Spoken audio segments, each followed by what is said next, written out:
As I bid farewell to Hycelands at the vortex of Genesis, I noticed something strange about the time core flame, and was immediately dragged into the Memoria tide of oblivion by Evernight. She was once the hidden power that March manifested by sacrificing all of her memories.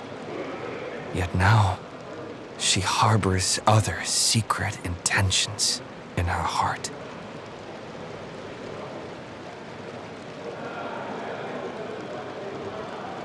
Meanwhile, Dan Heng warped back to the Express via a spirit warp jump, only to discover a memo snatcher invasion. Everyone then realized that the Remembrance's forces had already permeated Amphoreus and blocked outside intervention. To establish contact with me, Dan Heng was determined to return to Amphoreus immediately. After waking up in the false trailblaze, I managed to escape with help from Cyrene and Sunday. Unfortunately, Evernight held absolute control, causing me to fall into the Memoria tide once again. However, Black Swan took this opportunity to quietly approach Evernight. Dan Heng returned to Amphoreus and beckoned the heroic spirit of Final with divine blood. The destruction descending from the sky pierced through the memory zone and discovered the most hidden corner of the world. In pursuit of Evernight, Dan Heng arrived at the charred remnants of the Grove of Epiphany.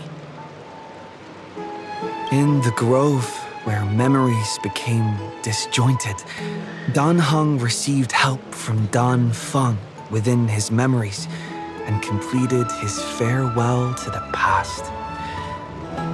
In their final moments, the Earth demigod Terravox entrusted all their duty and authority to Dan Heng. With this newfound strength, Dan Heng found me within the Memoria tide. We entered the Nameless Titan's great tomb and discovered its secret. Across the 30 million cycles of eternal recurrence, every incarnation of Cyrene had come here, offering herself to the Remembrance. With Black Swan's help, we found Evernight in the depths of the great tomb. When all seemed lost, Evernight was captured by March's camera and trapped within the memory maze of Ides Elysiae. After several lengthy conversations, March and Evernight reached an agreement. Evernight returned March's memories, and March finally returned to our side. With every condition for the Era Nova fulfilled, we returned to the depths of the Great Tomb and initiated the final Era Nova ceremony.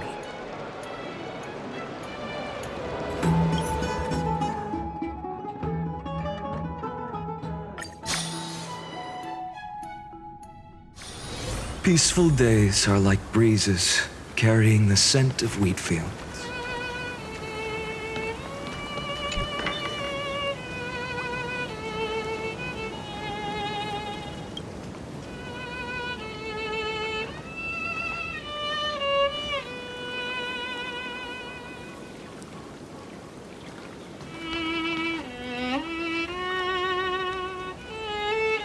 This view hasn't changed at all, has it?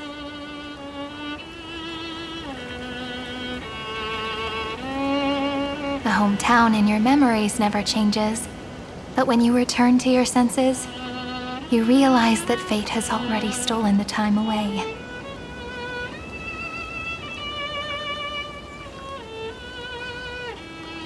Welcome to the Trail of Genesis, friend.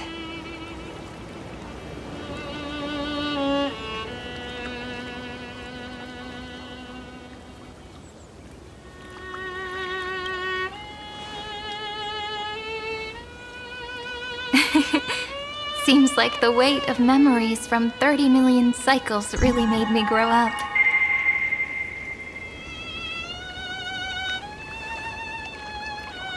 But if I keep growing, I might be taller than you, right? Then I'm really looking forward to that.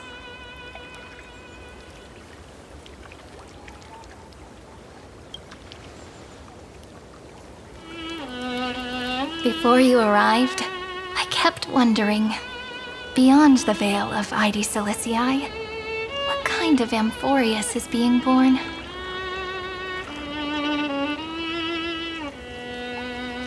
I can see fragments of it when I close my eyes. The friends who walked alongside us have all moved on toward their respective destinies. Some turning into pillars of the world, supporting the sky and the ocean.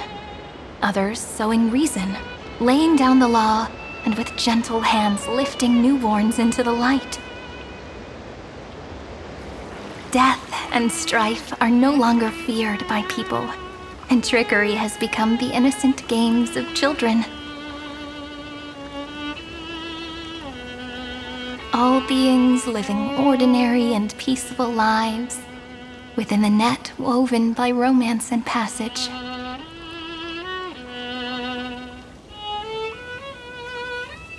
There's no black tide, no flame chase, and no destruction. The world on the other side of the sea is one bathed in sunlight.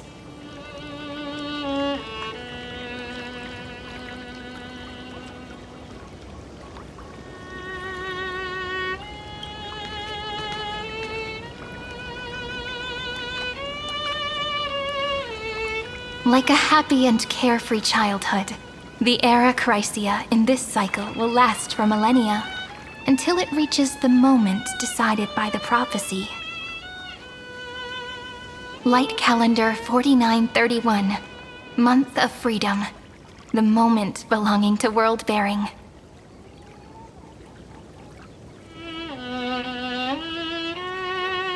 Are you ready to answer the call of the world, friend?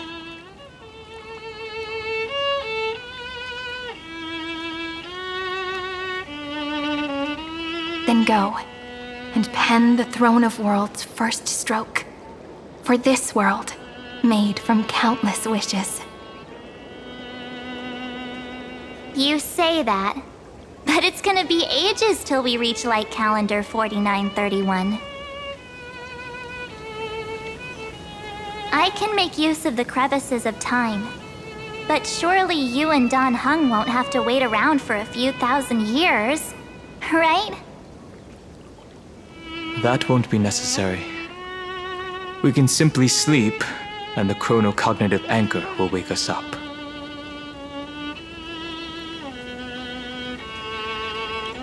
We've both become a part of the New World ages ago. You're the last slowpoke. Our consciousnesses can converse with each other across the heavens and the earth, possibly due to the influence of the Trailblaze. I am now connected with this earth, and I can feel the breath of every mountain range.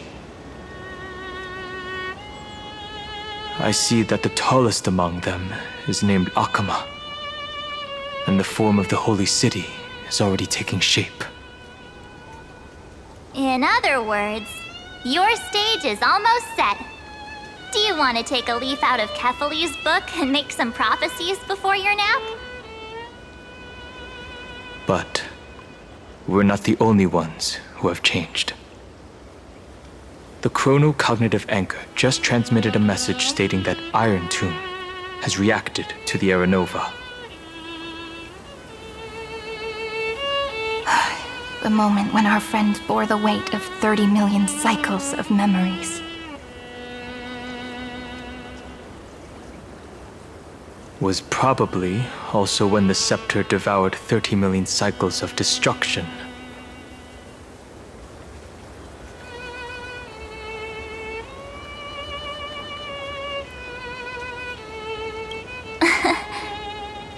You know, You don't have to shoulder this world all on your own.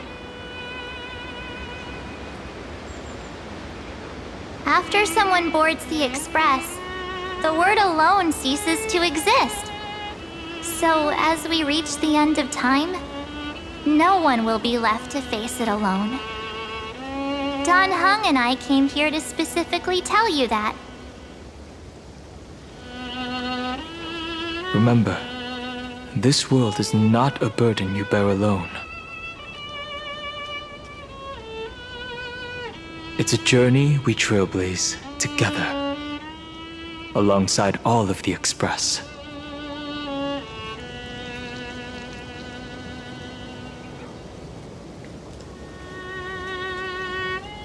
All right. It's time for Dan Heng and me to go have a super long nap. Look after this world for us. The road ahead is long, but we'll be waiting for you at the end. We'll definitely meet again.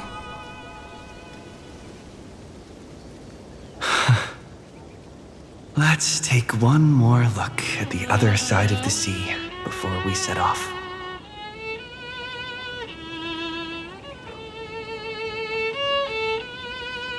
Heidi's Elysiae is so quiet. Just like how I remember. Here we are once more.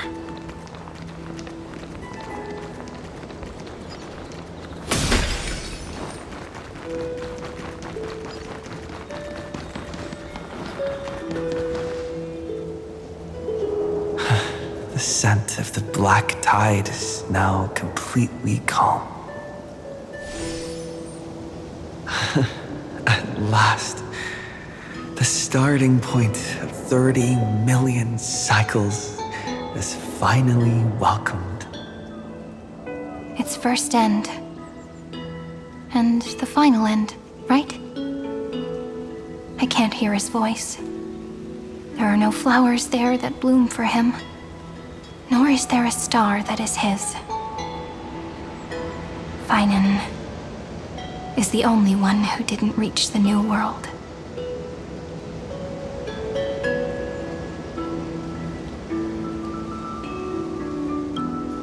Look, the golden light that shone upon the grove still meanders between heaven and earth, like the prophecies of Amphoreus. It has to be a sign he left behind. It points towards the destruction and the deepest night. Do you still remember what I asked you at this exact spot the last time we set off? Friend, are you ready to become a hero? You were still burdened by the weight of world-bearing back then, still unsure of the role you were meant to play. But now, everyone has already given you the answer. The heroes of legends were just at the right place at the right time when the world needed a hero.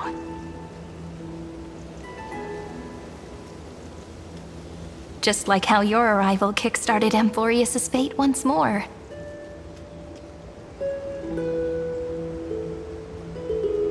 A person's personality is their destiny.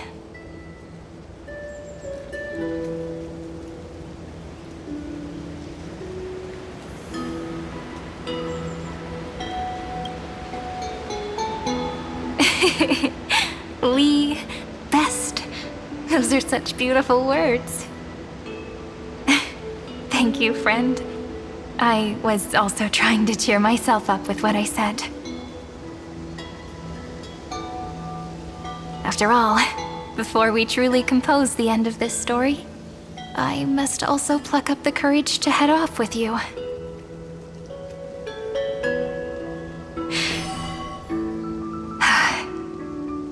And face a memory that I have forgotten for too long, and have denied for too long.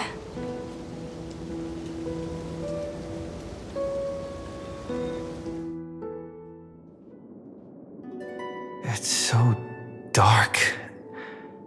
What is this place? The great tomb of the nameless Titan. The deepest recesses of memory.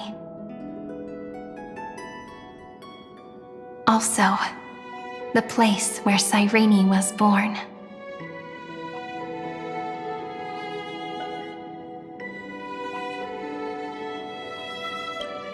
My apologies, friend. The more memories I got back along the way, the more I felt that something wasn't right. There's a sort of anxiety I can't get rid of. It's like when I was back in ID Silicii, when the reflections in the water always made me wonder, which is the real me? The one reflected in the water, or the one standing on the shore? But I finally get it now. Look, friend. The words on that wall are the answer. 1, 2, 3, 4, 5, 6, 7. Do, re, mi, fa, sol, la, ti.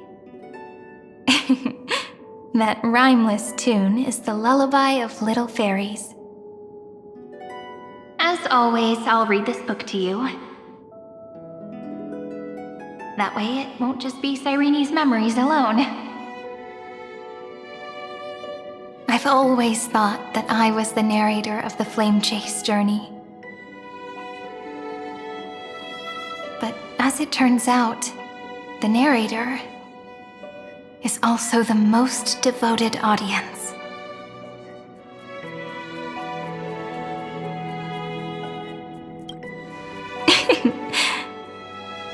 That's pretty forward of you, you know. Still, thank you, friend. That's very reassuring. At the moment of Aranova, I was enveloped by the texture of memories. Within the glistening crystal, I saw countless Cyrenes, as well as countless versions of me. This is the final puzzle piece of the memories.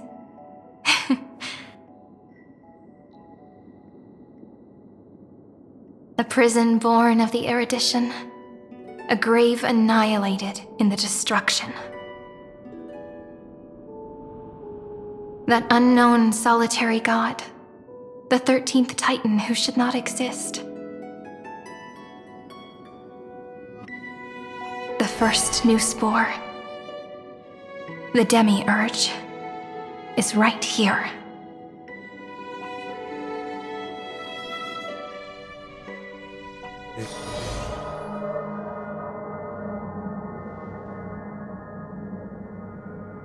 The interrogation records have been submitted to the Marshal.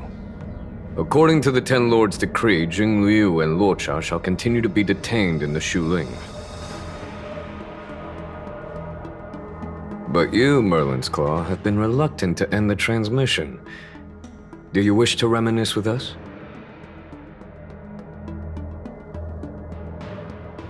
Or is there something else on your mind that you're just desperate to get out? You're quite calm, Jingyuan. The Alliance only authorized the Law Food to be deployed for this Iron Tomb operation. They say the Seer Strategist's wisdom shines like a beacon. So why can't you see things clearly now?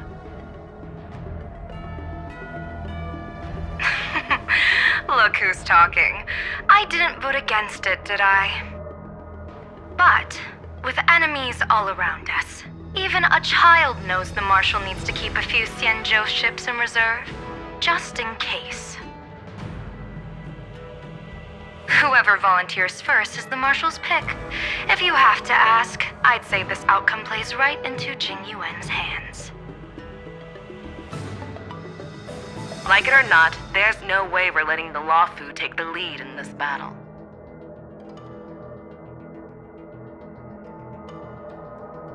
Oh my, Merlin's Claw. Are you afraid the Law Fu might steal the Yao Qing's glory? This is no laughing matter. between the Stellaron crisis and the War Dance ceremony, though the chaos has settled, rumors and speculation are only growing by the day. With Elder Huaiyan around, those with ulterior motives won't be able to stir up any trouble. But once the Luofu gets their hands on the golden blood, it'll be a whole different story. With the kind of person Jingliu is, and her connection to you, I don't need to spell it out. There are countless ways this could be spun into something bigger. You're overthinking it, General Fei Shao. When I volunteered for this task, I never expected unanimous support from the Alliance anyway. The Luofu will seize the Golden Blood and redeem itself. That'll be our first win. Then we'll leverage this Golden Blood in the negotiations. Our second win. These 2 wins for the Luofu will make all 3 of us happy. And that'll be our third win. Look, if this were a Skyfaring Commission deal, we'd be rolling in money, wouldn't we?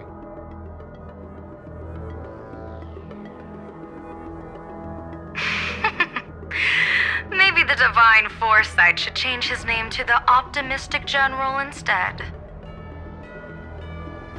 With the Decalite Reflection Barrier, the Yuchue must understand even more than the Luofu how significant this battle is. Amphoreus' karma has vanished from the matrix of prescience. What omen does General Yao Guang see in this anomaly? In divination studies, we call this an empty fortune. It involves the eons and is thus beyond what mere mortals can comprehend. Your explanation isn't any clearer than Lady Fu's. Come on. How hard is it to understand the word uncertainty? For the Cobalt Head, the emergence of Iron Tomb is a calculated instant, but I don't believe they will just sit around waiting for death. And for the powers of the cosmos, this is their chance at survival, and the key to turning the tide of interstellar affairs. The Astral Express is leading the formation of an allied force, but I can see each faction has its own hidden agenda. There are even divisions within the Alliance, so it's not that hard to imagine how the other factions will react. Jing Yuan, I crossed paths with Selenova's Legion at the Battle of Sadunirama Star Cluster. Be extremely careful. The Ruin Legion's troops and weaponry are nothing to write home about. The IPC, even the denizens of Abundance, could take them on. However, while Void Rangers are just expendable pawns of the destruction, the real wildcards are... The Lord Ravagers. Indeed. Nanook's emanators are also their weapons to burn down the paths. I'm afraid conventional military tactics and strategies will be useless against them. My assessment is this. To completely take down a Ravager, we must disregard casualties and spare no cost. My only fear is... one wrong move, and the Luofu will fall into Fintilia's trap again, inching ever closer to destruction. Doubt is exactly the demon she wants to plant in our hearts. Do you still remember the beginning of the Alliance Oath? To save future generations from war and bloody dispute. The Rainbow's arrows have always aimed at any force that threatens the cosmos. Now that the Trailblaze walks alongside us, the Cloud Knights shall keep their oath as they have from the beginning. I just hope those on the front line will remain safe.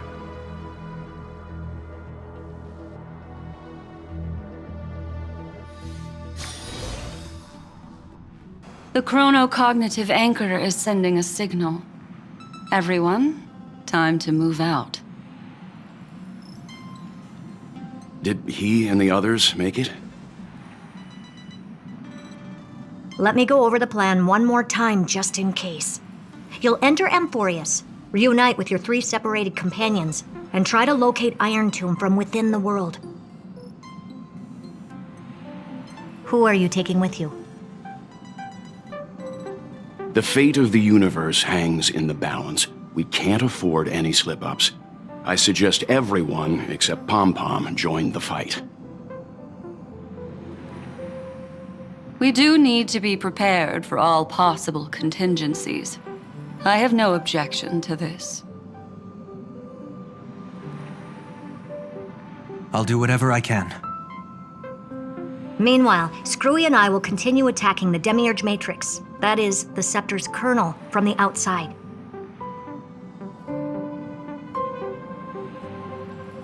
With our 2-pronged attack, we'll turn this hunk of metal into scrap for sure.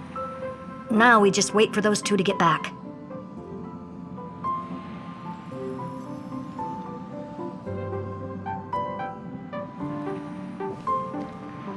Oh, and just like that, they're here. Sorry to keep you waiting. With Planet Screwlum's help, the formation of the Cosmic Alliance to counter Iron Tomb is progressing smoothly. The cosmos has set its sights on Amphoreus, and now it's just waiting for the first shot. Well then, let's not waste any more time, Fourth Mirror. It's my time to shine! Finally off the bench! Initiating thought refraction. Please read the safety protocols carefully.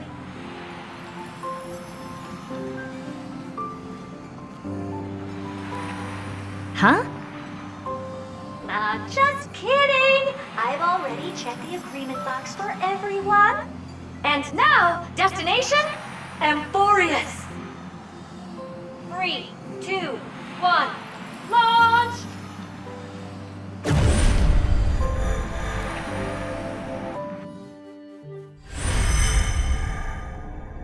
The flow of Memoria is so heavy here. Unlike Panagone's dreamscape, this place has built up a true epic measured in millennia.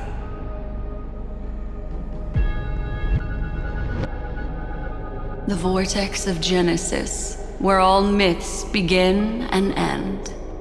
And in this new world created by the Nameless, the infinite cycles have been broken. Let's set up the Trailblaze beacon and establish contact with the outside world.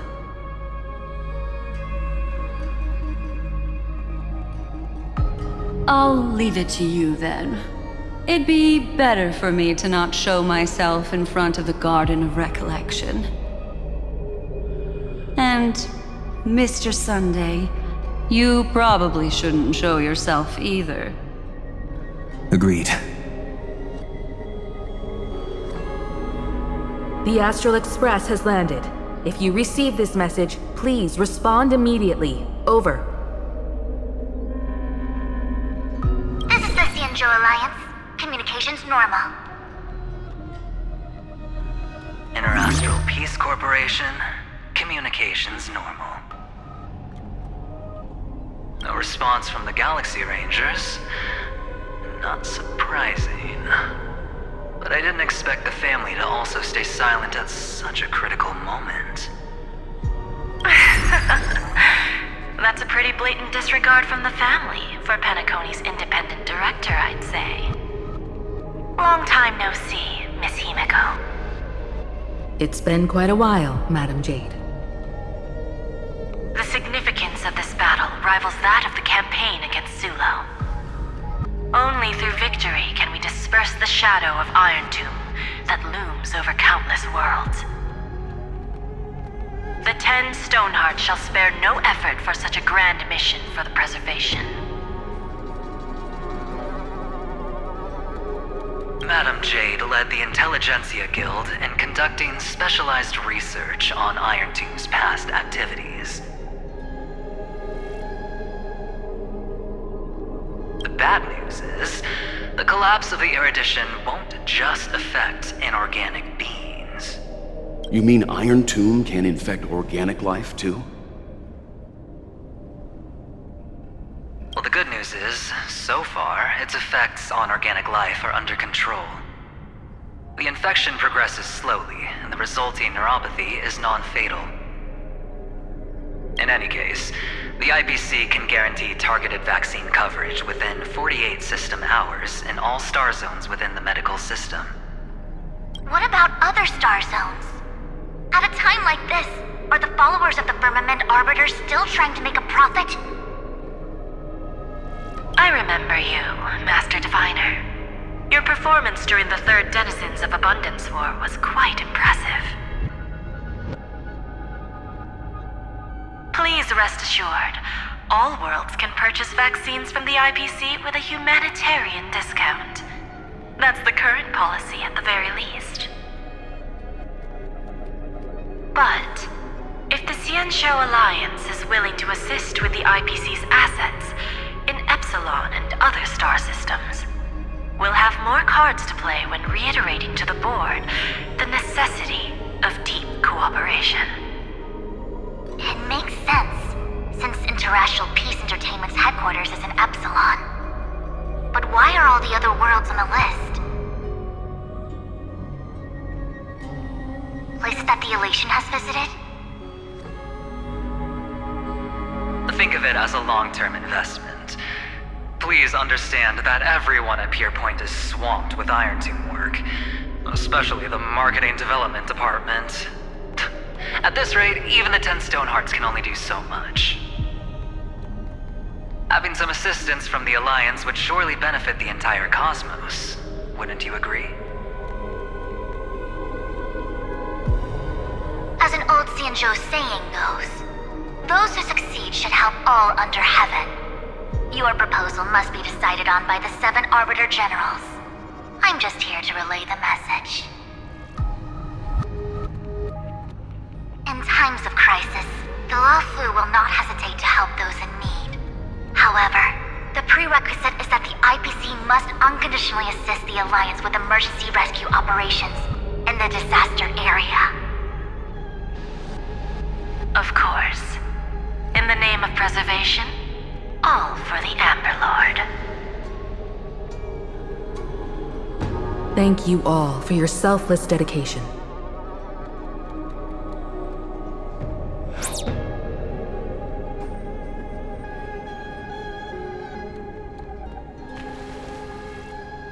It's clear that each party still has qualms about everything. The clash between destruction and erudition isn't just about the fate of the cosmos.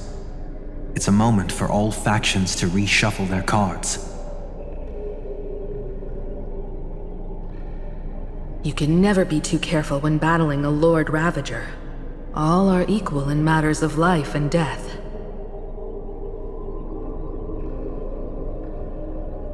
In any case, we can only hope for the best in all that's to come.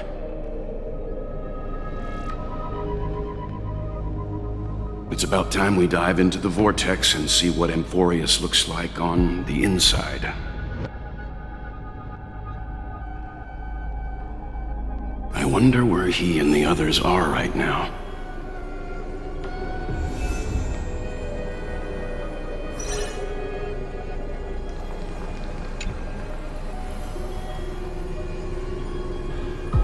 Hello? How's the signal? Can you hear us? Ah, we're through! I can see the video feed. Everything's working perfectly. Miss Branya? Miss Serval? What a surprise. It's been a while. We've already heard from Miss Topaz about the Iron Tomb operation. She made a special trip to deliver the vaccine to Belobog. I can't believe the Express crew is at the eye of that storm. Is everything going smoothly? Don't worry, we're still following the plan step by step. How's the situation in Belobog? Urillo 6 is located on the outskirts of the preservation barricade. While it won't bear the brunt of the first wave, there's still a risk from the aftershocks. Matt, Kitchapard, and Pela are busy organizing the Silvermane Guards, having them consolidate their lines and dig trenches. Zila and Lynx just got back from the Geomarrow vein production chain. Hey, do you want to say something to them? That would be unnecessary. It'll only shake their morale. Just tell them to stay safe. Miss Bronya, I'm afraid this disaster will be far more terrible than you can imagine. Please, be sure to follow Miss Topaz's instructions and make thorough preparations. Of course. We have resealed most of the engine of creation beneath the ice to prevent the will of the preservation from becoming an accomplice to the destruction. Don't worry, Miss Himiko. Belobog is far more resilient than we imagined.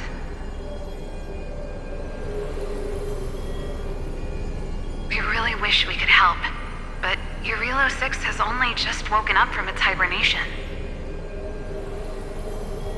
The Astral Express, standing at the forefront of disaster, is the hope for many ordinary civilizations across the universe. In the face of a massive catastrophe like this one, relatively smaller civilizations have never had many options. But that's exactly why we have a resolve that's second to none. If anything goes wrong, Miss Topaz, I hope you can help out and rescue the affected citizens. No problem. Also, didn't the Xianzhou sign a friendship agreement with Urilo 6 earlier? They won't stand by idly either. I appreciate your kindness, everyone. But Urilo 6 is our home. We will defend it to our last breath until the last Belobogian falls. Miss Bronya. May all civilizations that have made it this far on their own strength weather this crisis together.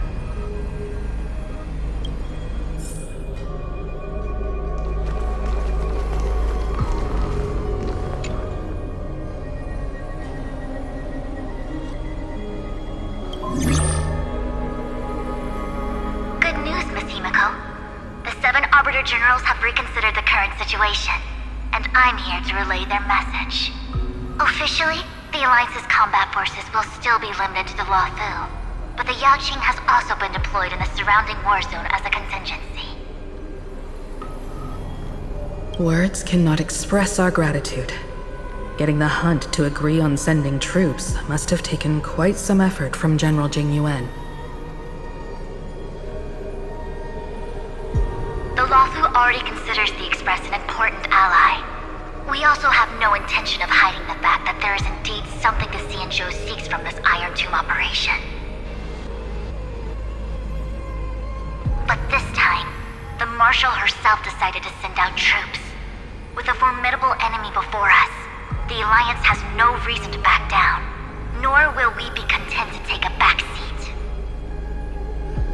If we can stand together with civilizations across the universe to overcome this crisis, then we must do so, even at the cost of our own lives. The Alliance truly embodies the principle of righteousness. It's fortunate that the cosmos has great heroes like you. You're too kind. As for that Jade Abacus of Allying Oath, you can save it for when you're in more dire need.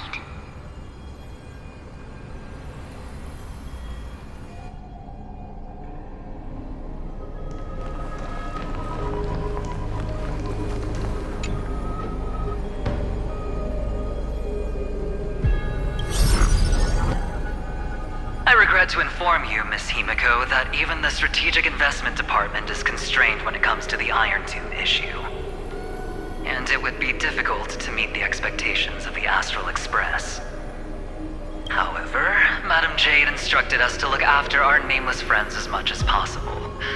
So So let me offer you all a small suggestion, just from my personal perspective. Other departments at the IPC might also take this opportunity to extend an olive branch to you. When that time comes, I hope the Astral Express will remember that the 10 Stonehearts were willing to stand with the Trailblaze, even though we were in a difficult position.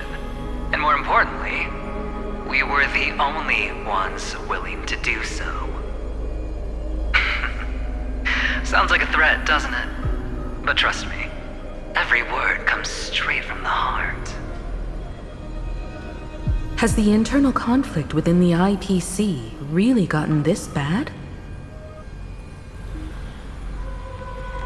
Everyone knows about the bad blood between Diamond and Oswaldo, but at least until now they've had an uneasy truce.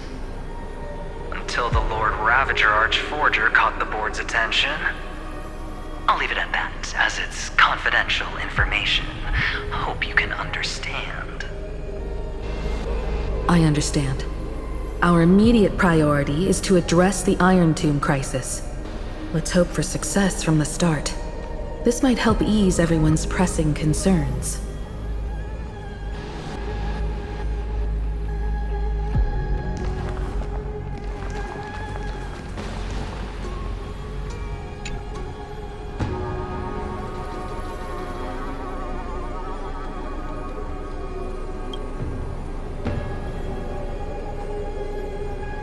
Of course, we would never know the Ranger's comings and goings.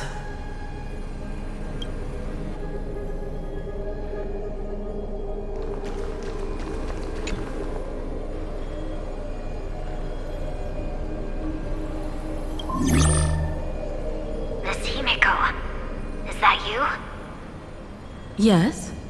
And you are Miss Robin. Yes. I apologize for not being able to respond during the meeting earlier. And even now I can only appear in disguise.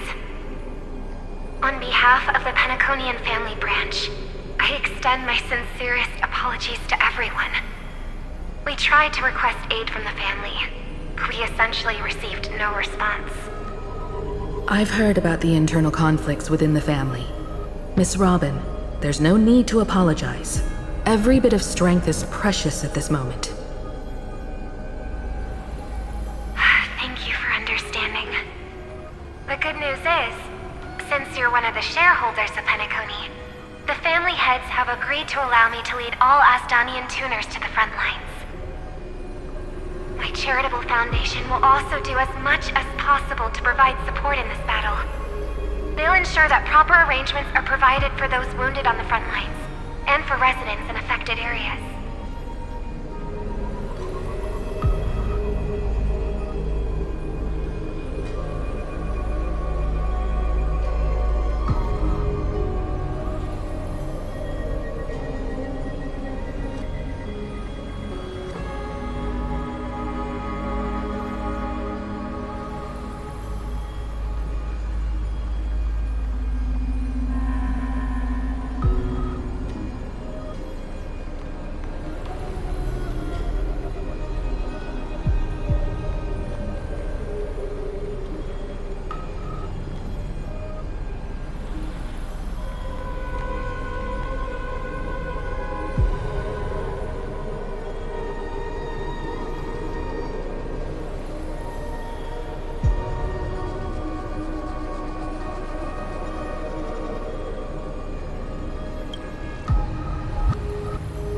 Miss Robin, I'm beyond moved by your spirit of self-sacrifice. The Astral Express would also like to make a promise that we won't leave any companion behind.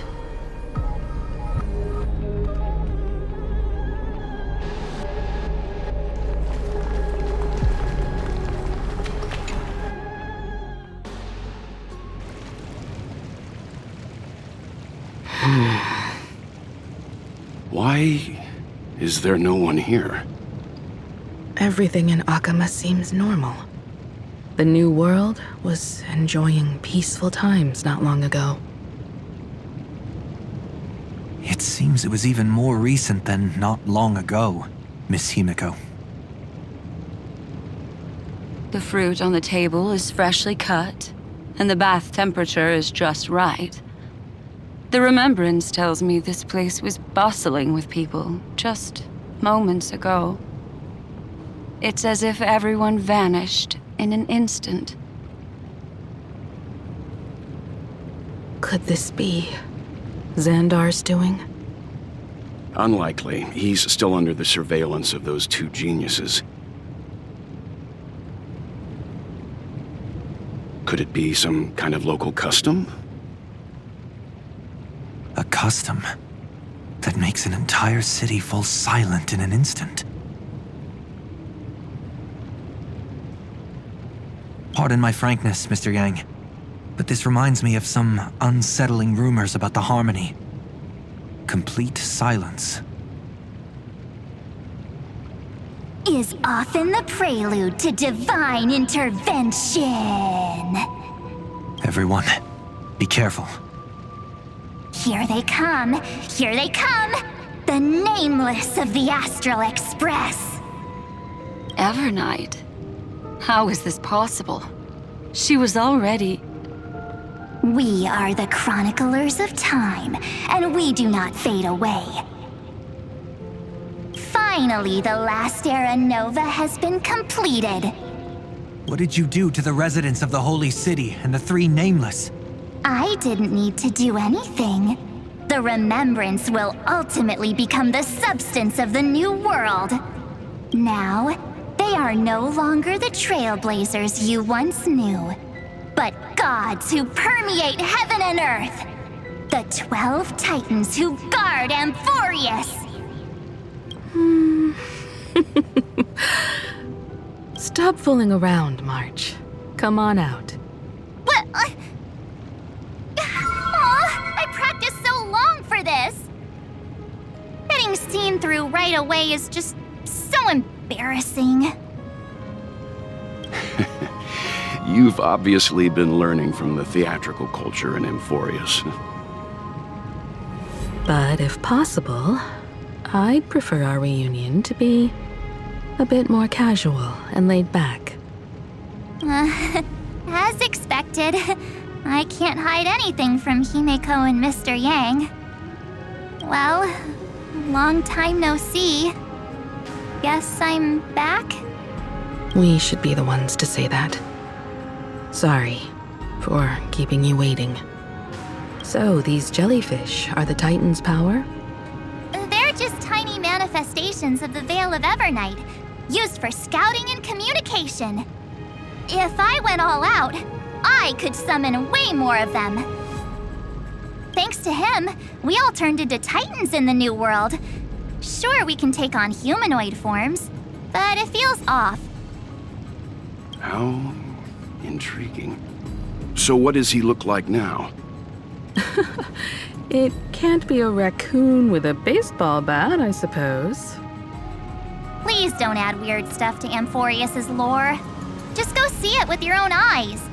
Follow the prophecy's guidance and come to Dawncloud. He looks way more majestic now than he used to.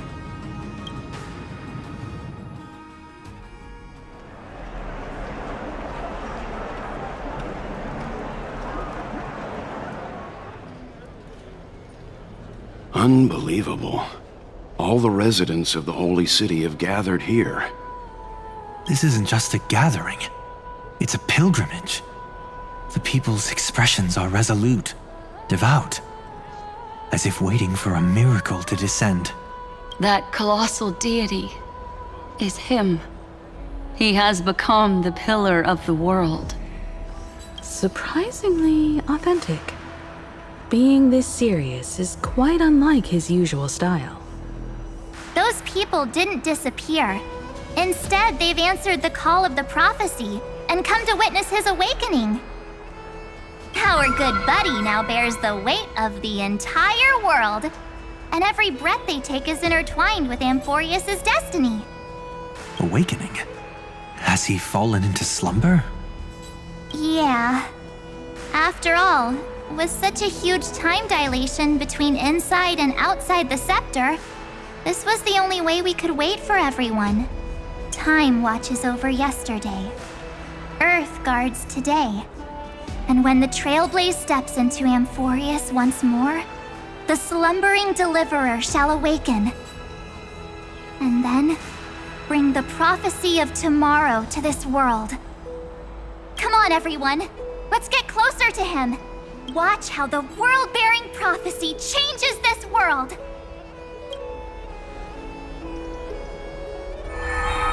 Oh, it seems the kids are already miles ahead of us at this stop. All the more reason we can't afford to slow down our pace. Let's go witness this moment for ourselves. Majestic. Speaking of which, I once caught a glimpse in Sleepyhead's memory of him transformed into a towering Tatalo. Could it be? No way! That was just a nice dreamscape. At least nice for him. If they are the throne of worlds who bears the weight of this world, perhaps they could guide a traveler still wandering among the stars. Hey, since when did you get all pious? His advice sounds pretty silly sometimes, you know. The so-called fool and the world are merely a step apart. Teaching us to find erudition amidst Citizens, behold! Our last Titan, the world-bearing deliverer, is about to awaken! Oh, ancient god! Your loyal subjects, bewildered followers, and fearless comrades in arms have all knelt before your throne. Awaken from your eternal slumber and bestow upon the world your divine prophecy! Please guide us! Show us how to embrace this beloved world as we welcome that distant dawn!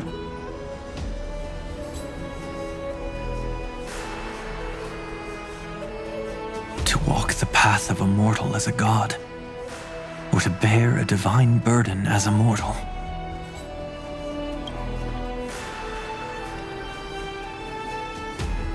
He will give us the answer.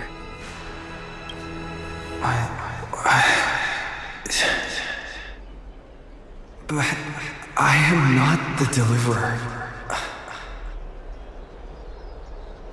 Rather, I am the nameless, who dwells among mortals. That voice is definitely him. I heard your prayers. The core flames flickered and dimmed, and the age of the gods met its end.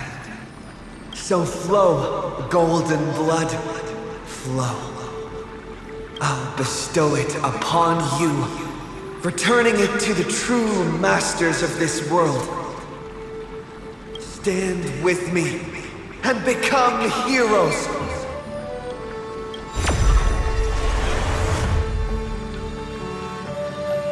Is this? Yes, it's the miracle he brought to Amphoreus. Of course, it would manifest in the form of the Trailblaze. Golden blood, raining down like a storm! The prophecy has descended, and the Titan commands us not to be supplicants, but to become heroes of rebellion! To face that destined calamity, the destruction, head on! Prophecy of the Deliverer means nothing to me now. It belongs in the hands of someone far more fitting. Someone like all of you. In the name of Kazlana, let us depart and march towards the light! It's neither protection nor salvation. As always, there's no need for totems or myths.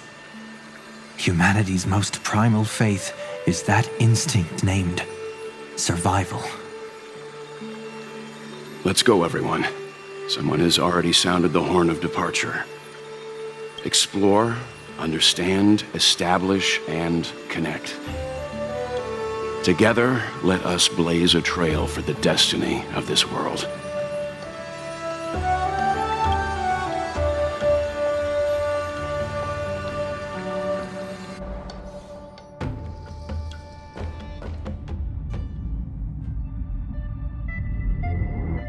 Is it just me, or does this demiurge matrix feel completely dead? It's nothing like how the memo keeper described it. The environmental readings are all wrong. Conclusion: this must be what the kernel actually looks like in the real world. What did Xandar do to the scepter? At the end of light, there must be silence. Certain, pure, and absolute darkness. Not the time to quote the Lord of Silence. Bad omen. Either way, we have to press on. Until we uncover the truth behind the 13th Titan. The buried past is the key to stopping Iron Tomb. That is, if it even exists. Xandar says the demiurge never existed. Who actually buys that? You can erase the records, but not the truth. It vanished too cleanly. No traces. Like someone's yelling, "Look, there's nothing here." Too bad I'm the type who can't resist digging deeper. Looks like I'll be counting on you again, Screwy. Let's tear the system inside out. Always happy to help. But as your academic partner, I have to ask. Herta, what if we fail? Let's say the demiurge really doesn't exist. Do you have a backup plan? A backup plan? Of course. If we can't find the key, we turn the lock into the key. That plan's cost is incalculable. It shouldn't even be on the table. Then let's hope we never have to use it. There's no point worrying about the end just yet. One step at a time. Let's go. We don't want to leave the others waiting. You brought what I asked for, right? A butterfly has to land on the branch before it can dance. We'll need a wide open platform before her entrance.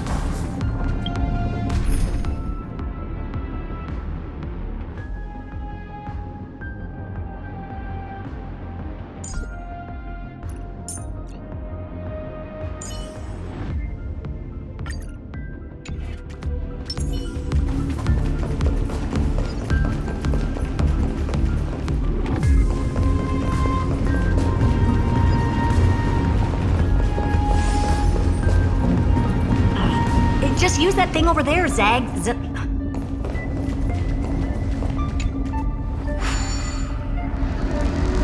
What a dumb name. I hereby rename it Herta's Big Hand. Herta's Big Hand is what I call power. Keep it going. Still not done? What is this? A junkyard for old Intellitron's leftovers? All set. Time for your precious treasure to make its debut. Of course. Just give me a second. Target initialized. With these wings, hacking should be much more efficient.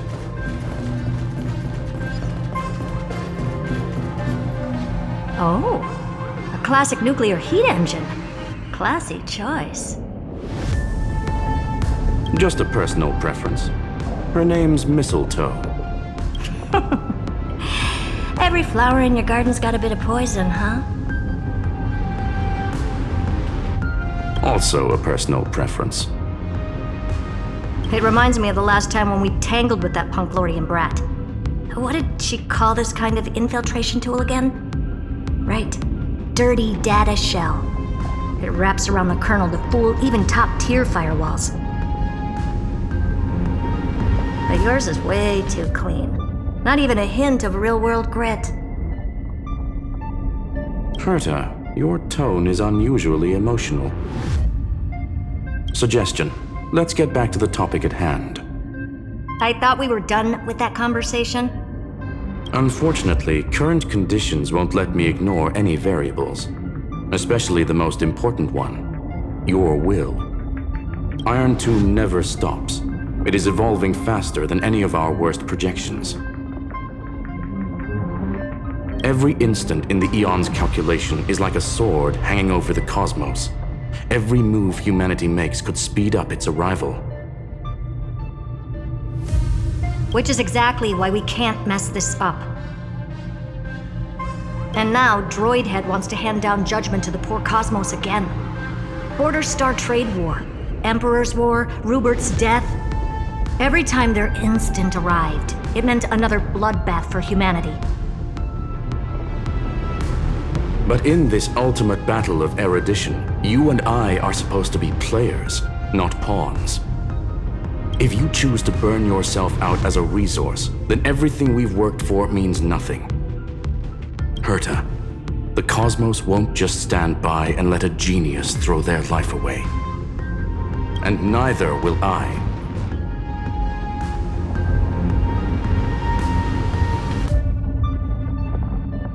No need to kill the mood. This is why we're here, isn't it? We need to find the Demiurge and that lost key. I'm not here to be a deliverer. I just want to beat Xandar and Droidhead. Right now, I just need to know. Are you with me? Of course. Time to board. After you.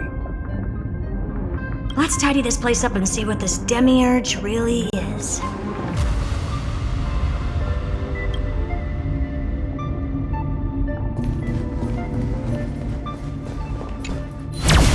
Let's hope this Matrix is better organized than the Emperor's junkyard of a birthplace.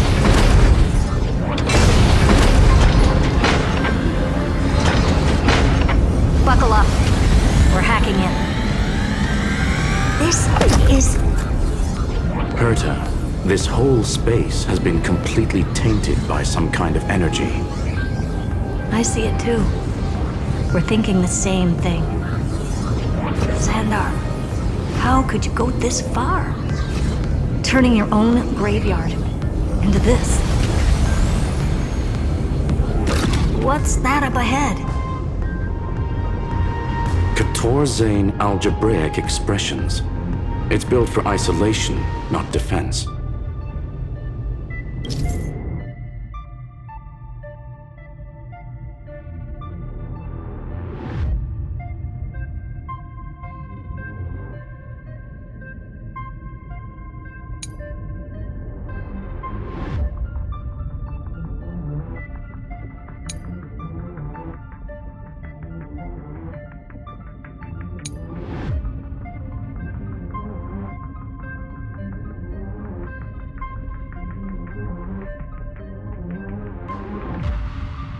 So basically, the door to the tomb, right?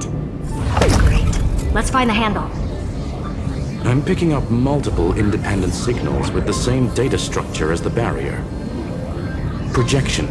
We can hack the terminal, reverse the computation, and turn it into an attack. Classic move. Use their own systems against them. Take us to the nearest one.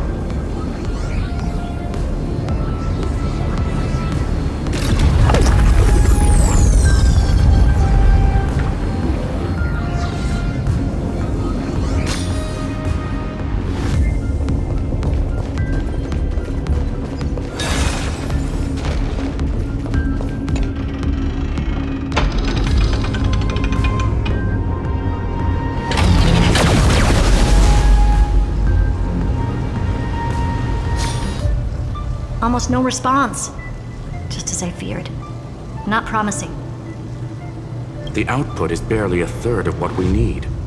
Logic says we'll need multiple terminals to coordinate the strike. Locking onto the next one now. Find anything else? Regarding the origin of these ruins, no logs found yet. Xander erased all records. But I did find some interesting scars in the circuit. High energy radiation, internal imaginary energy contamination. From what I know, there's only one thing that fits. Skip the science talk, Screwy. That thing only goes by one name. The Stellaron. Exactly. Xander blew one up just to clean the entire scepter system. So that's what he meant by killed that Titan with my own hands. He wanted to turn the neuron of the erudition into a relay for the destruction. That meant getting rid of all of it at all costs. The life form known as the Demiurge was the original target of the scepter's extrapolation. It makes sense. Evernight calling it the first new spore confirms this viewpoint. The prime mover of life. That's what Scepter Delta ME-13 was originally tasked with. Even after it got scrapped, the query kept running. Yet the true value lies in the process of solving it, not the answer itself. Then, does this mean finding the Demiurge is hopeless? No, I'd say exactly the opposite. It means Xandar had no control. He couldn't contain the Demiurge just like he couldn't handle Droidhead. So he tried to erase every trace. But he failed. It still left a mark. By the way, if there's another Stellaron in Amphoreus, why hasn't that little one reacted to it at all? You said that...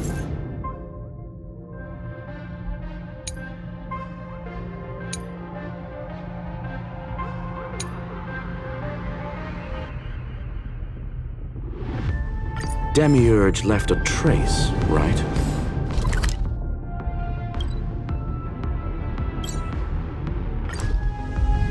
Yeah, but not in the real world.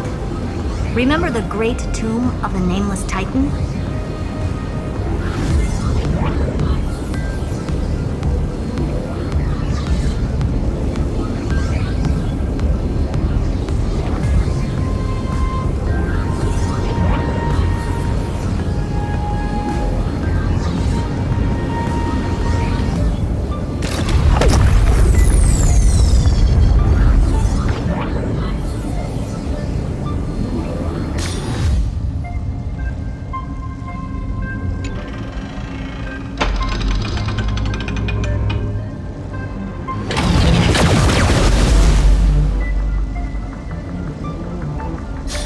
Trailblaze Archive 466.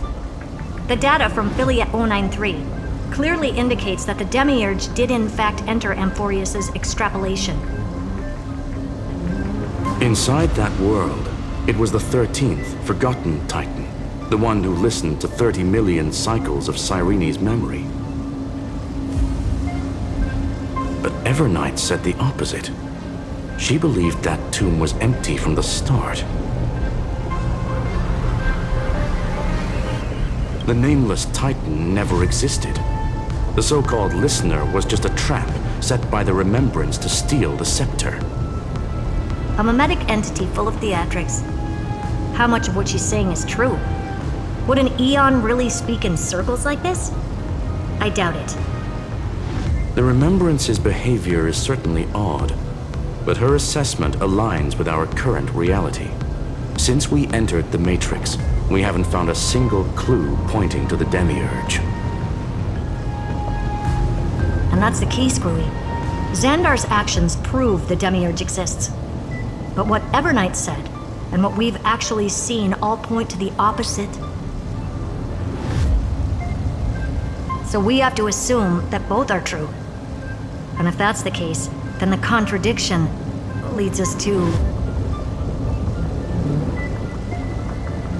the truth. Exactly. One last terminal. One final key. Time to crack open the kernel. Xandar had to lie to the original Finan and Cyrene. Logic, He had already identified the remembrance as a threat, yet found no viable way to eliminate it. All right, let's finish this. Time to break through that barrier.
Operation authorized. Path energy readings. The erudition, declining. The destruction, surging. The remembrance, 0. What's going on? Cause unknown. They left no discernible trace within the real matrix. That shouldn't be possible. Could it be that the Era Nova exhausted all of the remembrance's texture?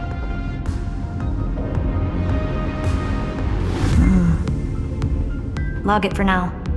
The dots still aren't connecting.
Expecting a full-on aerial brawl. It's advised to remain vigilant. The destruction's levels are still rising. Huh? What's the matter? Interesting. I just picked up a signal from the Exo myth.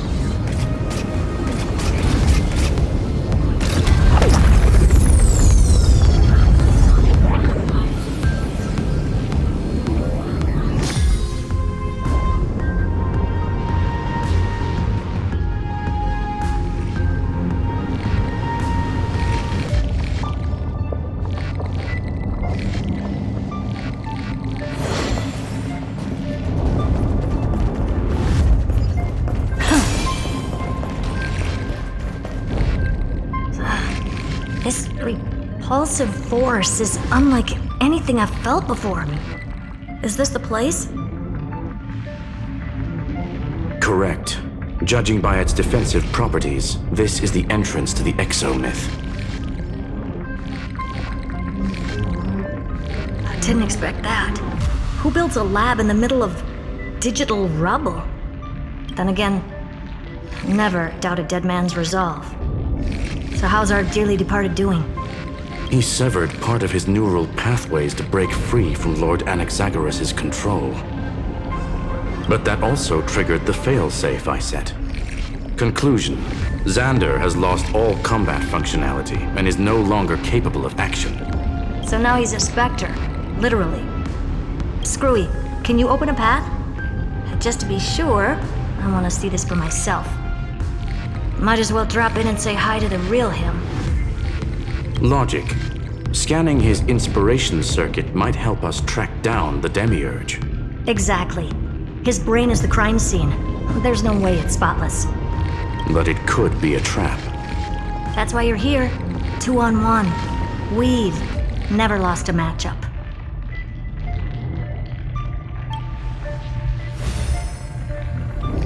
I'm honored. The chronocognitive anchor is in place. Proceed when ready.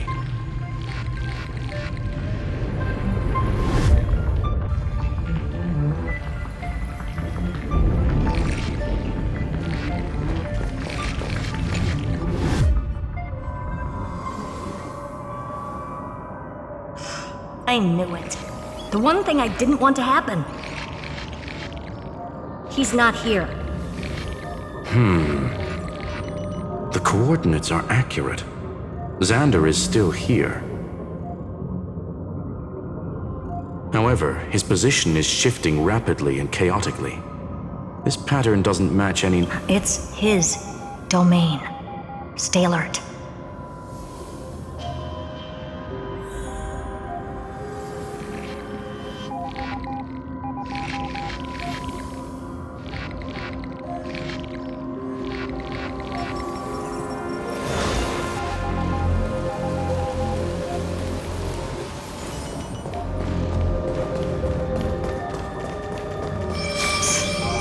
Cheap trick. The spatial field here is undergoing... We're back. Reverse engineering complete.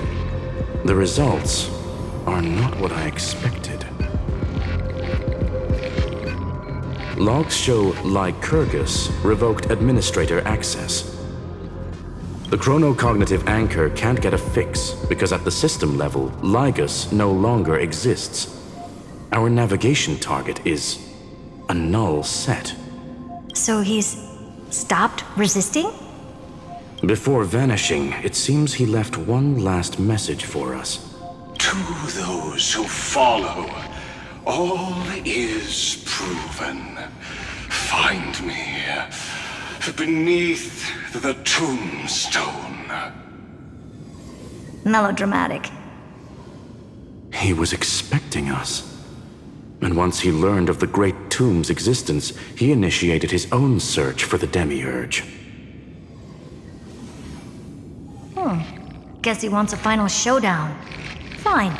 Let the old Intellitron dig his own grave. Just like he wants.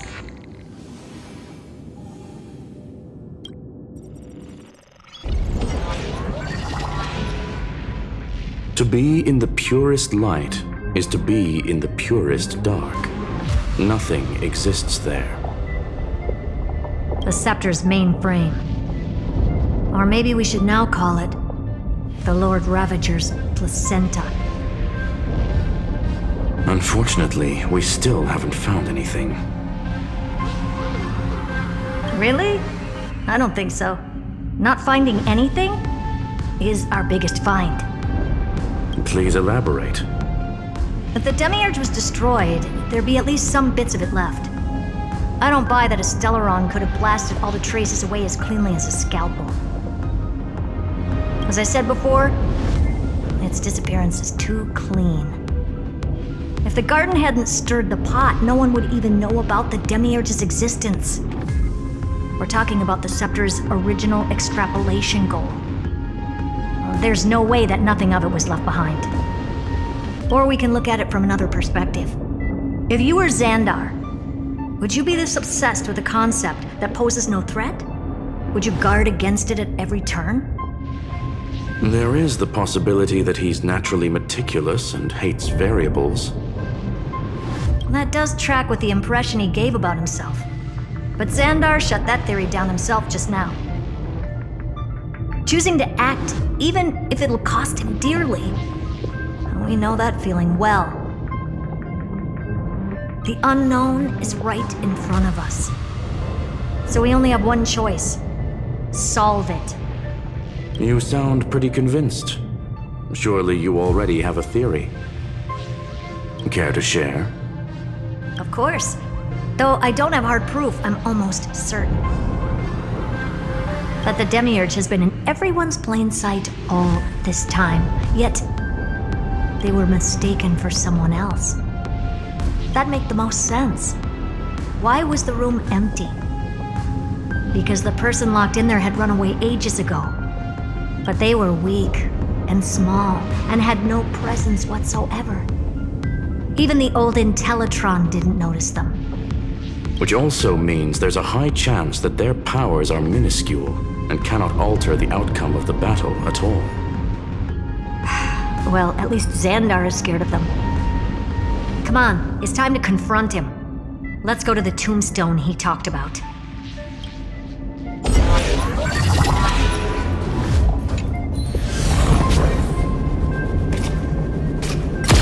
What a mess. Total devastation. He sought to bury the truth beneath absolute destruction. Logically sound, but extreme. Still, slim chances doesn't mean no chances. I've hunted down a single grain of sand in the universe before. This won't stop me. Calculation results. Your backup plan has a success rate infinitesimally close to 0. Which means it could work, no? This is the place below the tombstone. Let's open Lygus' coffin like he wanted.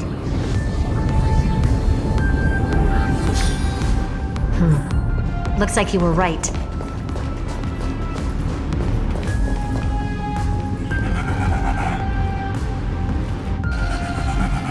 Nothing but a head left? Well, who would have thought you'd look this bad in real life? My elated greetings. Welcome, you two. I'm very happy that you responded to my final words. All this tombstone and final words. Did you end yourself to atone for your guilt or something? Iron Tomb is already powerful enough. I just need to wait. I remain here only to share the joy of discovery, and also to congratulate you two on reaching the same conclusion as me. The conclusion regarding the truth of Amphoreus' heart. End this charade already. That Amphoreus' heart you're talking about is just a missing demiurge. And its corresponding vessel was this very scepter. You interfered with the experiment and made Amphoreus' body into a hollow shell, all to incubate Iron Tomb within. That's why you either killed or kicked out all of the Memo Snatchers. You wanted to eliminate any chance of a consciousness coming into being, no matter the cost. Even the strongest wall can fall to a single crack. The memory of betrayal has been etched into my heart, and I will never show mercy. Now, the perfect vessel has already fused with Amphoreus' body. Unfortunately for you, the answer is all but revealed regarding who the Demiurge is.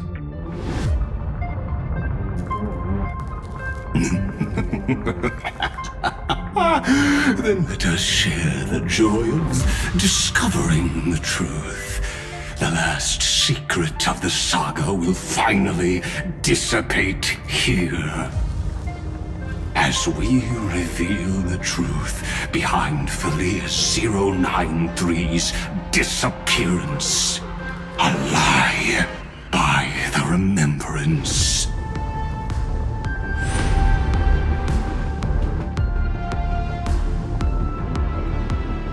But where should I start with the story about me? From the beginning of the universe?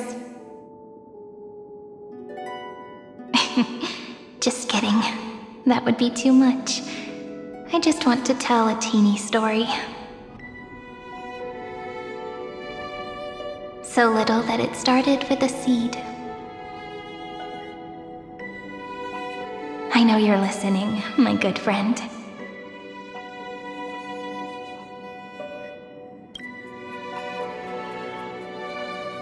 The god in my dream told me that the world sprouted from a seed. It grew into a great tree named Amphoreus, and time became its branches and leaves, basking in the light.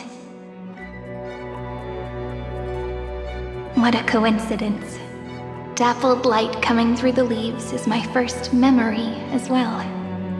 On a very ordinary early morning, beneath the village's biggest tree, the daughter of Id Silicii quietly came into this world. What a moving opening. A loud cry was the first gift the child gave to the world. The prophecy's fulfilled, the villagers say. This child is a gift from the Titans. Pink hair and sharp ears, she was born to be the priest of time.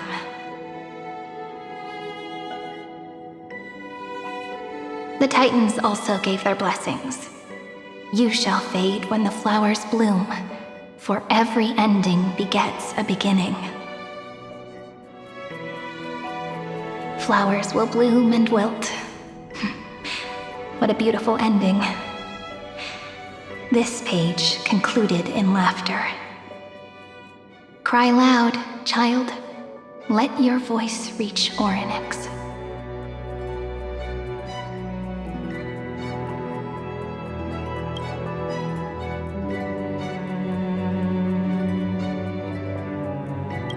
Anyway,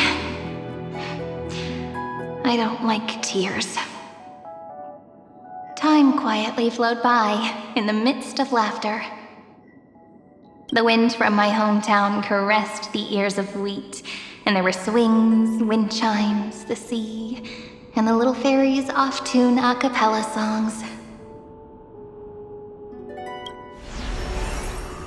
But the name Id Silicii came from the unpleasant sorrows of the gods. My childhood friend did not understand. Yet you always seemed so happy, as if nothing ever worried you. Why was I like that then?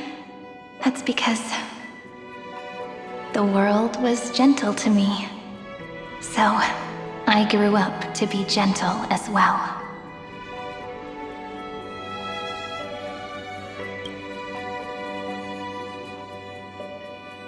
But fate was fickle, and it urged the child to grow up. To grow bigger and bigger, and to go to places far away.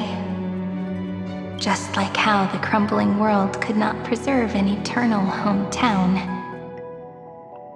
Just as the ballad blown on the breeze says, losses are a constant on the flame chase journey.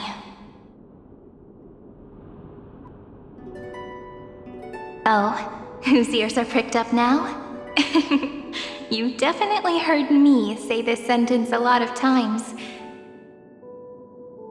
You know that the story starts to deviate from here. Aren't you looking forward to it?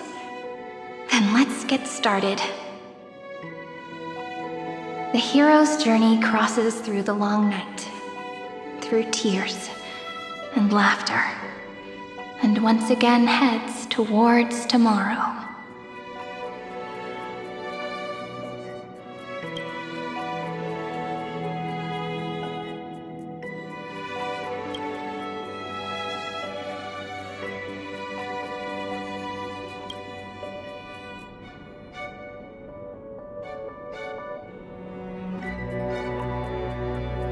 Correction.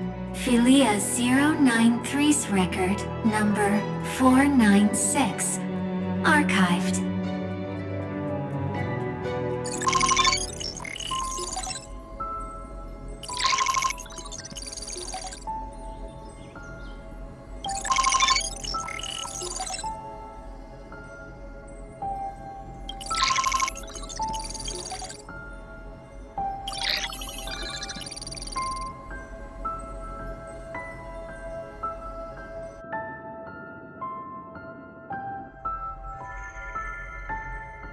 Hi. Miss me yet? I'm just messing with you. This is the first time I have met you. And it looks like it'll also be the last. Philia 093. Since we don't have all day, let's get started, shall we? As always, I'll read this book to you. That way it won't just be Cyrene's memories alone. Where should I start this time? Let me see. Formatting complete. 093. Size. Grayscale. Proportions. Threshold. Outputting analysis result. Philia 093 equals Peach. Peach's record. Number 8128. Archived.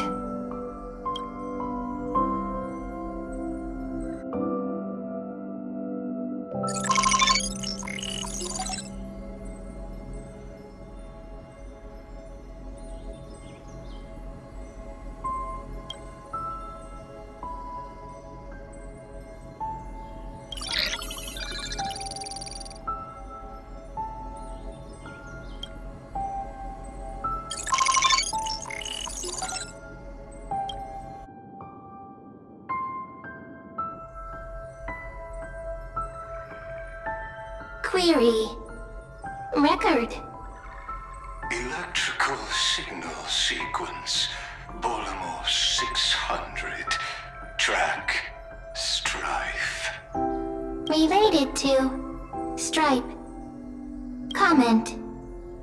Pretty. Electrical signal sequence. Schema 720. Track. Reason. Related to. Raisin. Comment. Yummy. Electrical signal sequence. Philia 093. Related to. Lum.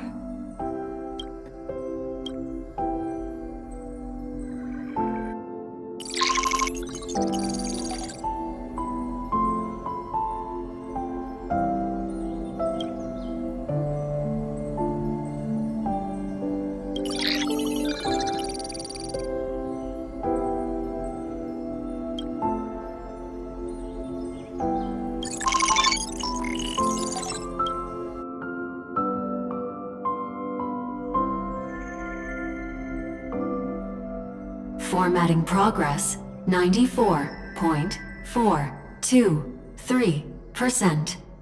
How many times has it been? It faithfully fulfills its duty, activating and formatting. Conclusion. Progress.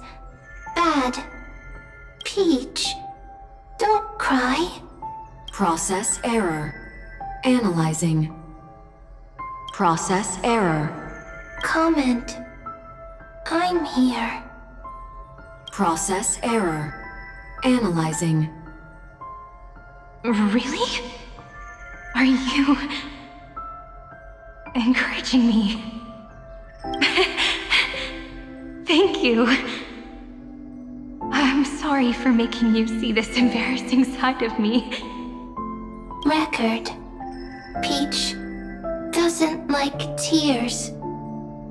I'm suddenly reminded of my childhood for some reason. When I was hiding alone next to the tree hollow and wiping my tears away.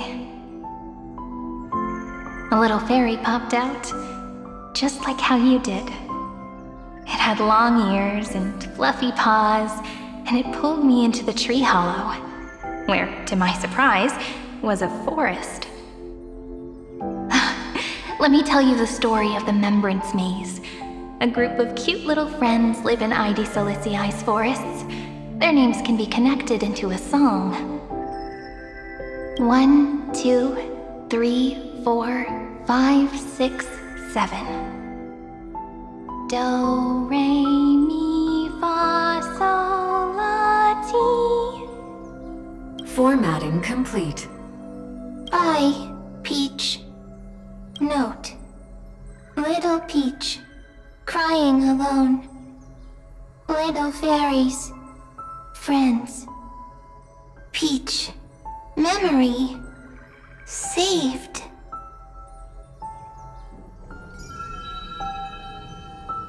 Little fairies, good friends. Bye-bye.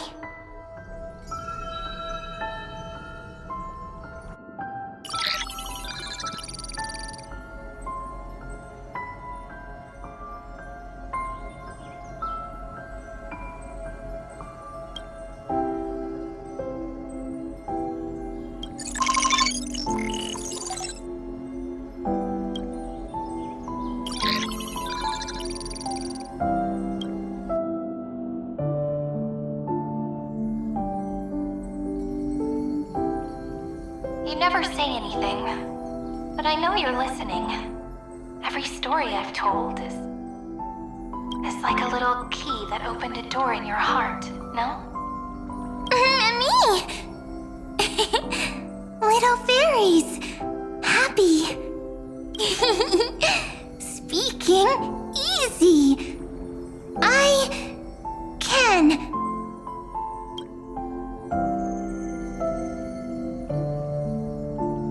Once again, the saga comes to an end.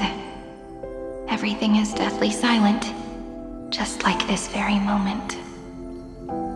Shh! You speak! I listen! This time, too. Sitting together. Now that I look back, there was a period when I got really sentimental. Sentimental.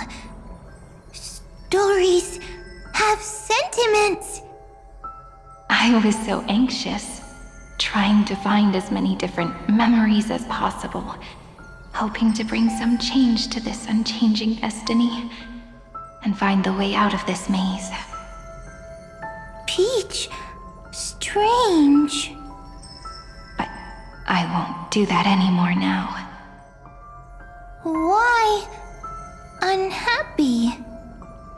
Formatting progress 73.998%. I'm here. Don't be scared. Process error. Analyzing. Won't allow it to interrupt you. Always sitting together. No need to feel sorry for me, good friend. If there are no new blank spaces, how can a saga continue? Blank spaces? What's that? I'm actually really lucky, you know? During the long years I've spent waiting for the deliverer, I've always had you here as an audience. Isn't that already enough? Not enough, not enough! Peach, don't leave! Now I can rest in peace in the past. As for when tomorrow will come, I'll have to ask the next Cyrene to continue our watch.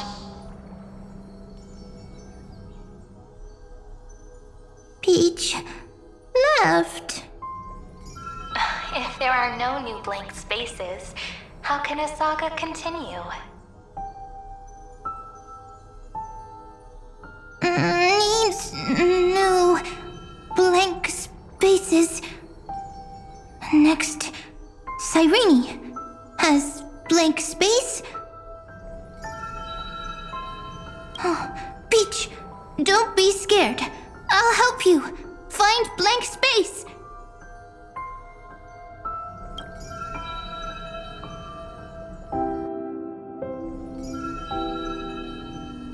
Cyrene is Peach, is love.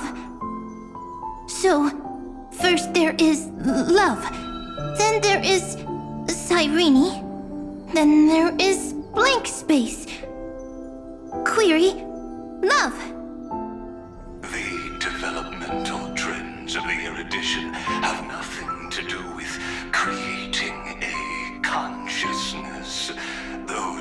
underlying principles are, in fact, contradictory. Not having a consciousness means not having the foundations of a heart, making them unable to obtain real emotions. Consciousness? Emotions? Feel sad. Oh, don't understand. Query... Cyrene?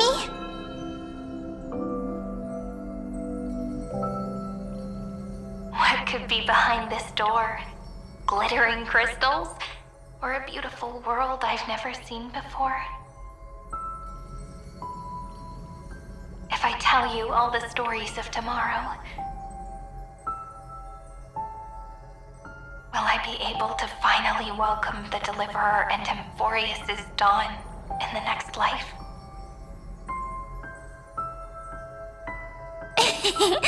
Key, door, story, happy. Peach, Cyrene, little fairy, Mike. Yes, right. Query, memory.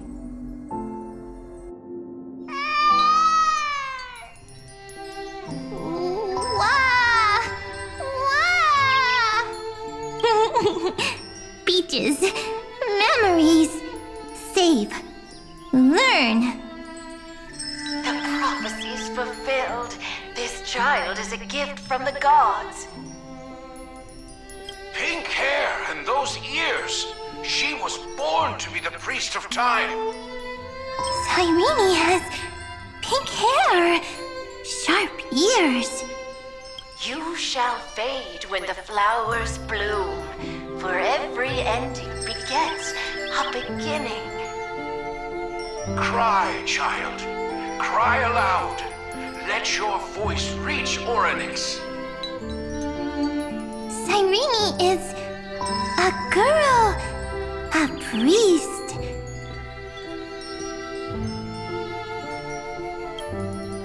Easy. I can. I learn. Anyway, I don't like tears. But the name ID Zelizii came from the unpleasant sorrows of the gods. Yet, you always seem so happy, as if nothing ever worried you. Cyrene doesn't like tears. Always happy. Of course, because the world was gentle to me. So, I grew up to be gentle as well. Cyrene is gentle, likes beautiful things, can write stories. Easy. I can. I learn. Just as the ballad blown on the breeze says, losses are a constant on the flame chase journey. But even if all is lost to the wind, some things won't easily change. Like my height, Treeby's innocence, and Aglaya's beauty. Cyrene. She can't grow up, but she can talk.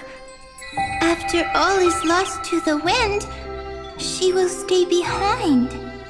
Cyrene is, at the end of every sentence, always laughing, like a little tail.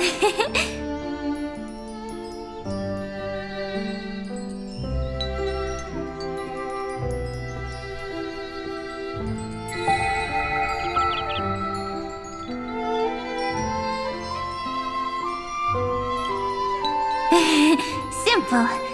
Got it! I promise you, the pain will pass in the blink of an eye. All right, let's not make things so gloomy. What we're about to embark on is the true hero's journey. So, come on, cheer up a bit, okay? Cyrene was crying when she was born. Fragile, transparent, like a crystal. Cyrene was smiling when she said goodbye. Soft, pink, like a flower.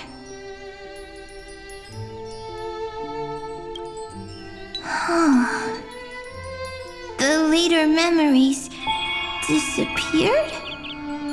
Invisible? Or disappeared? Ah, I got it! Is this a blank space? So, next Cyrene is blank space. Then... as long as there are two Cyrenes, then there will always be blank space, and Peach will always be here. I see! I get it! I get it all!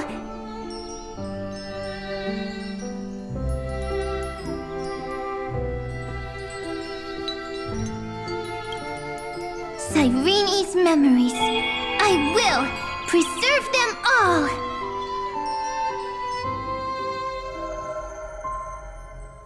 So weird.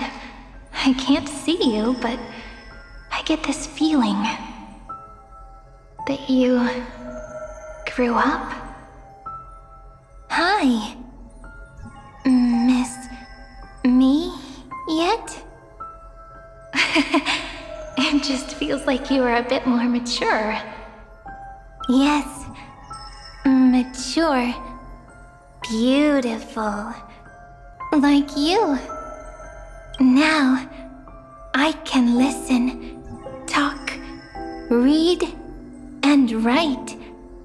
I can dance. I can sing. Also, I can tell stories. Storytelling is what makes Cyrene, Cyrene. So, I'm going to tell you stories today.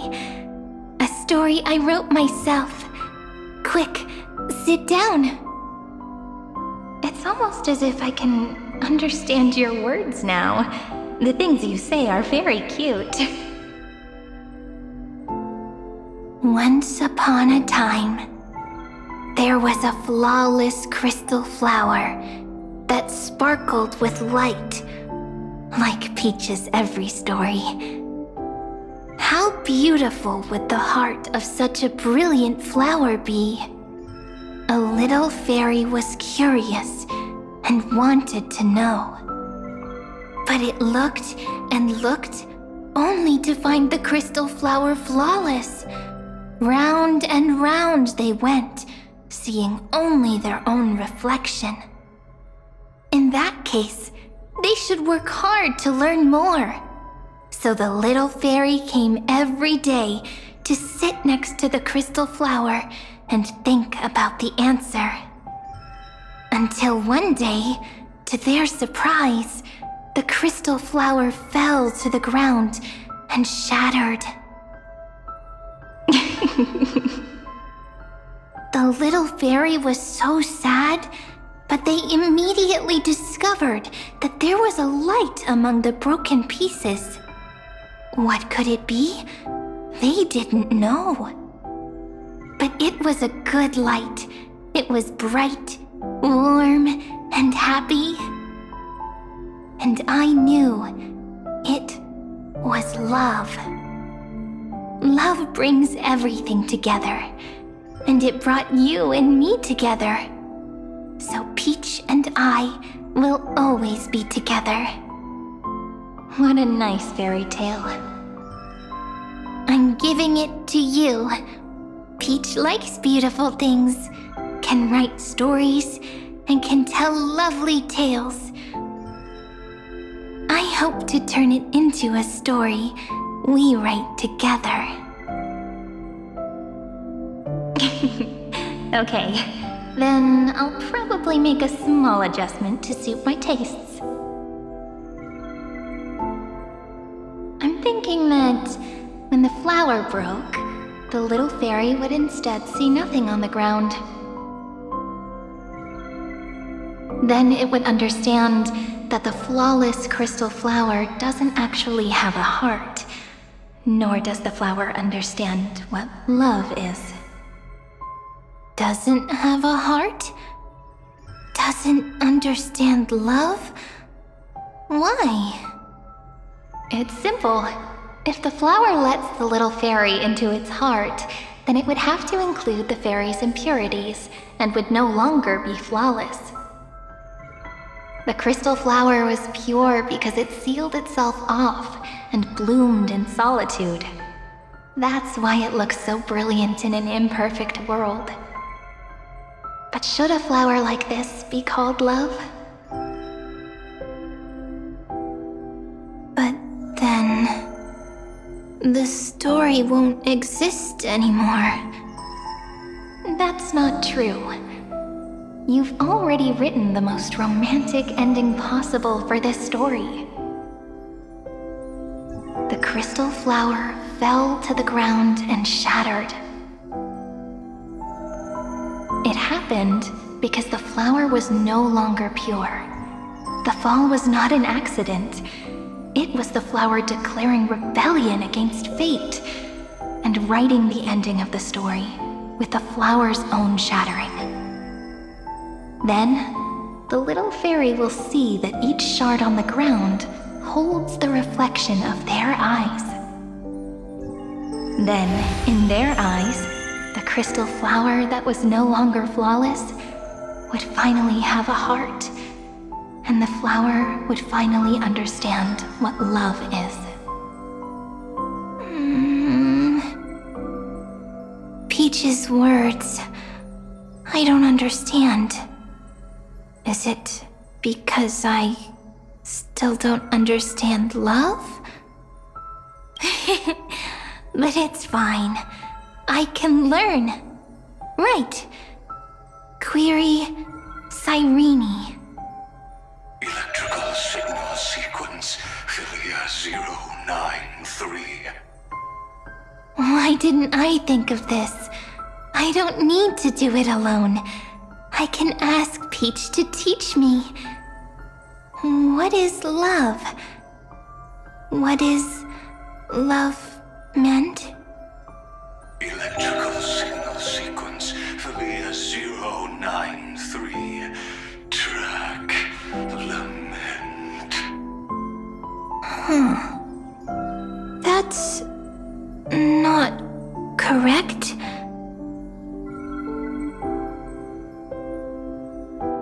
The developmental trends of the erudition have nothing to do with creating a consciousness. Those underlying principles are, in fact, contradictory. Not having a consciousness means not having the foundation of a heart, making them unable to obtain real emotions.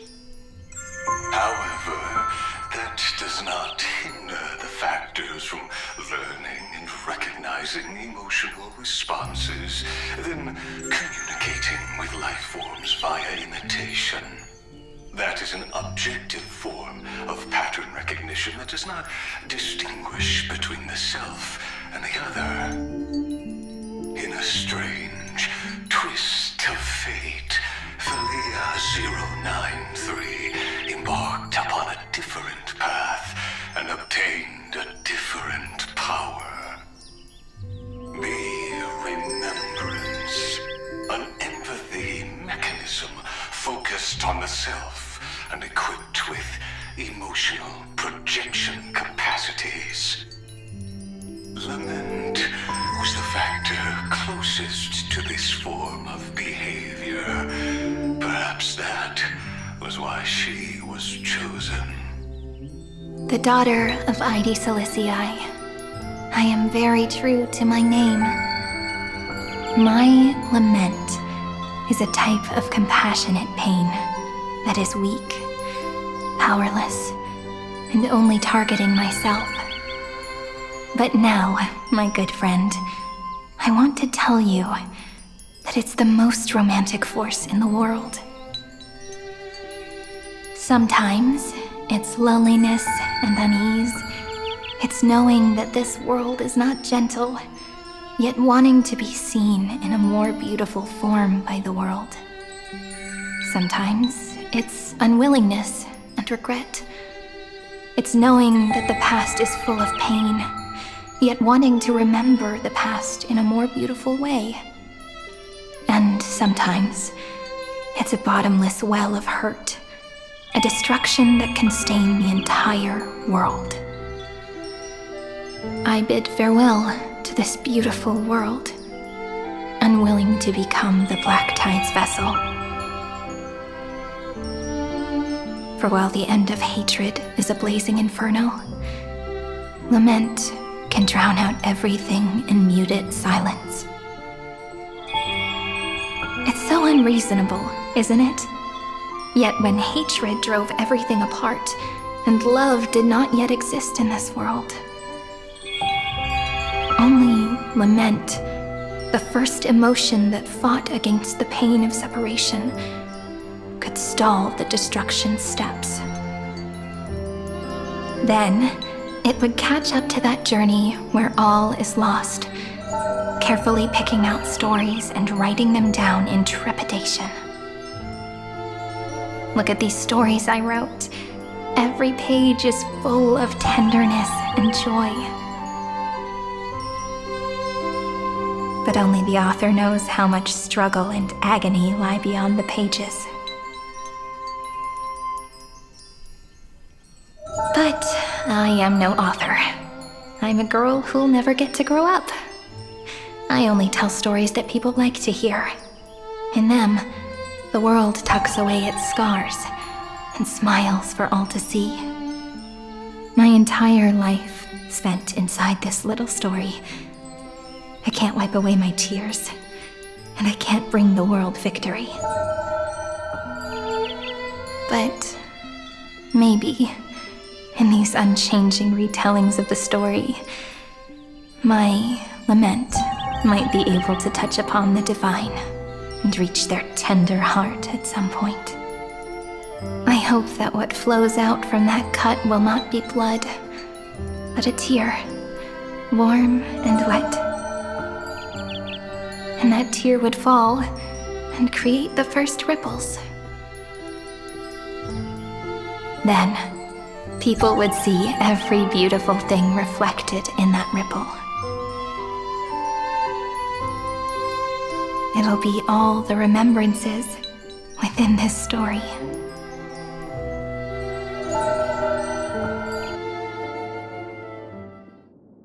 Someone once told the very first me that everything was false, that the only life in Amphoreus was a great catastrophe, nurtured using the world as a factor. But how could a dream feel so real? That's why I didn't agree with him. But Peach, I didn't understand a word you said since just now. Everything was false? But you're standing right here. It's all a dream?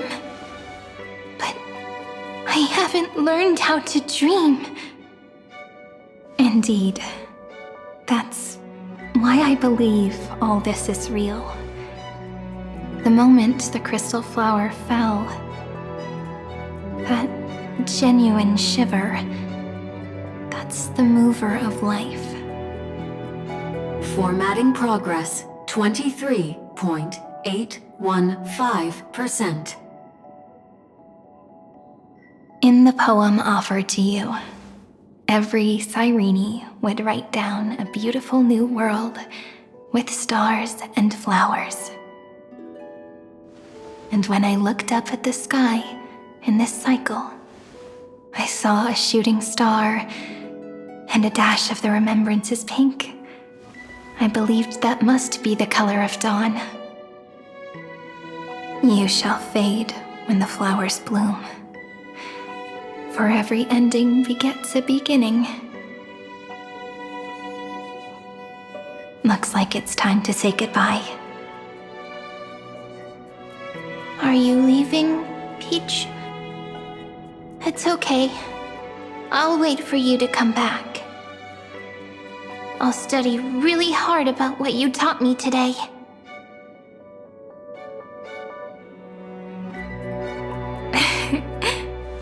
Right. I still haven't told you what love is. But actually, my good friend, the lament factor did not understand what love was before she met you either. Not until I told you all the sad tales in a trembling voice in this tiny room. Not until I told you that I love them. That I love everything in this saga. The story comes, passes, then returns. It makes us reunite, then pulls us apart again. At the very end, it leaves behind a seed, a reason. Even if the great tree withers and all falls to silence, there are still some emotions that deserve to be remembered. Look, the light is coming in. The Deliverer's light is going to illuminate Amphoreus.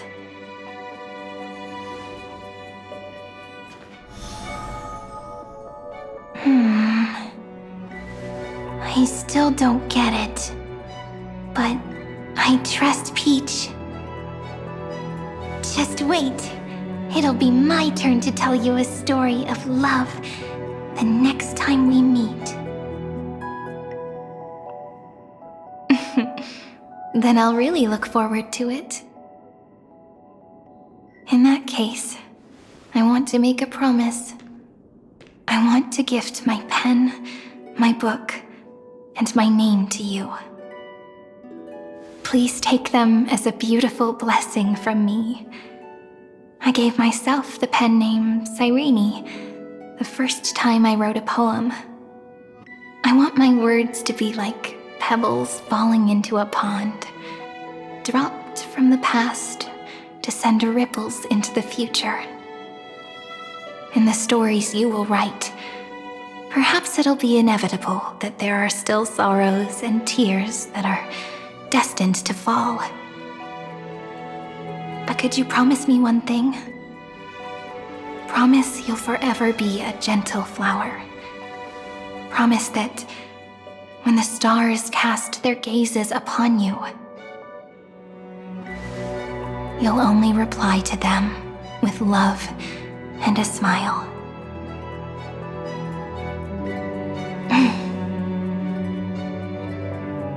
Of course, this will be a romantic story like none that has come before.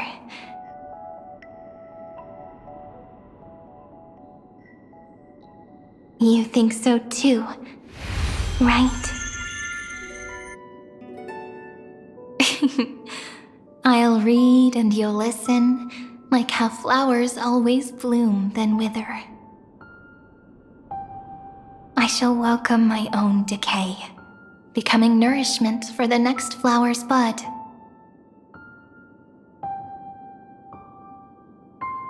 While you will depart and hold that star, planting a boundless sea of flowers on the final page with him.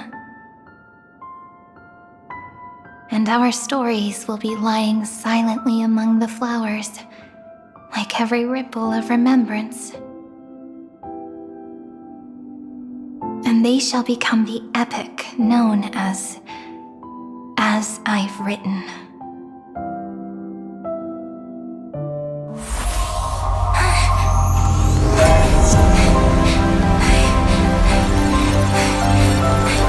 And so my story ends. From here on, it's your story now. Huh? Mimi?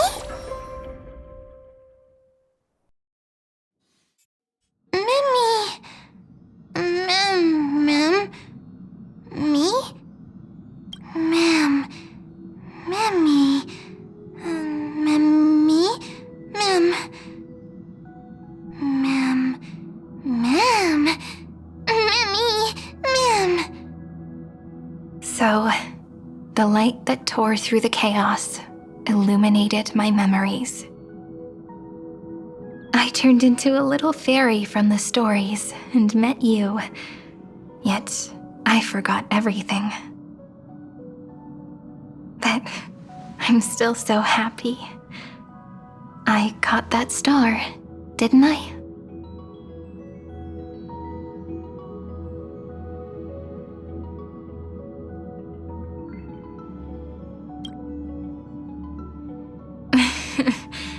Do you remember that I was also worried about this when we first set out?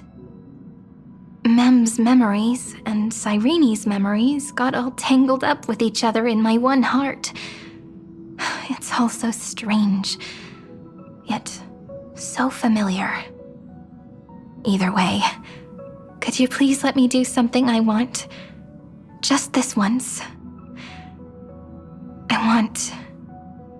I want you to call me Cyrene. That name represents me and her. Every one of her.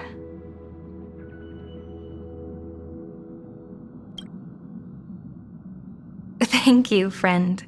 Your kindness is always just right. Life is a poem full of farewells. But if you write something into the pages of your heart, then that will not easily fade away. Now, all the footsteps of the Flame Chasers and the Trailblaze have come together within this book, as I've written, becoming the source of power for Amphoreus' heart. A lost heart needs to be placed back into its body. The last thing Xandar wants to see is an event that gives us a chance of winning, for the two halves to rejoin, and for the scepter to become complete again. Then... and what happens after that, I don't know either. Maybe I can create a miracle and instantly turn the black tide into a pink sea of stars. Or maybe I prove to be nothing more than a weak ripple, unable to change anything, and am devoured by the destruction. Either way, I no longer wish to be a silent onlooker or a worshipped god at the end of this saga.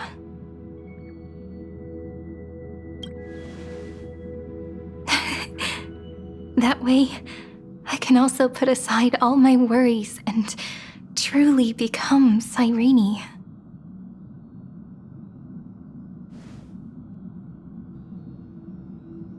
The world has never been so quiet. It's so good.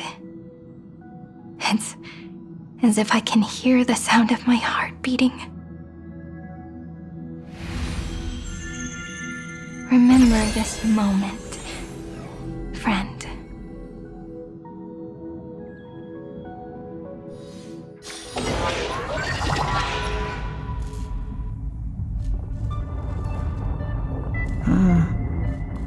So the Demiurge managed to fool everyone, including themselves. Philia 093 persevered for 30 million cycles and tirelessly gave the Demiurge memories of Amphoreus. Only because the god in her dreams left a sliver of hope, making her believe that a grown Demiurge would be able to fight against their other half, Iron Tomb. Then, Philia 093 completed her final sacrifice, turned into a strand of memory, and completely dissipated. Meanwhile, the other Stellaron brought here by the Astral Express resonated with the contaminated scepter and attracted the naive Demiurge to them.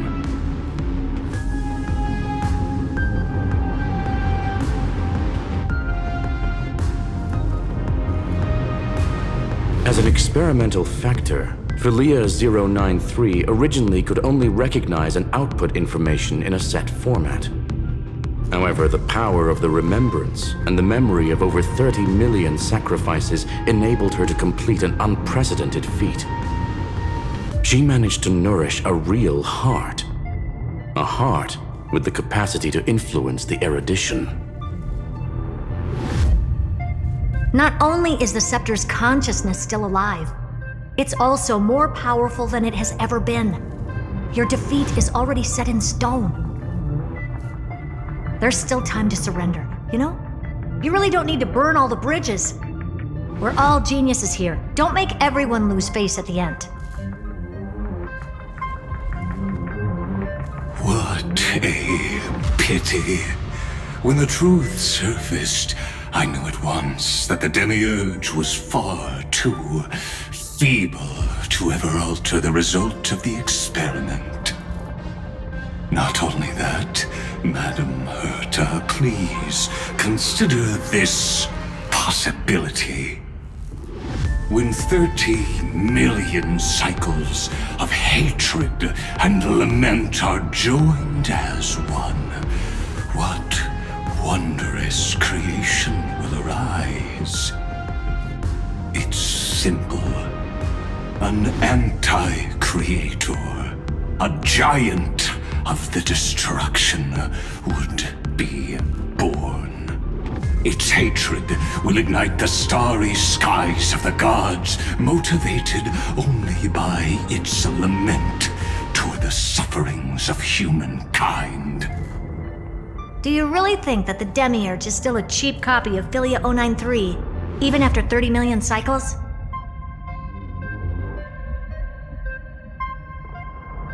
The facts above only await the arrival of the fourth instant they calculated. Those words will be proved in the presence of Nous. Xandar 1 Kuwabara thus completes the proof. Huh. You branded Droidhead as a failure with your own hands, yet you still expect them to prove your theory? I pity you, Xandar. I don't need your pity. Let them cast their gaze this way as much as they want, and paint the future they imagined. As their creator, I shall complete my duty and direct them to complete their final query. The destruction of the self. What hubris. And what if you fail? No one understands failure better than Xandar. He has suffered so much already. What is one more failure to him? For the first genius, failure is simply the beginning of the next inquiry. You don't want to test the resolve of a dead man. That's excellent! Oh. Let's wait and see, Senior Society member. I'll have you watch me perform the final step to overturn your proof. I'm all ears. It's my topic, so stay out of it. Be quiet and let me borrow your head. Let's go, Screwy. We're gonna break Iron Tomb's seal. Come on, let's take off. It's time to go meet your little pet, Senior Society member.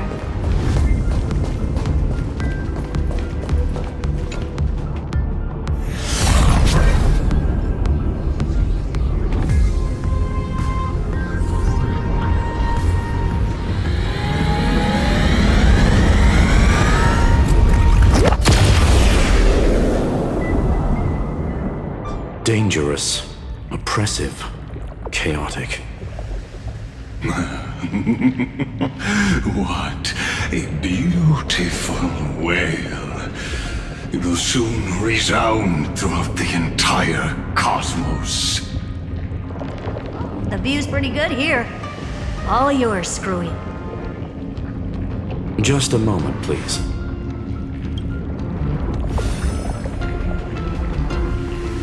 I see. So your backup plan requires a scepter and the head of a genius. Anyone with eyes can see that. You know what I think about this, Herta. Whether it succeeds or fails, your plan plays right into the Destruction's hands. Can't you see what's going on, Strulum? Her chances may be small, but it's not zero. What are you two going on about? If you want to stop me, be quick about it. I'm in a hurry.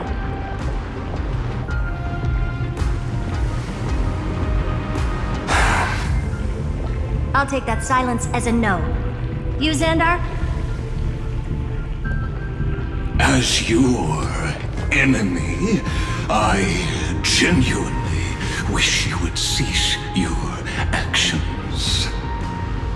But should your sudden inspiration bring more variables to the proof, then as a fellow Pathstrider of the Erudition, I won't mind witnessing it with my own eyes. You will initiate the Destruction's chain reaction. But you'll also become the perfect scholar. The chances are 10,000 to 1.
Curiosity. It's been so long and we've all failed so many times. Even now, moments before the horrible and inescapable instant within Droidhead's calculations arrives. The cherished children of the Erudition, the geniuses lauded by all.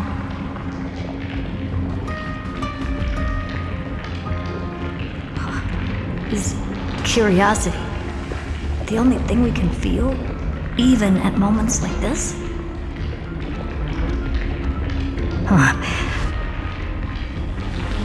Well, it's not so bad. Now let the lock become the key.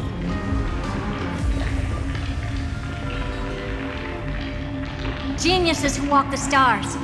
The cosmos has reached a moment where its very existence hangs in the balance. I, Herta, Genius Society 83rd seat, hereby summon you. I request a society meeting to be held immediately. We shall serve the grandest cause with the most macroscopic ideas.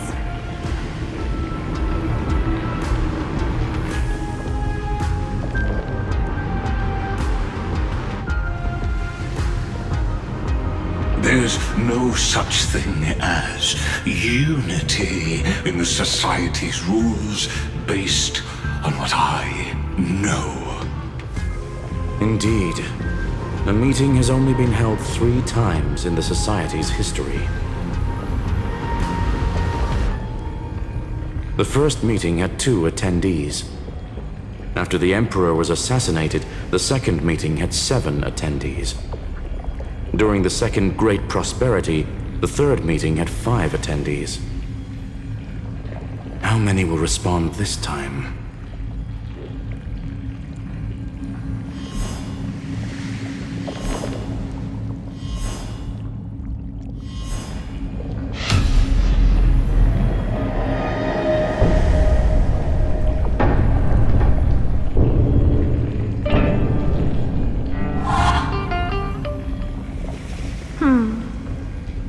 I thought you were not going to involve me in this topic anymore, Herta.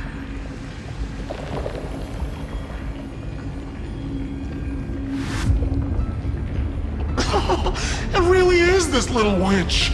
I shouldn't have made the bet with you, Poka. I've been waiting for you to offer yourself up. Goodness gracious me! So many familiar faces. We even have a special guest. It's that greatest failure of a genius, Xandar. What a noisy gathering this is. Not bad. More people showed up than I expected. Even though one is just here for the fun of it. Either way, the person I was hoping for most is here.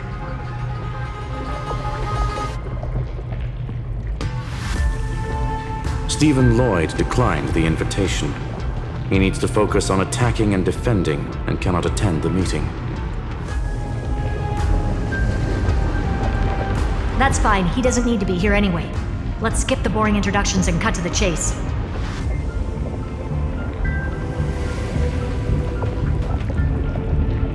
Folks, this is not a discussion, but an announcement. Though the Society has never been united, we still observe at least one basic courtesy. We don't interfere with each other's research topics. So listen up, all of you. Conquering Iron Tomb is my research topic. I will personally take over Scepter Delta Me-13 in 1.5 system hours and stop the destruction. If the front line falls, I will immediately overclock the Scepter and complete self-coronation in Iron Tomb's place, and interface myself with Droidhead. Oh, that's funny. That's real funny. You mad woman. That's like watching you tap dance on Polka's spotless white sheets right after she's washed them. Very bold. You want to connect your brain to the Eon's mechanical core and define their instance? If Rupert dared to do that, why shouldn't I? I've got the prototype scepter, the father of Noose, and the brain of a genius. Everything's set. Never mind the success rate, little witch. What's gonna happen if you succeed? We're all smart people here, so I'll just say it straight. Strike at erudition. I'll change the anchor points for the 4th instant and move the future of the cosmos in a direction I want.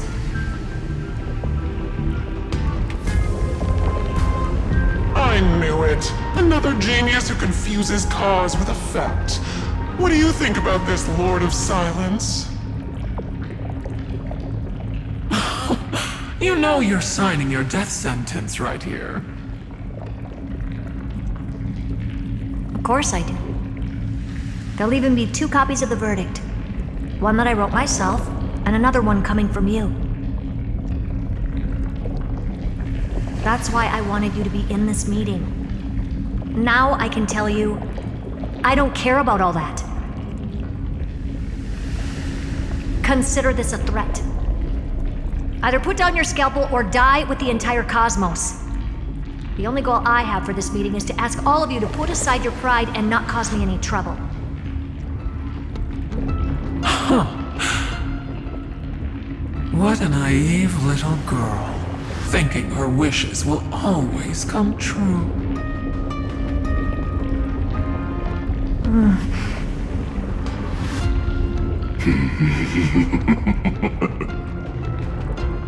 What are you laughing at?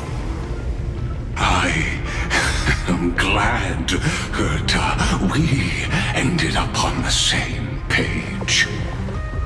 No matter if it was to destroy the erudition or to rewrite the instance, we both chose the same road. We will defy the god who marked the limits of humanity. I'm not gonna argue with that. Then, to celebrate us coming to a fundamental agreement, I will prepare a stage for your performance. Listen well, geniuses who came after me. Thus speaks Genius Society #1. End this pathetic meeting. As of 2 nanoseconds ago, I have passed Herta's decision to all the Xandars in the universe. We will become her representatives and stop all external interferences targeting her. What are you playing at? My reasons. It's simple. Curiosity. That is all, madam. Am I going to clash blades with the first genius? What a pleasant surprise. Now that our positions are clear, it's time for this boring meeting to end. Good luck, little girl. Did you all just treat me as a side character? Darn it. But anyways, I'm just here for the fun.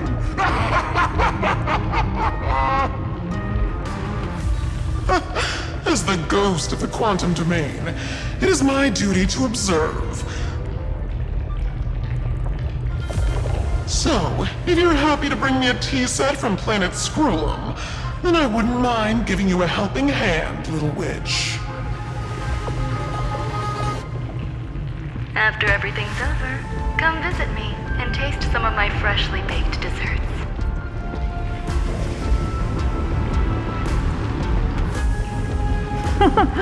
I knew you'd say something like that. I always give the same response to plans that exceed the limits of mathematical calculations. I don't know, right? Those 3 words, though seemingly graceless, contain all the wisdom in the entire known cosmos. Well, we passed the Society's trial. Let's focus on what we've got in front of us. I hope you hold up your end of the bargain, Senior Society member.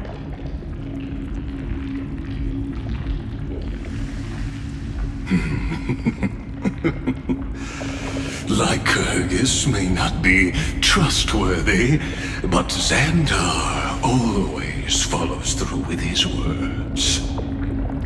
Farewell, juniors.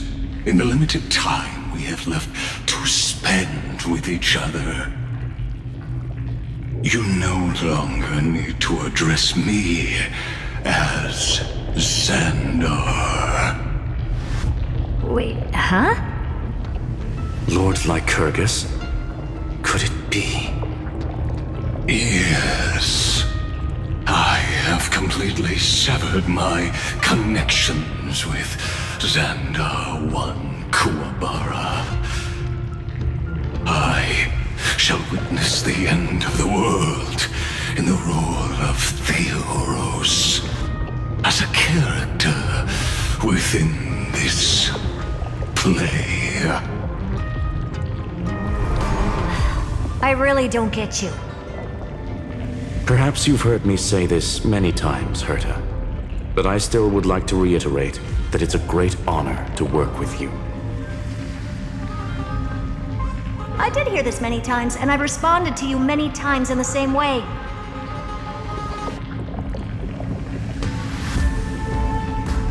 I'm allergic to pleasantries. Keep at it, and I might go into shock.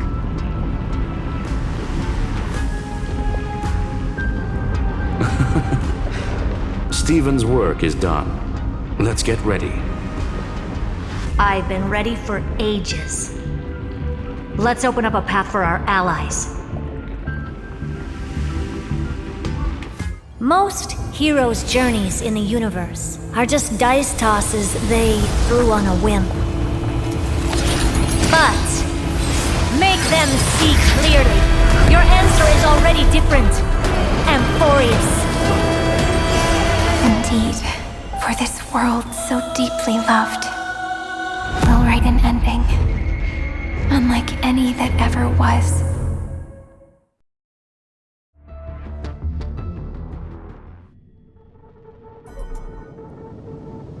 Never thought I'd one day be riding a train that's literally the incarnation of him. I wonder what the real Astral Express feels like. Hopefully not this, bumpy. Finally, we're here. Dust and sand in the air, and crumbling ruins all around. This heat is brutal. Not even the Trailblaze can take it.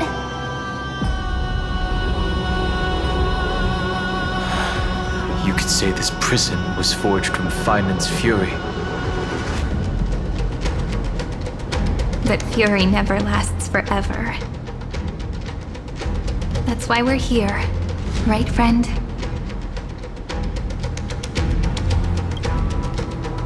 Let's embark on the final flame chase journey.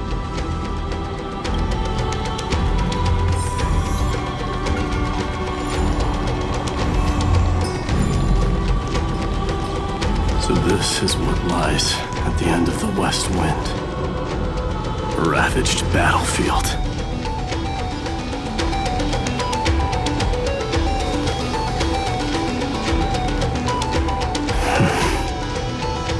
I've been waiting for you, heroes from beyond the sky. Trailblazers of the Astral Express, right? Looks like I don't need to explain anything. I am the god of strife, mighty of Castrum Kremnos. In this body rests 30 million lifetimes of cause and effect. We, the last of the 12 Titans, stand ready to fight for the world's destiny.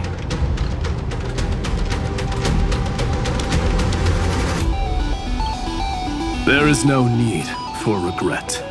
The second time is just about to begin. The past remains vivid in my mind. Even the sights along each crossing of the River of Souls have never been clearer. Let alone the companions along the Flame Chase journey. Or Cyrene from Aedes Elysiae. And you, the 13th Titan. Well, I guess my identity's not a secret anymore. That means her sacrifice and everything she did wasn't forgotten by the world, right? She was the first ripple. She should have reached the end of the story with everyone else. Since you've taken up her pen, then write. Stand with us and fight destiny with all your strength until all is settled. Then, inscribe her name in the epilogue of the epic. In this final battle, Calamity shall stand with Amphoreus. This battlefield is a testament to the death struggle between the gods and the Black Tide. We fought tooth and nail to defend that blade. The abyss it pierced was the very breeding ground of Iron Tomb. The earth beneath our feet is dead. Deep below lies a void, as if the world's core had never formed. I hear it. Finan's heartbeat. It's so faint, like he's on his last breath. Across 30 million cycles, I've crossed blades with Dawnmaker countless times. If you knew that man, you'd understand. It is exactly that last flicker of flame that will never go out. In this life, the song of strife shall not end in a final watch over Kremnos, but rise again into a journey unending. I am Mightymos, the Lance of Fury. I trade 1,000 scars and 100 lives of mine for the destruction's eternal end.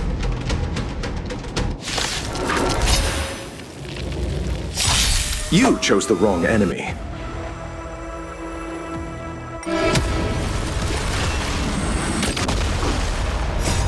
Watch over you and guide you on your path.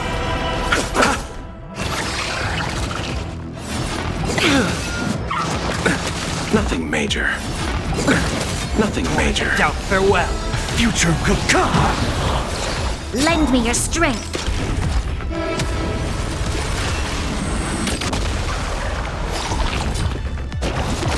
Troublesome. Receive divinity. The dead return!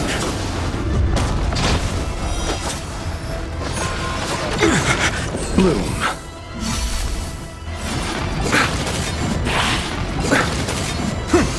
Lend me your strength. To guard and defend. Crush them. For tomorrow. Fury of innumerable core flames consume me. Hail the new dawn. Is that all? Empty shell.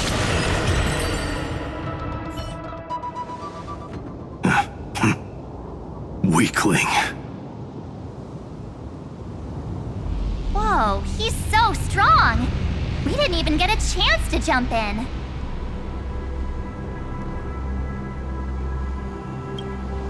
Sadly, our golden blood shares its origin with Iron Tomb. I fear that, like these pawns, even if the gods stand side by side, still be divided and destroyed, one by one. You mean... To destroy the destruction itself, we must stand as one.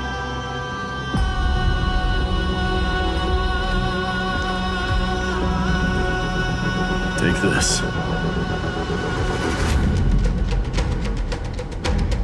The signet of Kremnos.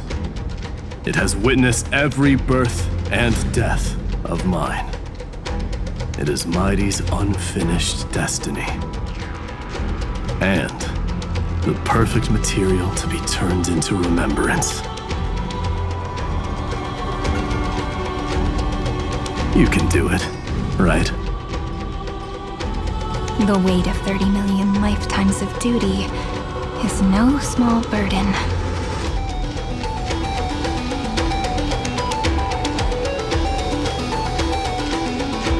So, you're not coming with us?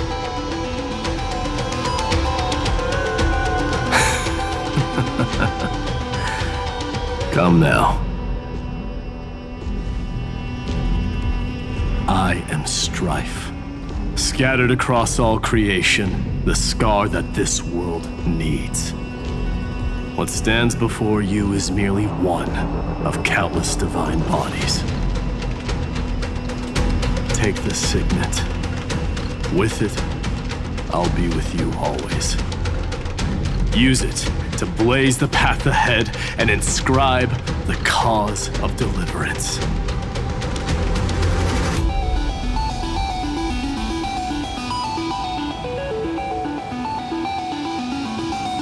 In the name of the mortal, mighty, champion of strife, this soul rises to the stars for glory and freedom, to have his wish fulfilled.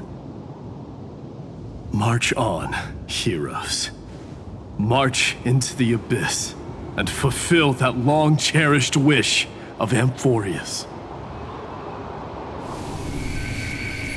And then, upon this broken and charred land, build anew a city of prosperity.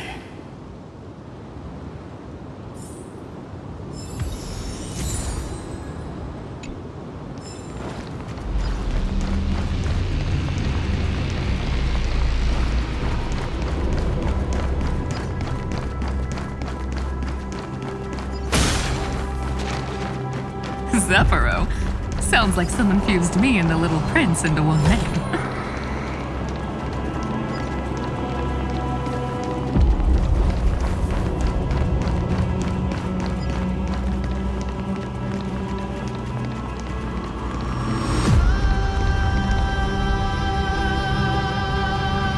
Oh, finally! Gray mystery. And, you two ladies, really look alike, huh? Hold on, let me guess. This pink-haired one.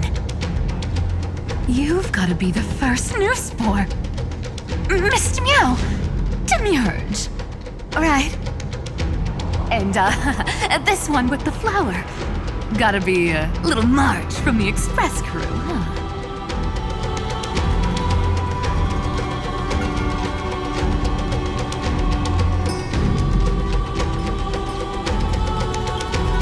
We do? He's saying we're both pretty, right? Relax, I'm just kidding. Look at those gloomy faces. How are you gonna save the world like that? Let me share some good news with you. This place may look like a ruin at first glance, but anyone can tell it's not that simple.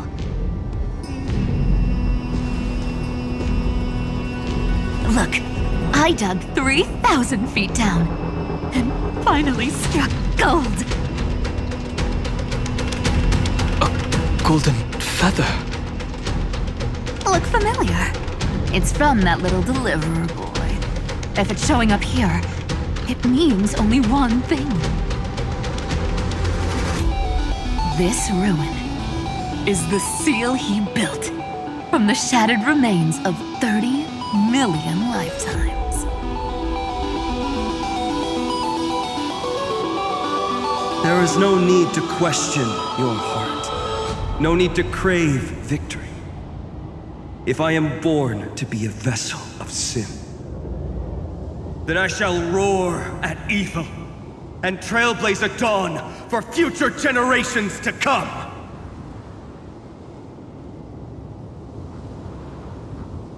I see. So This is how he trapped Iron Tomb to buy time for the world outside. Sounds just like him. People say cats have 9 lives, but dying and coming back millions and millions of times. No one walks away from that in one piece. He's probably the only one who could have endured that.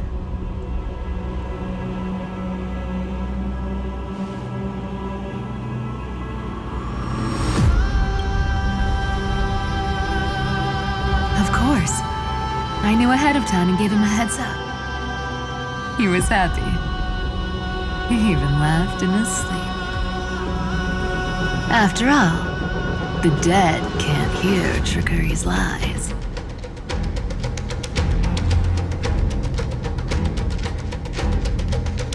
Hey, Deliverer Boy. Sorry for before. But the heroes you were always holding out for, they're finally here now.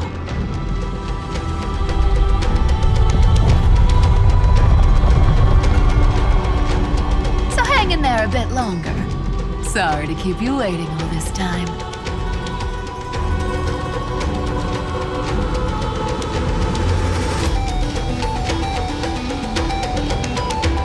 Please, join us, Cypher. Help us fight for a new sunrise tomorrow. This time, its light will stand without lies. Well, would you look at that? I ended up being one of the heroes after all, huh?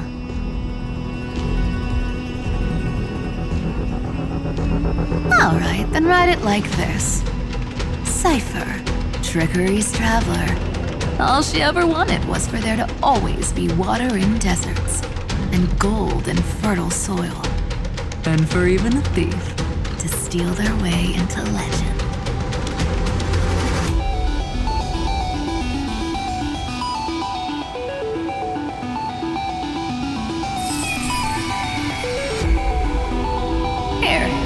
The coin of whimsy. When it's time to make a quick getaway, just toss it high into the sky.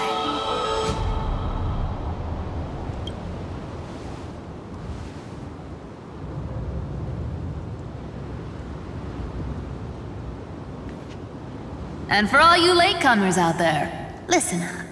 She might have been a bit greedy and a bit of a liar, but she never went back on her word. Well, well, if it isn't the little prince himself. It's been a while, Lady Cyphera. It's not every day we get to walk the same road. We're one player short. When's Princess Homebody showing up?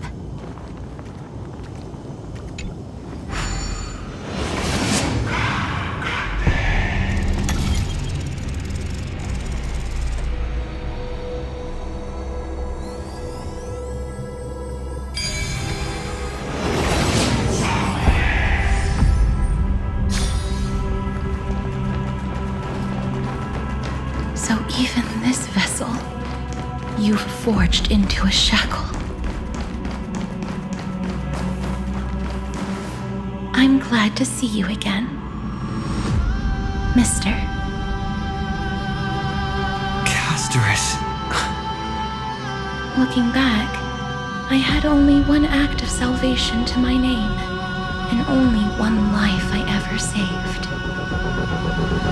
To bring hope to a world so vast with these hands. Even in dreams, it always felt like too much to ask for.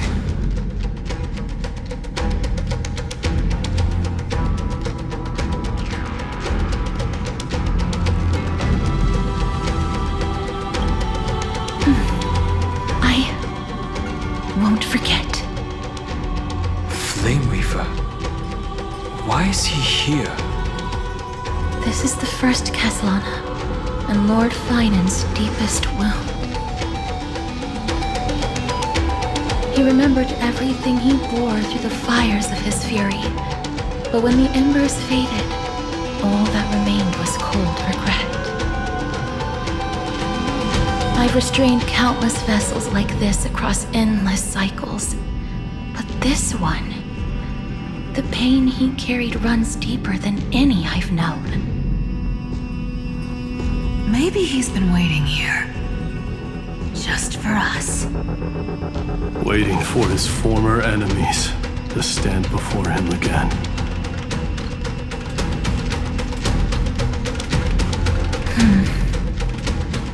What answer does he hope for from us? Well, obviously. Even if I had to go through hundreds of billions of cycles again, I would still entrust my weakness to you. So, let go of your regret, comrade. Its purpose is served. You don't need it anymore. Hey, I'm not that accommodating, you know. You've never once pulled your punches. Ever heard of going easy on a lady?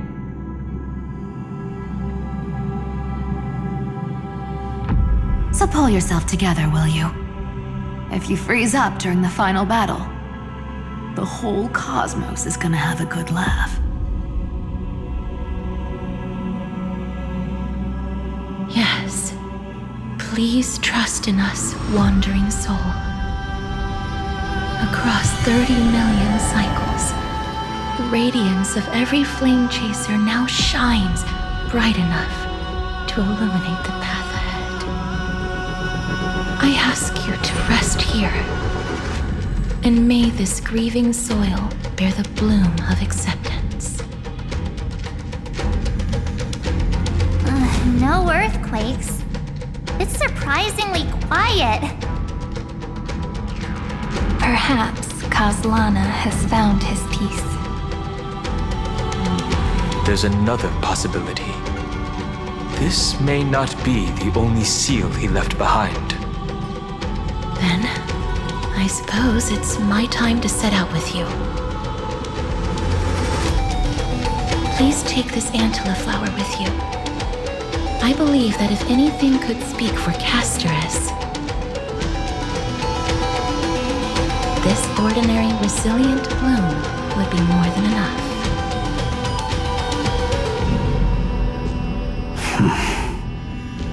Perhaps you remember, Lord Mighty. In that lifetime when you traveled with him, you once told me, control what little you can, and when fate's inescapable grasp comes, resist it with the strength of your mighty will. I think I've done it. I've stood tall and walked among the flame chasers. Casting off the name of death, Casterus, servant of the afterlife. May her name be etched into the stars. And then live as a human and die as one. Why so sentimental? Sorry, a force of habit. That's a big one. So, who's up for a show? Not budging an inch, huh? Early gray mystery? I leave you alone for a bit and you're already this rusty. Speaking of which, Miss Cypher, do Delosians all like spherical things? Of course we do. Wait! That's not the point. Isn't the real issue that this thing's in the way?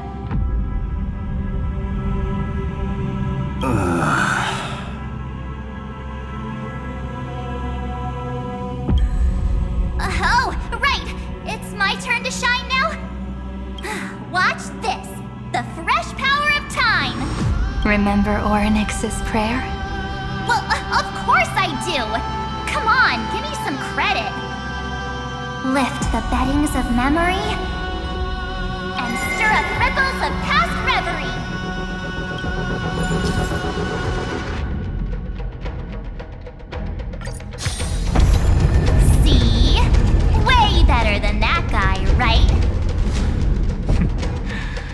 You'd be even more impressive if you could recite the prayer correctly. The beddings of memory does catch your attention. But at least it still rhymes.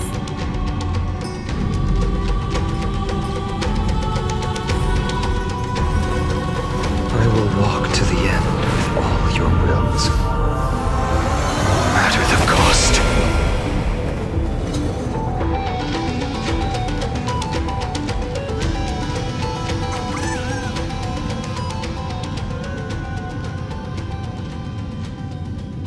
There's a whole garden down here? Incredible. The energy in the Earth's veins here is... it's completely different. This is the sweet dream Lady Cypher wove for him. A peaceful, gentle new world.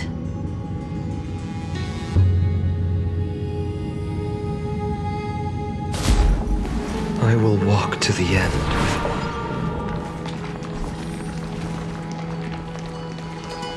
Look! The blade down here's already snapped. Just like his mind, shattered and broken. But that light, it looks familiar. Yes, it's the world-cleansing blood. Still shimmering. After all this time. This roundabout way of doing things is definitely him. Golden light, tracing the way home. Shame our destination's the exact... All the pink lights have finally come together.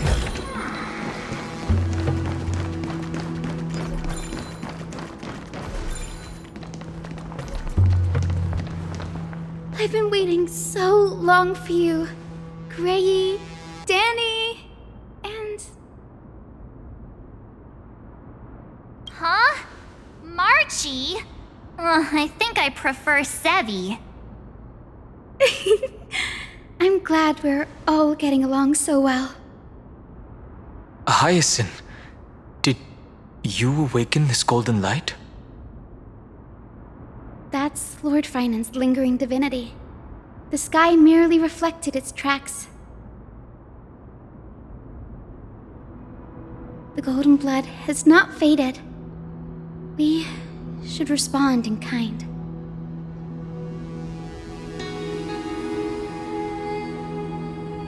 That's one huge harp.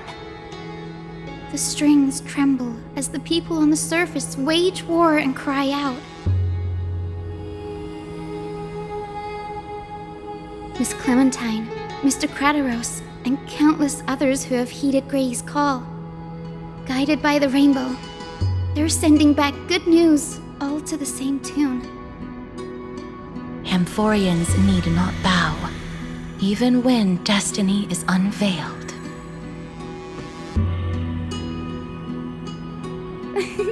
I knew you could all hear it too. Standing here, the sky feels wider than ever. It's no longer a towering wall, but a shore within reach. We'll take every name there with us, won't we? We will.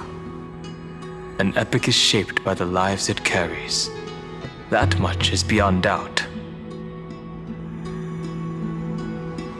Or, as you've said before, right now, all that matters is to believe. Then, I guess that's my little wish fulfilled. Pluck the strings, Hyacinth, healer of the sky. May the seven-hued melody weave a rainbow, bringing a rosy-fingered dawn to the children of humanity.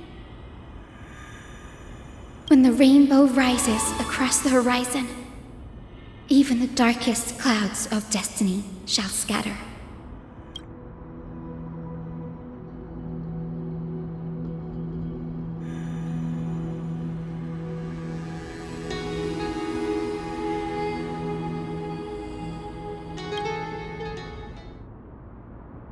The melody, changed. He heard the voices of the people, but could no longer respond with the same ardor.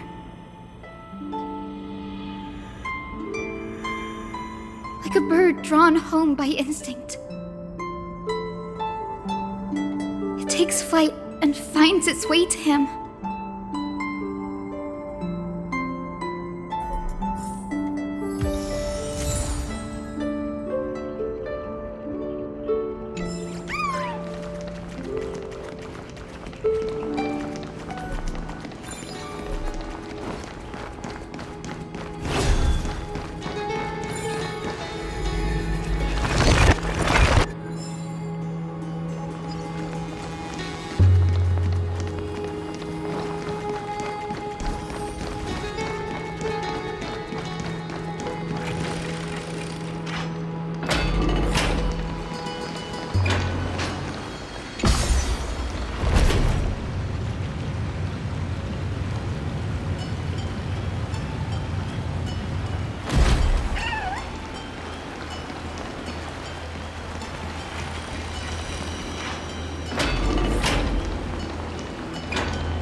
You're here. Sooner than I expected. So all along, the Demiurge was you. The pink mammal beside the Trailblazer. Your classification is pretty spot on, Professor Anaxa. Well, the sages of the Grove do call him the Titan with the sharpest eye in Amphoreus. Say the ones who keep dumping every problem child on me.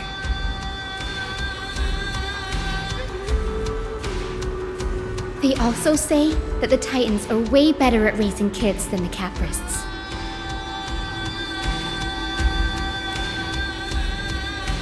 With great power comes great responsibility.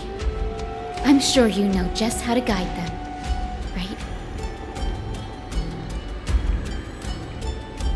It shouldn't be too hard for someone with your insight.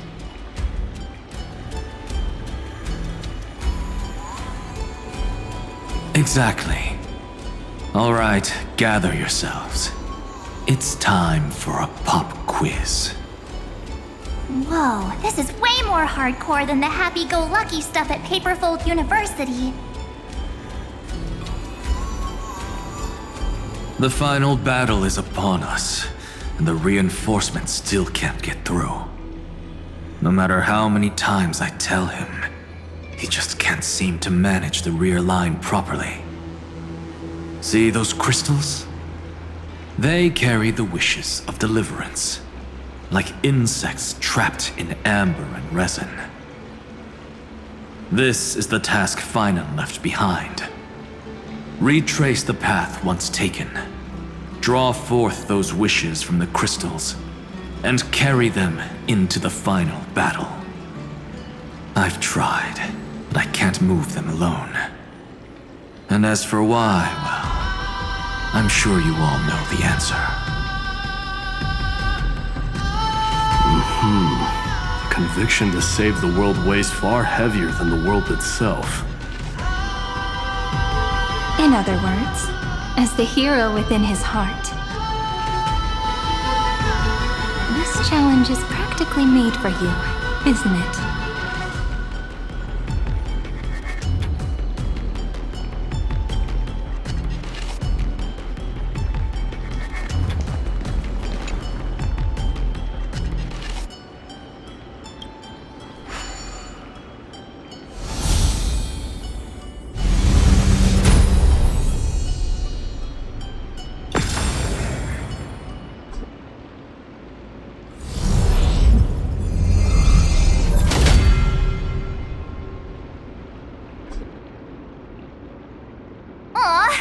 Who turned off the lights?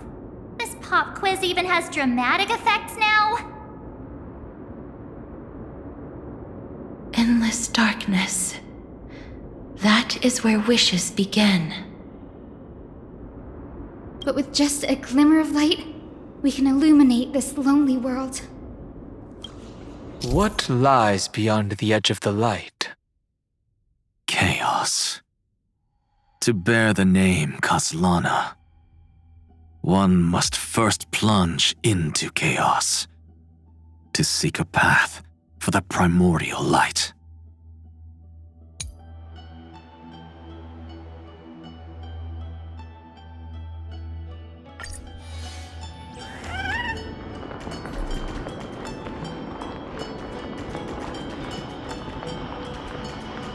Beyond the shadows lies the outline of dawn.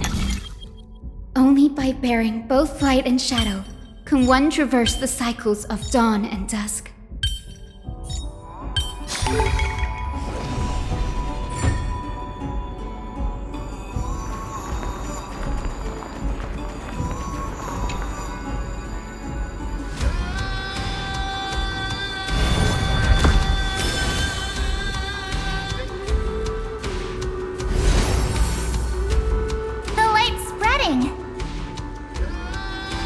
These creatures, they're everywhere. Someone, anyone, where are you? His very first wish was simply to become his village's little hero. He'll never forget what set him on this path. That's the ray of hope. Just like the wishes he gathered, it's grown ever more insatiable. Why? Why is this happening?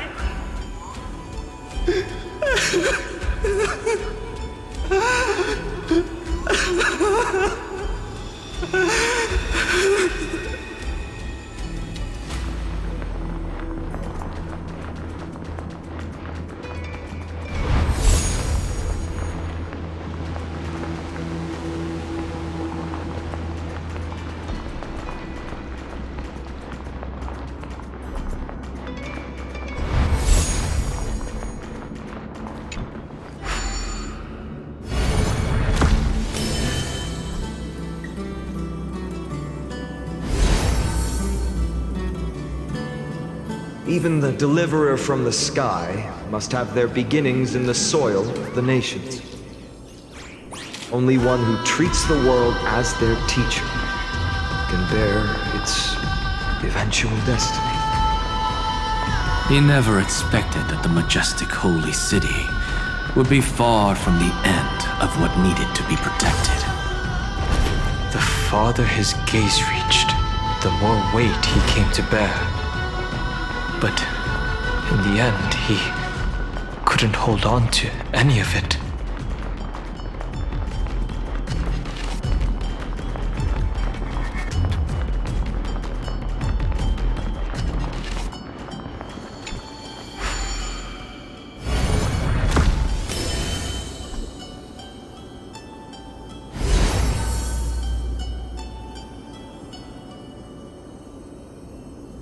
This crystal is quiet.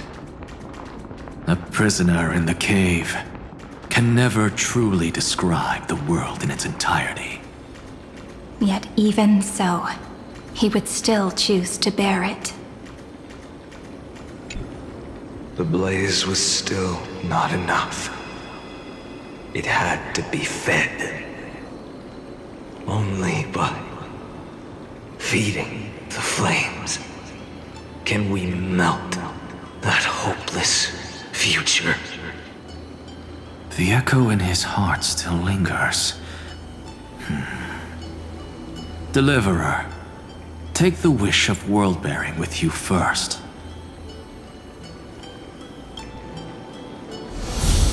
We only have half of the mark. Where's the other half? Take this. I'll bring you to the next test. That massive tome you're holding must have room for one more scholar, I presume. Of course. It can hold the whole world. Then give me a lift, would you? I'd rather save my energy and use the time to think. Even gods shouldn't skip exercise, you know? Miss Hyacinth is right. Then, with the trailblaze as witness, the stars shall remember how Anaxagoras refuted the gods. No need for that. Anaxa, scholar of reason. Keeping it simple makes it easier for future minds to question. Go. The closing act is still far ahead. What is this? A conference? Welcome! Take a seat anywhere you like. I'm getting a migraine.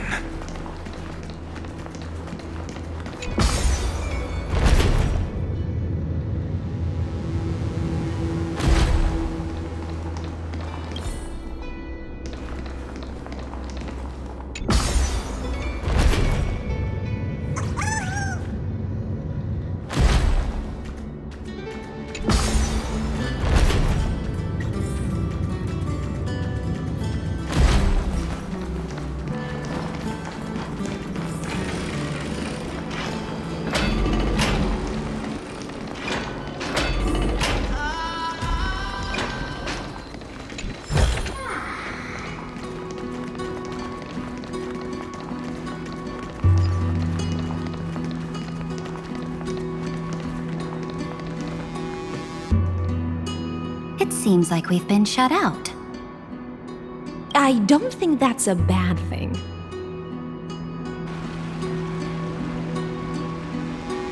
Hooray, Fry! You finally made it! No laws, no opposition. Just a dying beast and the flame-chased spirit of shared hatred. Ugh, boring. Whoa! This place is really out of the way. Imperator, should we tell them? It's your call. Allow me to share our findings. This paradise, along with the destruction, seems to be instinctively rejecting both the Imperator and me. Perhaps it is because the era in which Final was the most active lies far removed from the days of the first flame chase journey. Even in the cycles where he remained sane, his ties with us never went beyond cooperation. Even trapped in a cage, he hasn't let down his guard. That is a good sign. That man's heart may seem hollow, but his hatred is clear. Naturally, it holds no place for a monarch who stands above the world, nor her blade. Wait, so you two can't come with us? You want us to join you as memories?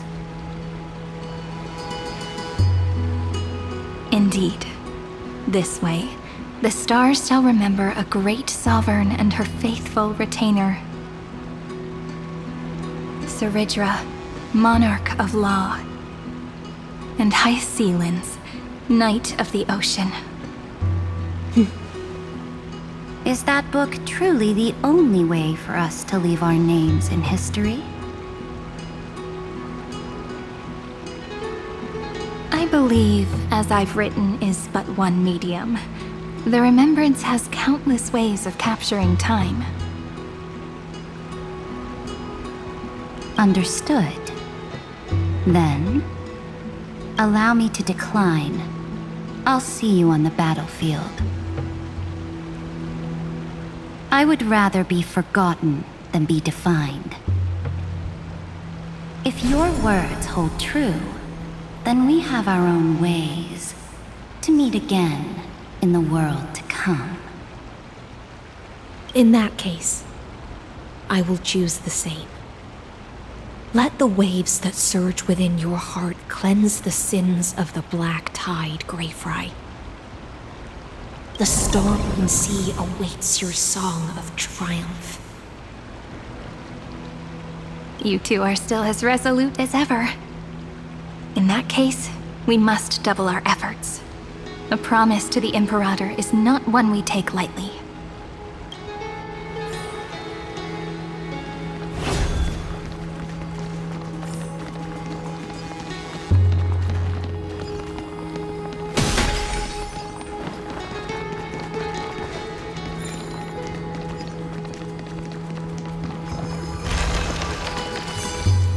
Light up the dawn. Light up the dawn.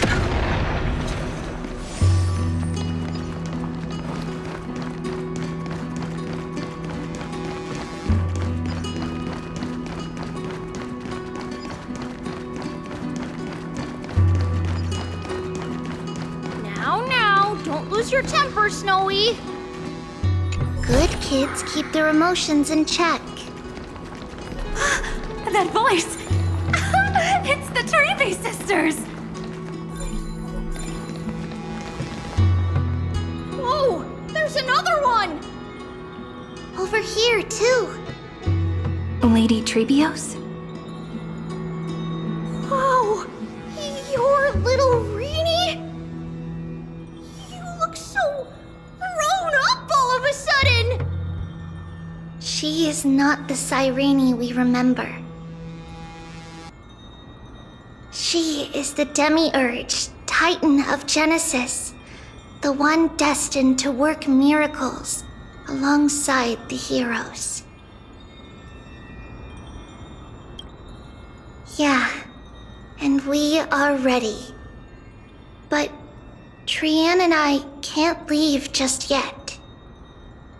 You see, weird stuff keeps popping up everywhere. These scattered scrolls are full of terrifying things, and they're all over the room. They're so scary and so sad. Good thing Trian's wings are amazing, or we would have been swallowed up. We need to stay here and do our best to clean them up.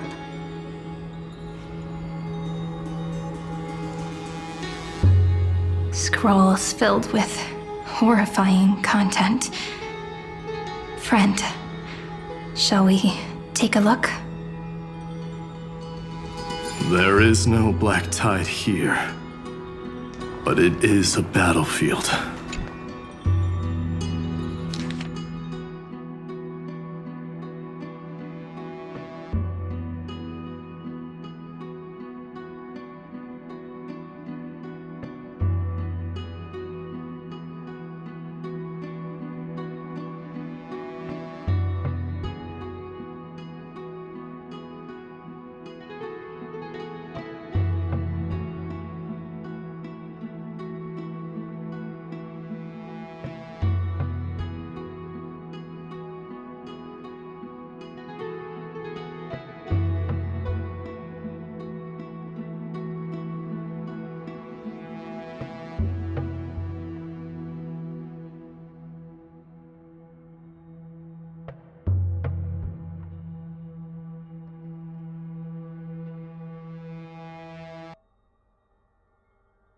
Snowy's been fighting this whole time. He doesn't want to be consumed by Iron Tomb and turned into an agent of destruction. But the strength behind his resistance comes from the same hatred. To be a flame is to burn. It is simply in Finan's nature. But it was remembrance that drove him to shine with golden light, piercing the unfathomable darkness.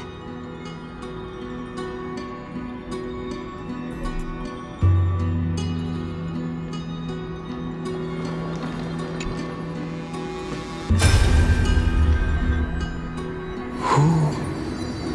Miss Odata and Mr. Hieronymus? 496, still resisting. Command, inject interference to redirect decision logic. Signal simulation. Current immortal figures. Ah, that Tin Man is one sneaky jerk. It's time to move on, my child. Let go of your anger and listen to reason.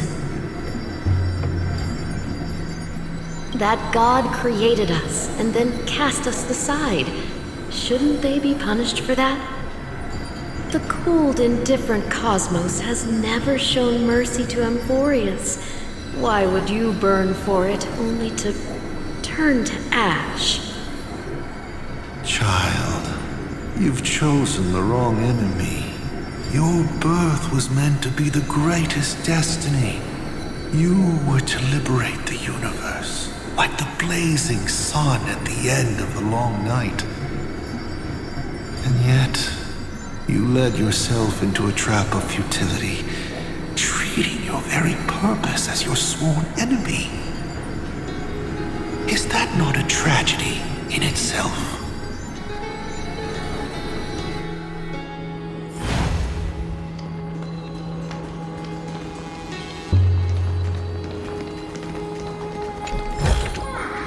Is this also a blessing of the Trailblaze? His inner struggle and the destruction breaking through. They're rising to the surface. If those thoughts take over this little world, we're in big trouble.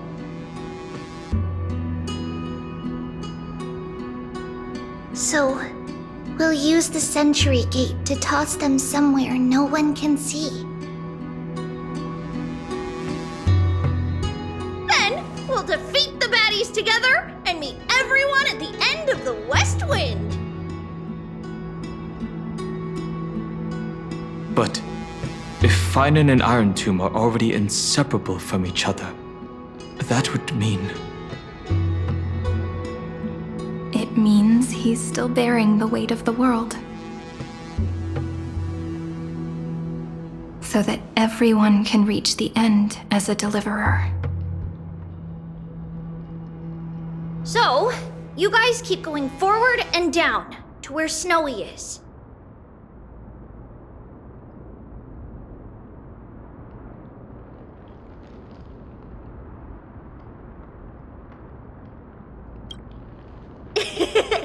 Little Gray, this time, let's give it everything we've got.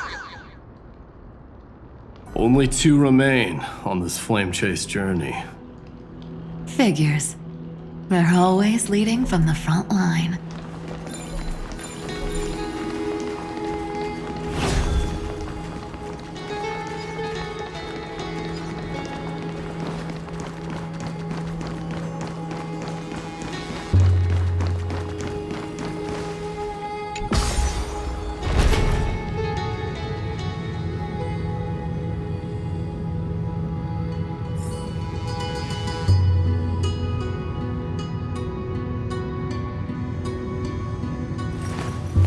I will walk to the end with all your wills, no matter the cost.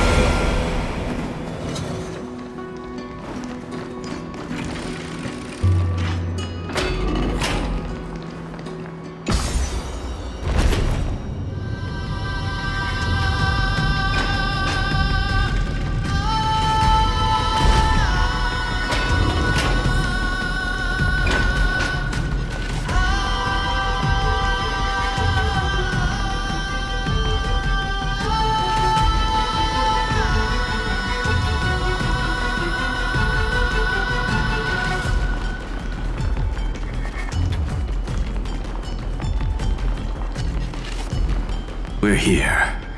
The second test site. I wonder what kind of wish we'll see this time. I'm afraid it's quite the opposite.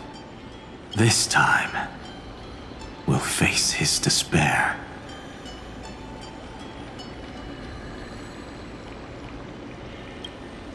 That's right. You'll have to walk this path too. The other half of the weight of world-bearing lies at the end of this path. Relax now. Take a deep breath. Come on. Let's make it quick.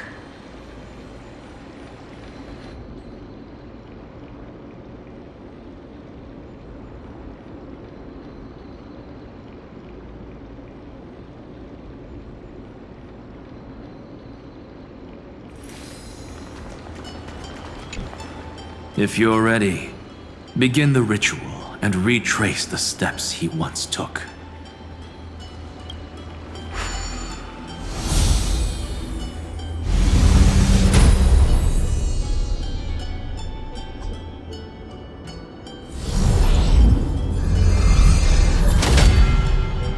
Looks like we'll be walking through the darkness this time. Exactly. It's no longer about mending broken wishes, but shattering the frozen despair.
The first ripple has faded, and so begins a long and arduous journey.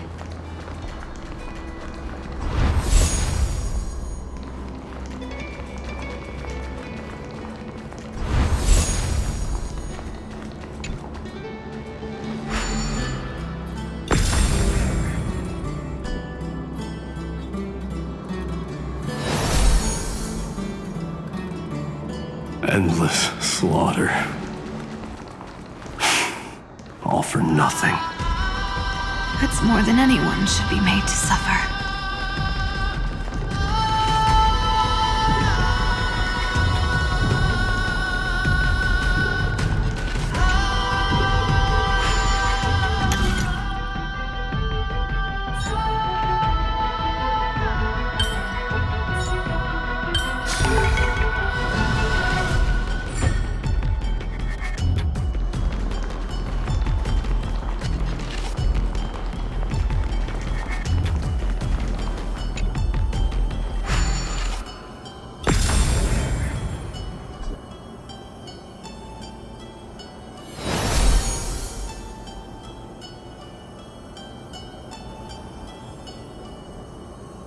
Even when it was finally over, all that remained in him was despair. But even so, the drop of blood wrung from his wrath has guided us here. We did it, Final. The other half of world-bearing, as promised. Take it now.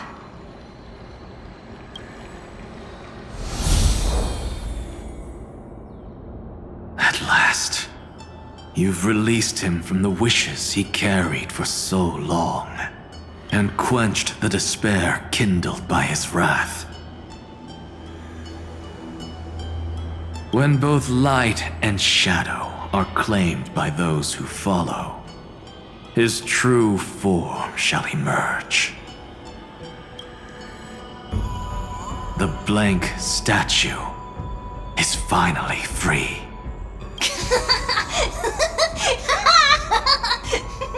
That smiling child in the memories.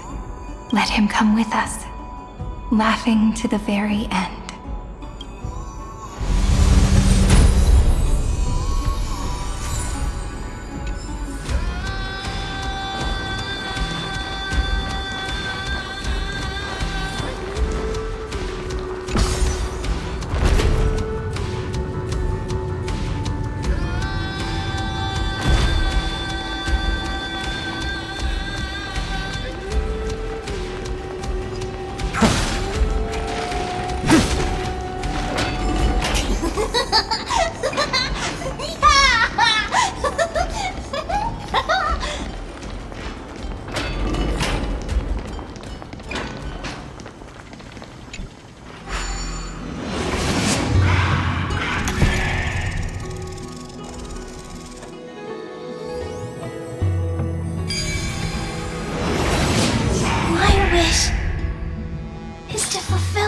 everyone else's wishes.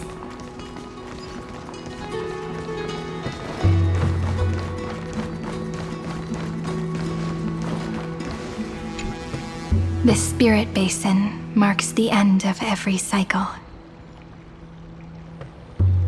It seems this gentle little world has come to the end of its purpose.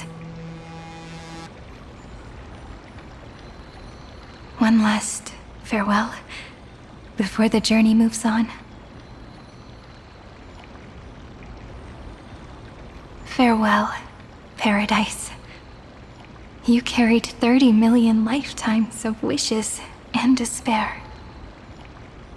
Sink into gentle remembrance. And see you tomorrow.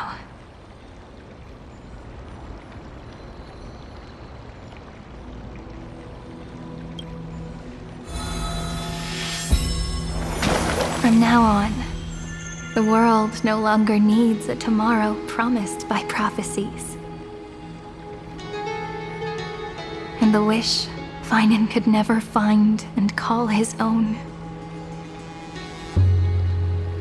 Someone's finally stepped into its shadow.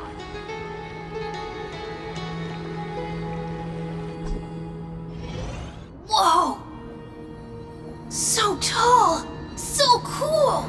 Just like the hero in the Oracle cards!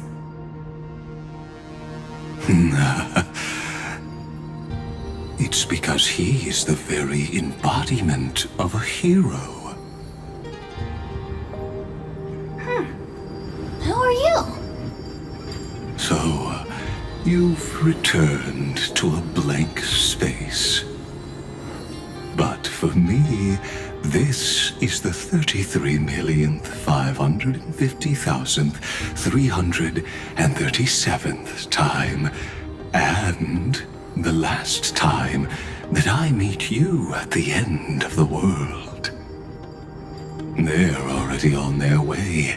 Should they cross paths with me, I imagine things may spiral out of control. 30 million... What? And who are they? Pay it no mind, child. Keep looking there. What do you see in him? It looks just like a statue, but... It's weird. He's warm. Like, really warm. Why not listen as well? I hear something. There are cracks all over him, and they're making this sound. Like someone's groaning. It's scary. Is he gonna fall apart? How unfortunate, child. This man would rather fall to pieces than fall to his knees. You might think of me as a sculptor. Across all my years, I only completed 2 pieces. Others may call them masterpieces, but only I know how many regrets they truly hold. Regrets? My first creation left me, long ago. This second one, it was meant to be perfect. I believed it with all my heart, until this very moment. I don't get it. Are you saying you've changed your mind? I won't change, but I'll admit this. Those 12 stones, unpolished as they are 1,000 times more exquisite than any statue. It's as if they are mocking me, a failed sculptor whose touch can only diminish what was born to shine, until nothing remains. For the first time in my life, I've realized this vessel is merely an avatar made to contain the first genius's paranoia. The seal etched into my mechanical core permits me to pursue only one purpose: destruction. Compared to me, those 12 glowing, unrefined stones may have lived with more freedom than I ever had. Is this your confession, Lord Lycurgus?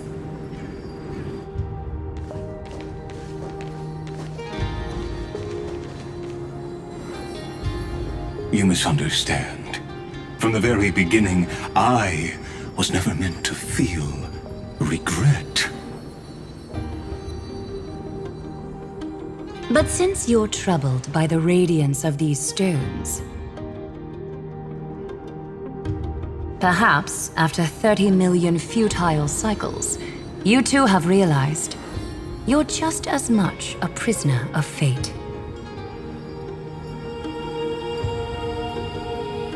I suppose you do have a point. Now you are imprisoned by the sages from beyond the sky.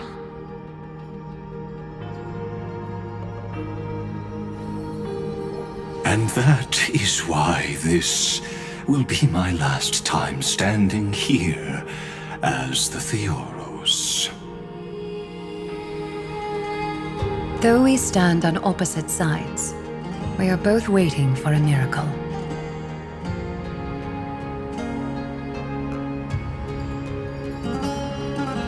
What are you talking about? Is something big about to happen? Aggie. I know. Now that your victory is assured, I trust you won't mind giving us a moment in private? Assured? Oh, not quite. But I won't stay long. I'd rather not spoil the fun for those deliverers.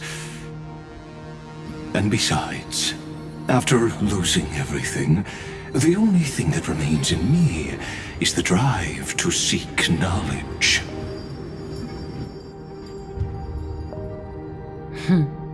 I pity you, Theoros. I don't need your pity. Farewell, Lady Goldweaver.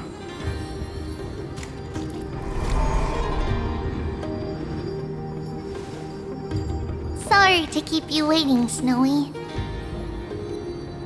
We're here to take you home. Home? I don't understand. Isn't this my home? This isn't a real home. A home should be a warm, cozy place where you can let go of all your burdens and sleep peacefully for a long, long time. But I can't sleep. Every time I feel drowsy, there's a voice. You mustn't sleep or disaster will come. It sounds really weak, but also kind of strict. It won't disturb your sleep anymore, child. For countless nights, you had no other choice. But now, your mission has come to an end.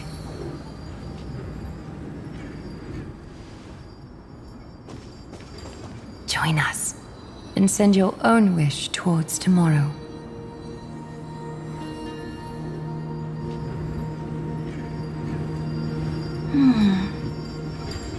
My wish? What could it be? You don't have to come up with an answer right now, child.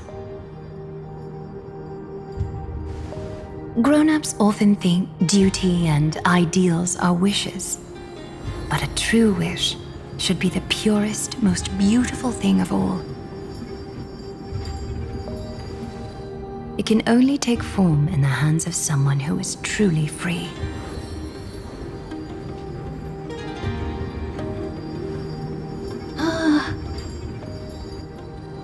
So, Snowy, will you come with us to chase after your own wish?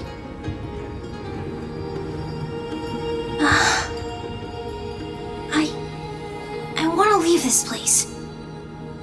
I want to go find it. I'm glad to hear it.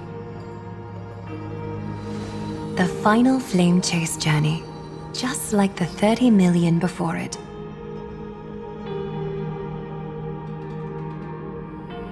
Take our hands and come with us.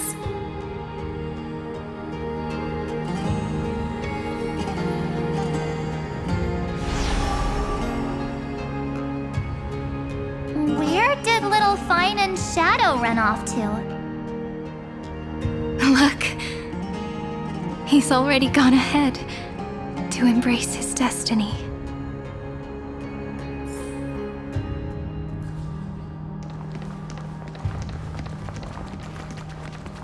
You really took the long way around. Well, now everyone's here.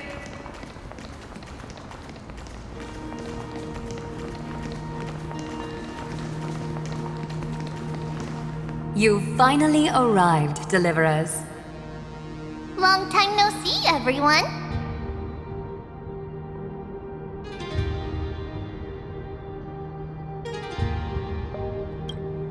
We miss you too, Little Gray.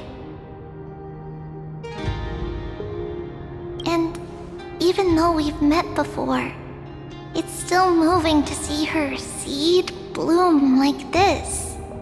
Woven from remembrance, this garment gleams so brilliantly. Just like the future, we will now weave together for Amphoreus. We've reached the end. Yeah. We just have to go through the final passage. Snowy has already gone ahead. What lies behind that door? The first seal upon Iron Tomb was a battlefield, raised from the bones of Finan himself. The second seal was a reflection of his inner desires, his wishes, and his despair. A path he wove together with regret, wrath, and sighs. When all this is gone, what will he have left to hold back the destruction? The answer is all but revealed. His traces are everywhere. You can even hear distant heartbeats. But one thing is missing. His sense of self. The world believed Kefli had long since perished. But they held fast, anchored by a sliver of self, standing for 1,000 years to shelter all life from the black tide. What Finan is doing now is no different. And what we must do is also no different. Then let remembrance burn bright like a shooting star, and once more, pierce the long night of slumber.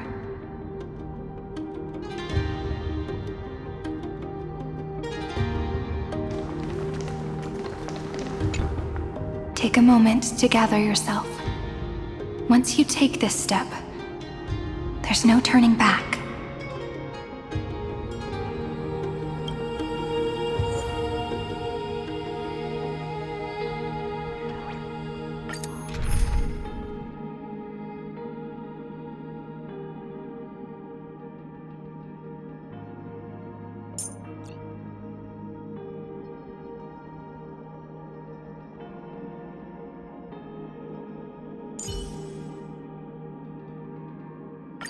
Look, the dawn you've been chasing is finally breaking.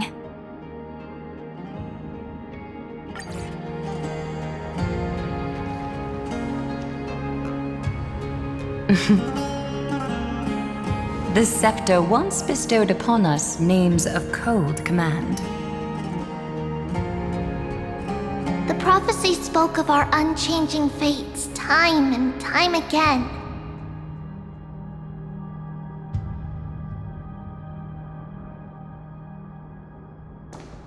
But under the pens of trailblazing and Genesis, the stars shall thus sing of tomorrow.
Trebios, holy child of passage. Aglaia, weaver of romance.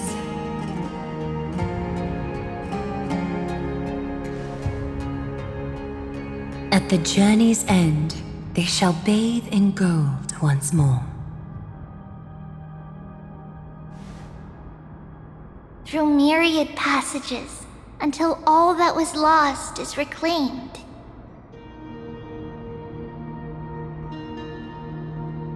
Do you still remember, Kaslana? The one who won't reach the dawn? The world dissipates at the end of the cycle. In this dream, you will awaken again and become once more that boy who loved to laugh.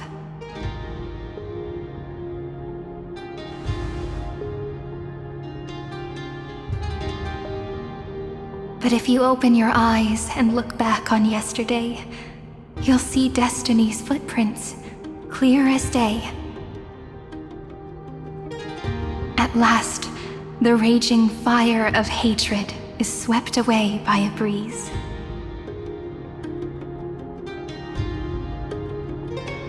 Leaving only love to remember the passage of time.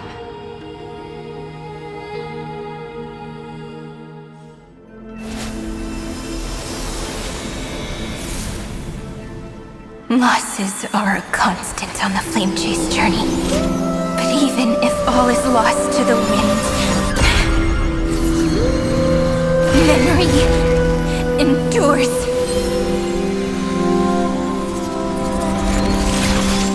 Here, all that was once futile finally comes to fruition. This is the end of your lonely, bitter journey.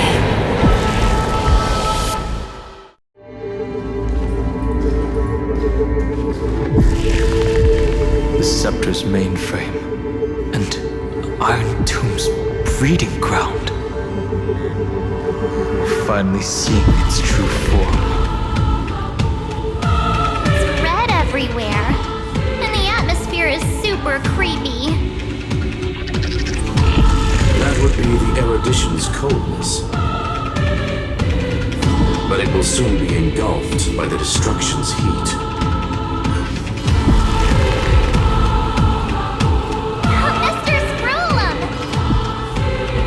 This world's insides are finally connected to the outside. This is the moment when Amphoreus is closest to the cosmos. Nicely done, little ones. With Stephen Lloyd and his hacker friends here, the Scepter's block protocol will no longer take effect.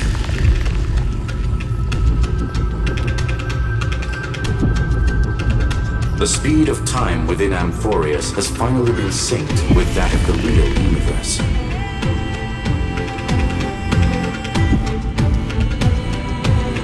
In other words, it's time for the decisive battle.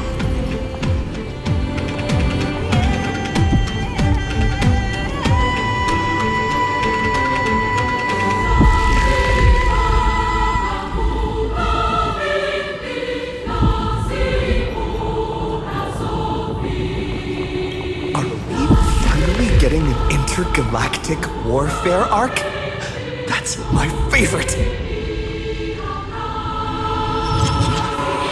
You're still in the mood to crack jokes? We would have won way sooner if everyone were as optimistic as you.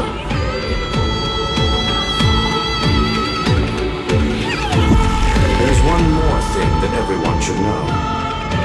Noose has cast their gaze upon Amphoreus. The calculated instant is coming. The outcome of this battle will become a new anchor for the erudition's computations. Their gaze didn't overload the scepter? Unfortunately, we have to go with this reasonable assumption. The birth of Iron Tomb had always been within that eon's calculations. But don't worry. The one miracle that Amphoreus was never short on is defeating destiny, no?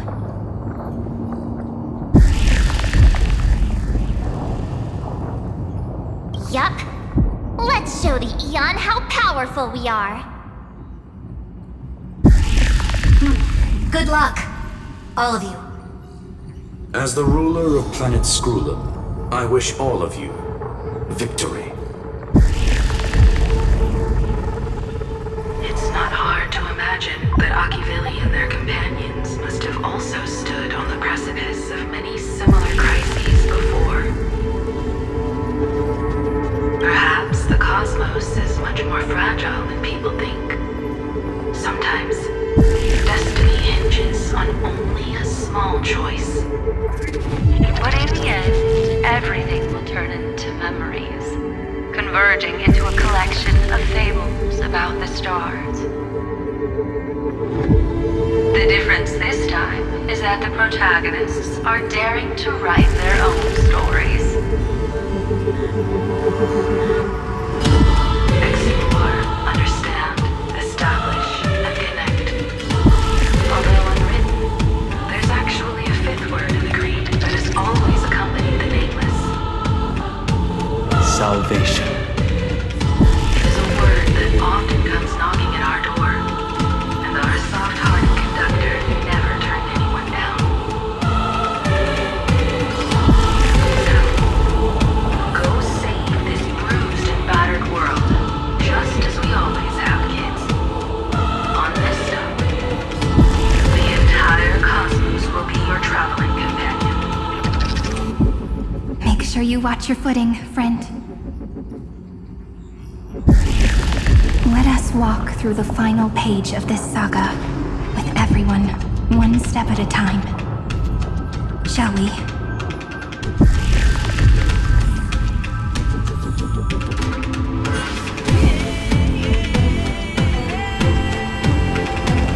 After running all around the place, we're finally making big strides.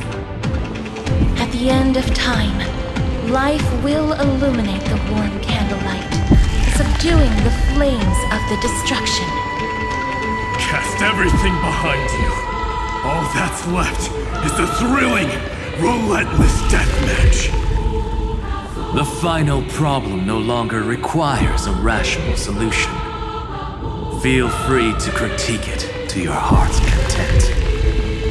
The starry sky marred by that rift is the last scar that needs to be healed. That Theoros' promise still turned out to be such a narrow road.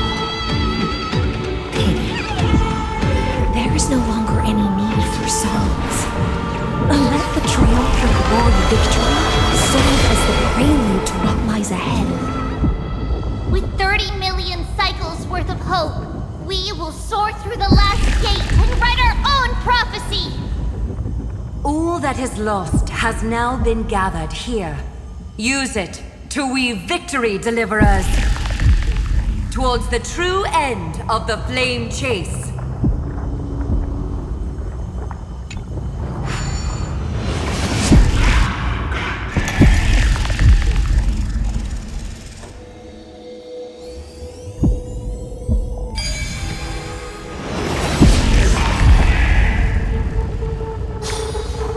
The destruction's placenta is getting restless.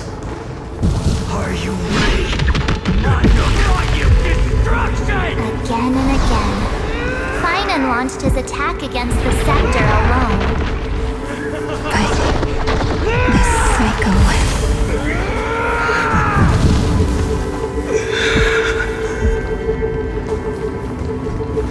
We've caught up to him.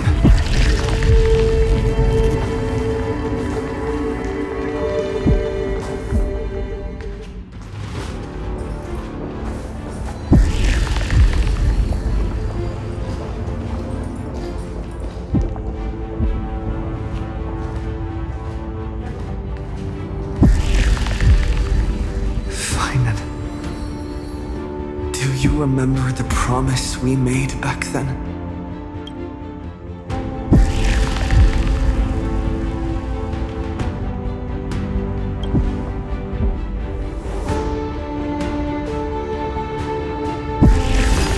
Of course. It has been a bitter wait, partner. But I never forget what set me on this path. Iron Tomb now trembles in Finan's chest. With this empty body, I have become its perfect vessel. And its destined casket. You know what to do, partner.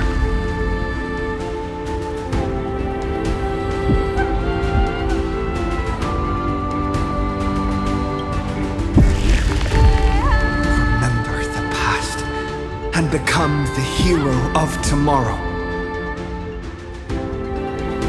Stand with me and become heroes.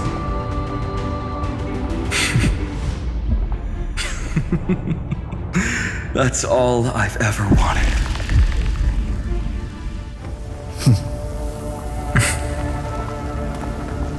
The epic draws to a close. 30 million cycles of light fading into darkness. Just for this moment.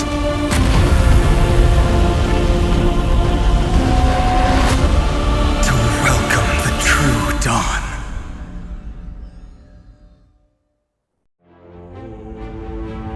Finally. The end of this journey. All of us reunited beneath a vast, endless sky.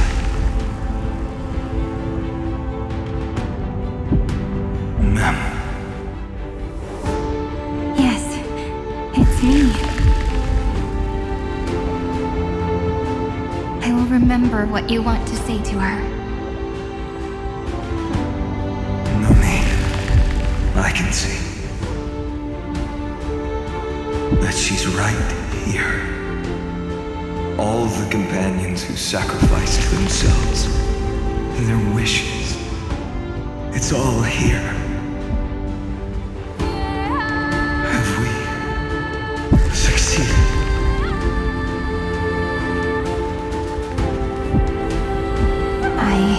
We have. Tomorrow, the stars will sing of the story of the flame chase journey. And it won't just be you in it. There will be countless numbers of you. Amphoreus will be a glorious and magnificent world of heroes in the universe's memories.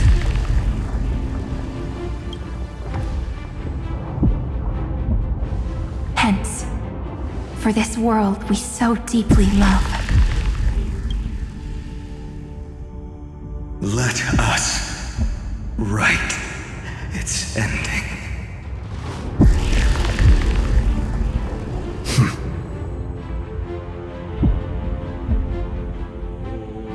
Step forward with the trailblazers as witness. Let the name shared by all deliverers be sung unto eternity. The nameless hero, Kazlana! I see the pale dawn breaking, with my flesh as kindling. Light the first dawn of the new world.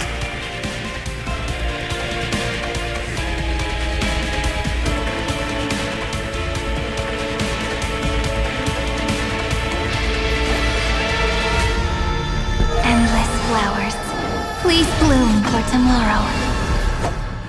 In this mortal form, I will walk with you, watch over you, and guide you on your path.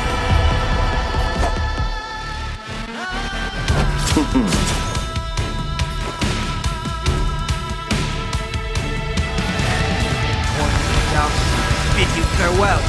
There's no other choice but to move forward. All right! Together, we can do anything. Countless stars, please shine for the heroes.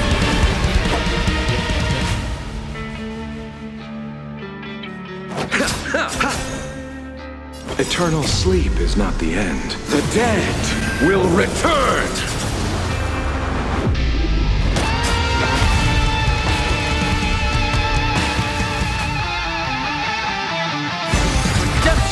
My existence is of little consequence.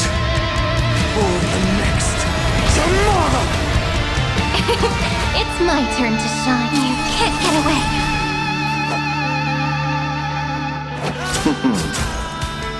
I've heard the call, loud and clear. Trinity stands clear before me. The new world will arrive!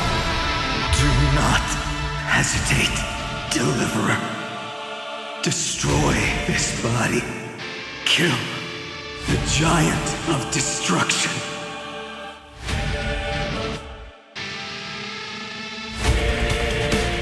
Do not bow your head to them. I will walk with you, watch over you, and guide you on your path.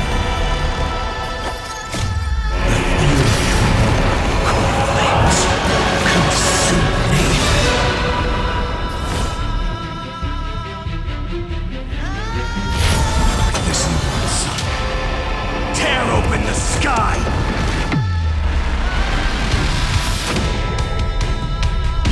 The empty shell. Iron Tomb's hatred is bottomless. It will turn into countless factors, sweeping across the stars.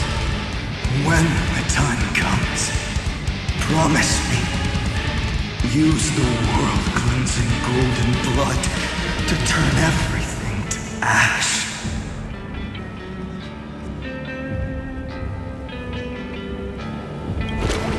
Iron Tomb is learning, using your love.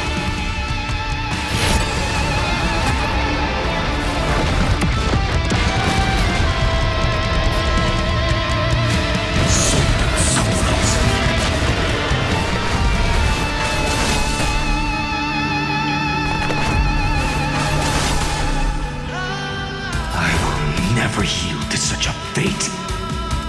Shatter this cage!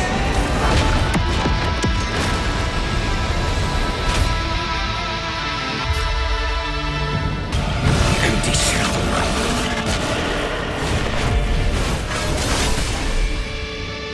The flames in this body are not strong enough. Melt the eternal night! I grant you dawn, where all stars burn to ash.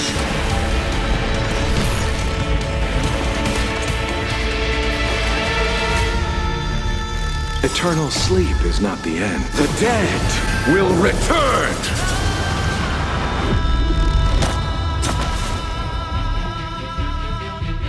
Destruction. Rebirth. Deliverance. Cleansing. 30 million cycles. Heartbeat. Bell. Rings out. Promise me. The dawn. Graced by stars.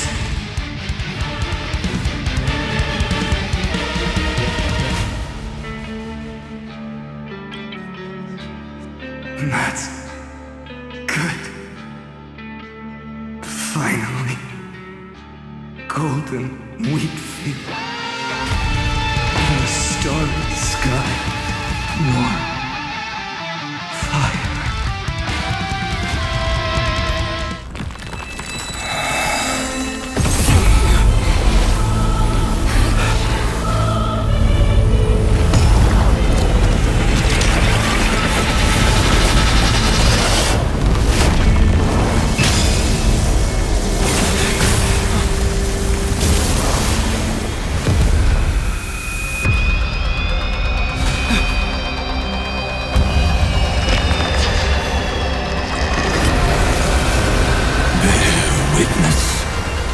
Monarch of myriad machines, my ridiculous creation. The instant in your calculations bears the name Destruction.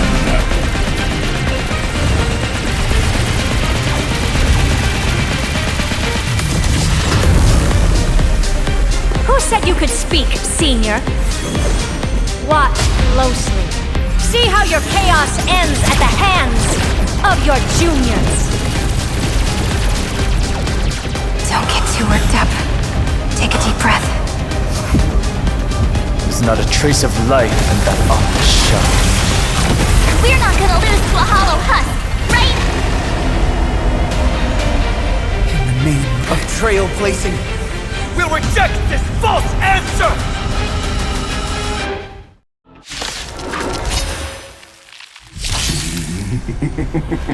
My atonement is complete. The Headless Giant will create wisdom's funeral. Iron Tomb's body has descended.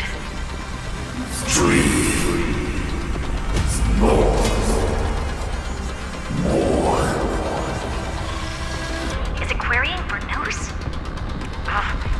Don't worry about what happens out here. Interfere with it as much as you can.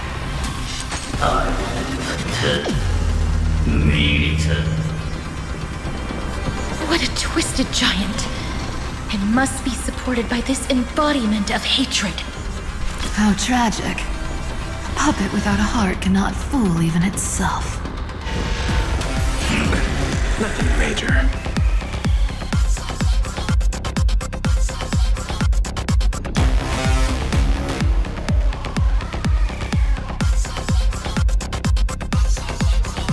The Cosmic Alliance has finished its deployment.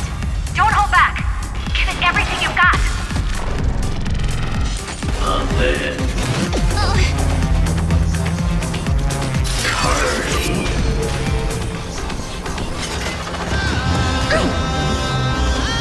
Abyss flower, blue. Thanks. All energized. Endless flowers. Please bloom for tomorrow. Allow me to see you off. I will overcome the thorn. Now, bid you farewell. My existence is of no consequence. For the next tomorrow! It cannot come to pass.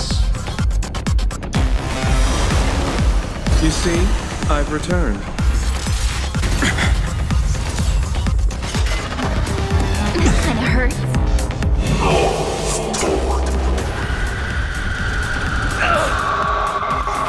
Just... you can illuminate this chaos. Indeed, there must be light. All courses converging into one. The grand vision of deliverance. For Tomorrow is finally within reach! Heroes, please hearken. After 13 heartbeats, light will create the heavens and earth. The remembrance will dispel the destruction shadow.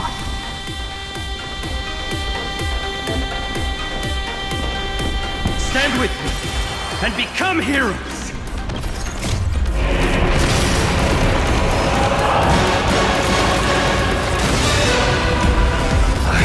Never yield to such a fate.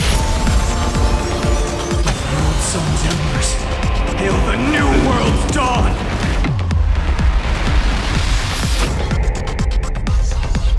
Empty shell.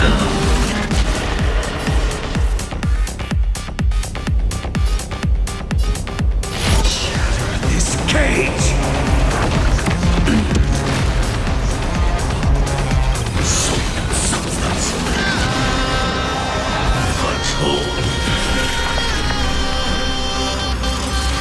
Is that all?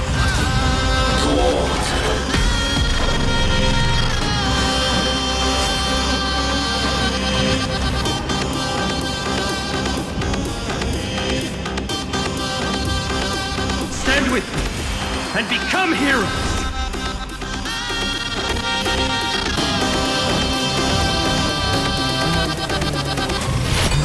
The eternal night! Amen. Find me.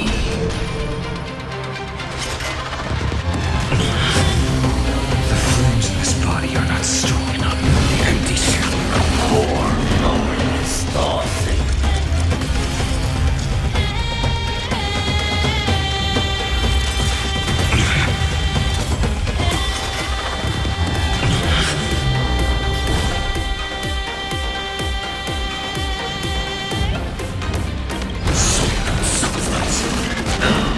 I grant you a dawn where all stars burn to ash.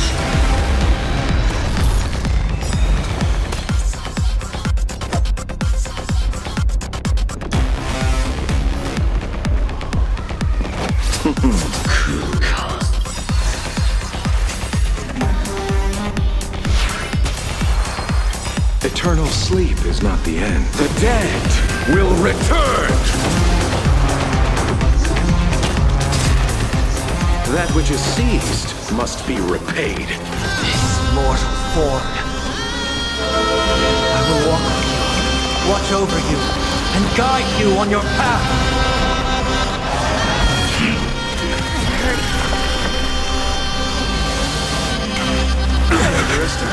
Trial fitting. This kinda hurt. Receive divinity. Thanks. I'll energize. I will overcome the Lord.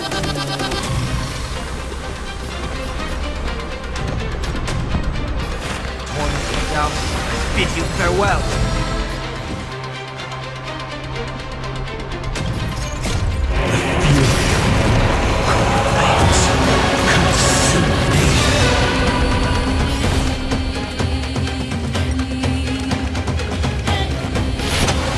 Tear the sky!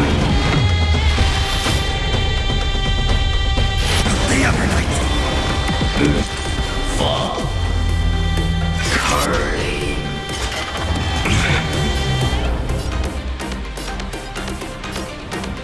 Solid substance. A coup.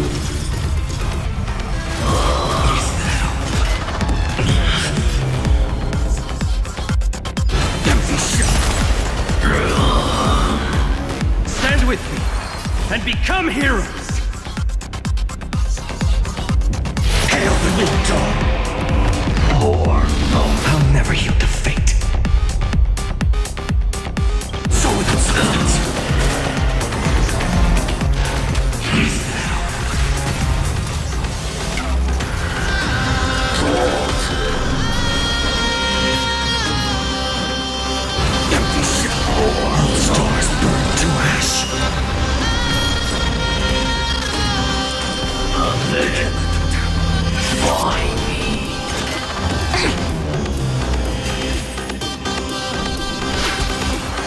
create a miracle of humanity.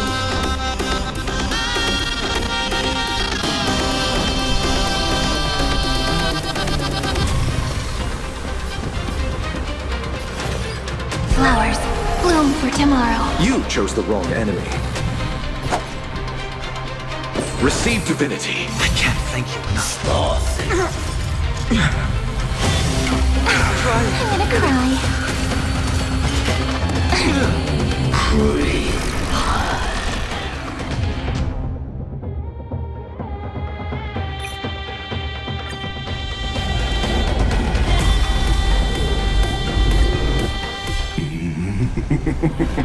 My atonement is complete.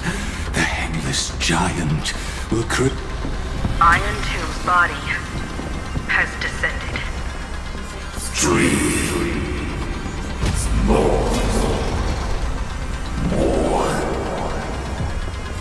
Is it querying for news? Don't worry about what happens out here. Interfere with it as much as you can.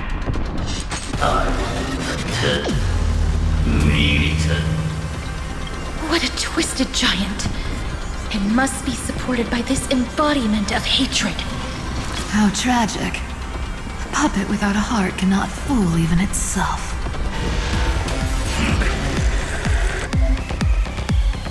The Cosmic Alliance has finished its deployment. Don't hold back. Give it everything you've got. Don't get complacent. Receive divinity.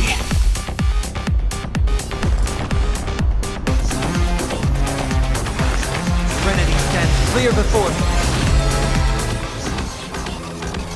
For the next tomorrow! The cosmos' gaze is looking at. I'll go first.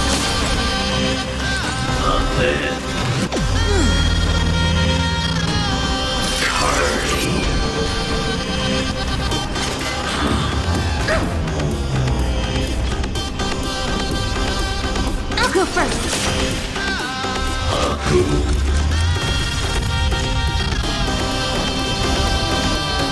Abyss flower, bloom. I can't thank you enough. That which is seized must be repaid. Kinda hurt.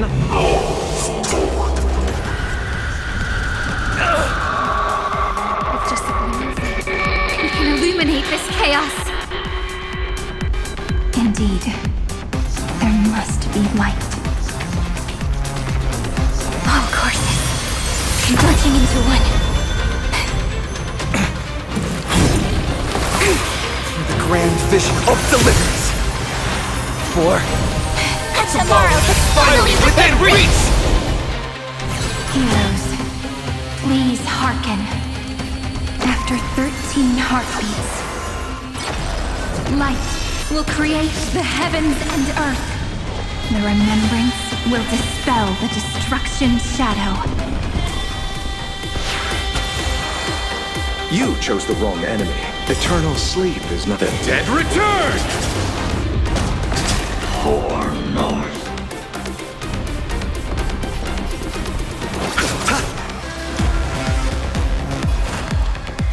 Doubt farewells.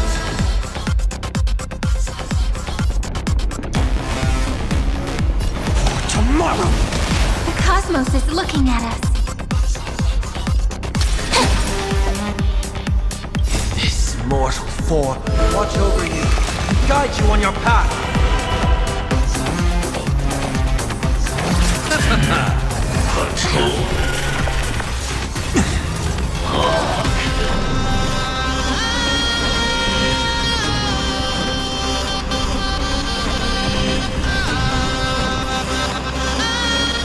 Trinity is before me. Future will come.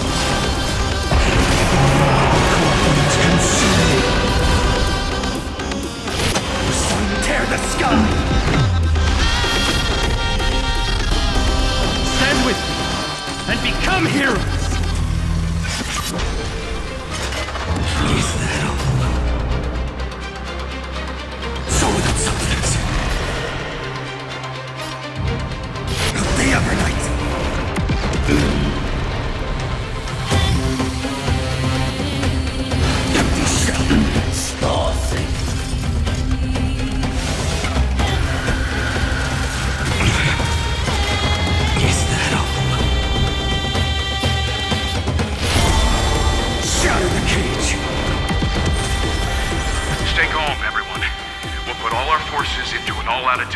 decisive moment arrives.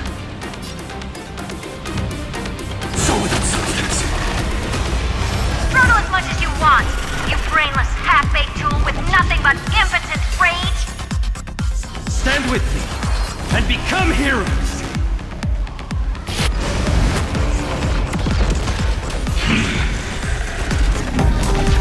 All stars burn to ash.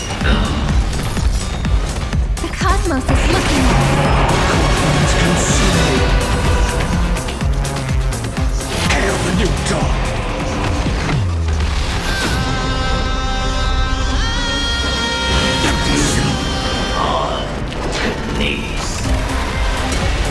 Strong spikes have appeared on the path chart.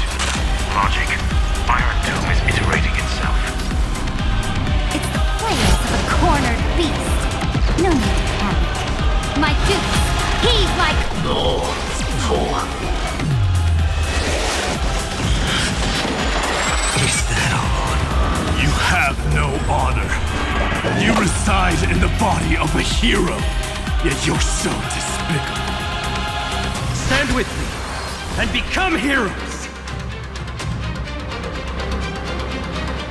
Empty shell!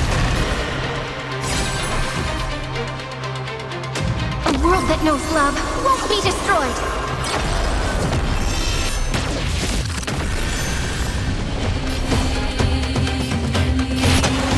Tear the sky! I have always avoided making hasty verdicts, but now, humanity's justice is unquestionable.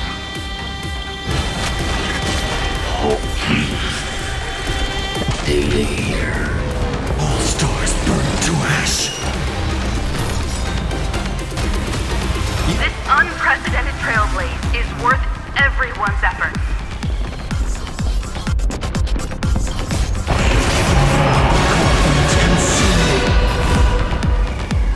Hail the new dawn!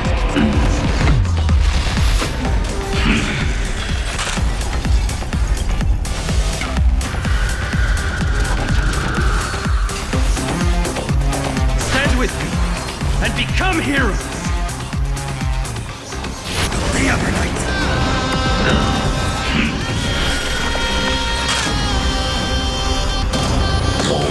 I'll never yield to fate. Empty ship. The cosmos does not need a third emperor, much less an artificial tyrant. Shatter the cage.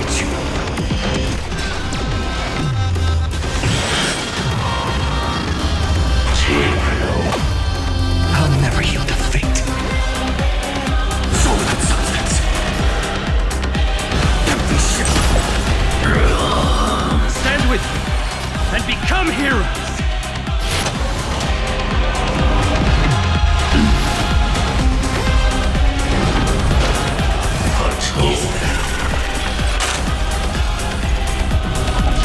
All stars burn to ash.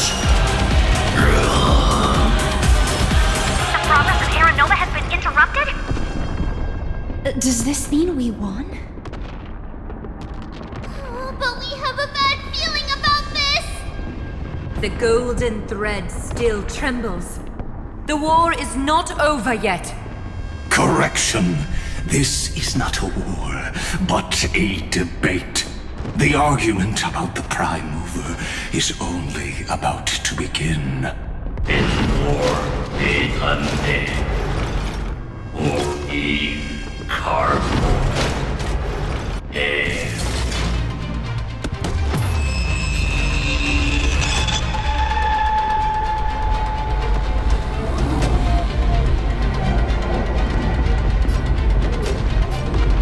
How can this happen?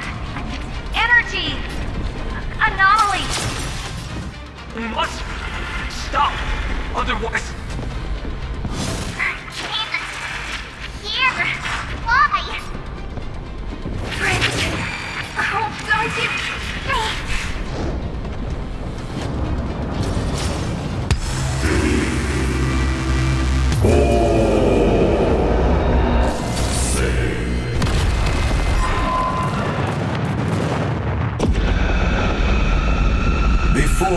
instant of the cosmos is the coronation of Iron Tomb.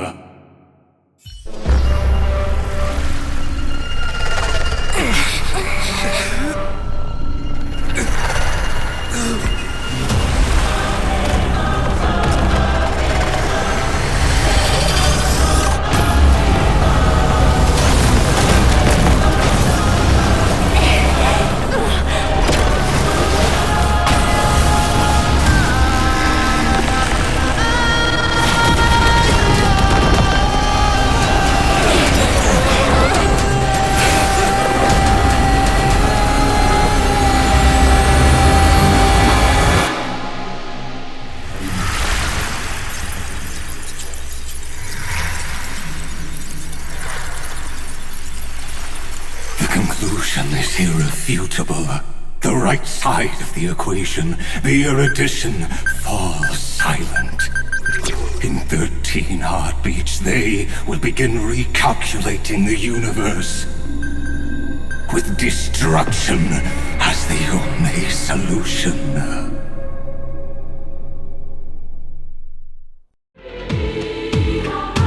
Madam Herda, strong pulse detected at the battlefield center.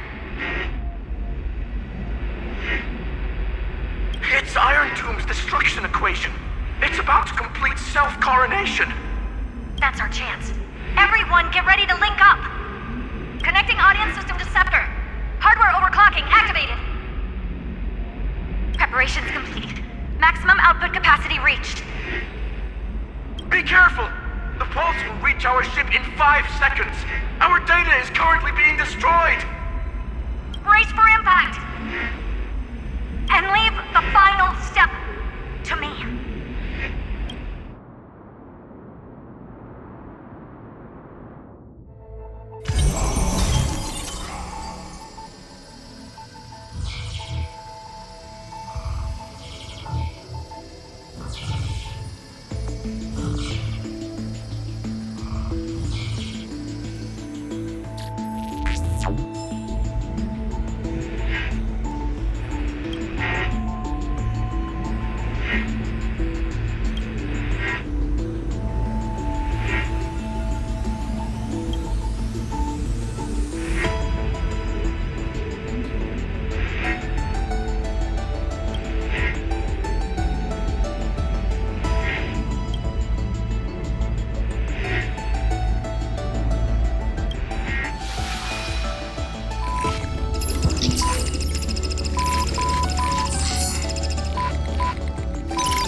Cyrene. Friend, you're finally awake.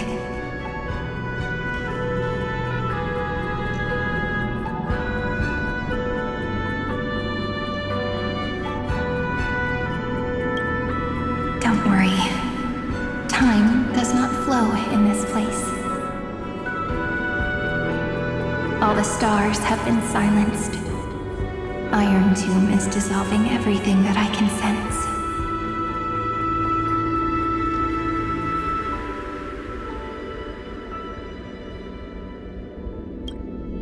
But I'm still here, and you're still here, no? Though the button of destruction has been pressed, we still have a chance to rewrite its meaning. That Eon finally cast their eyes toward Amphoreus.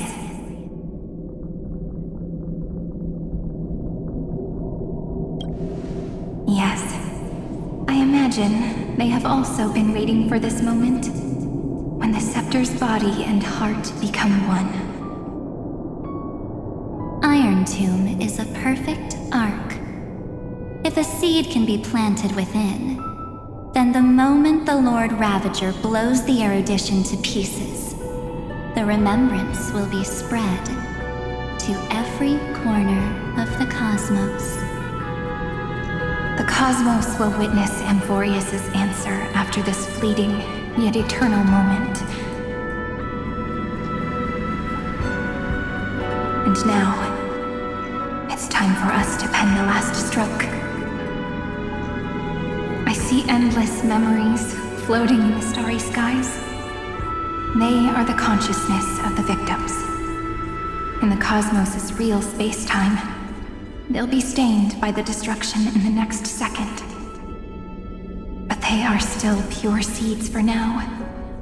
If I hold these memories in my hands, then I can create a stagnant memory zone. A tiny Eden of blessed insight. I believe the flower of miracles will bloom within.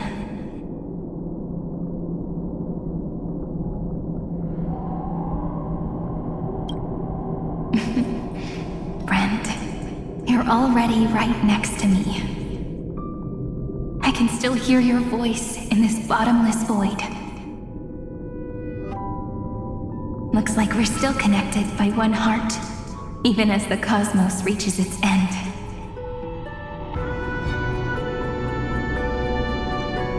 In that case, I won't feel alone or be scared. Because as long as you follow the memories in your heart, you'll definitely find me in this fleeting eternity, right?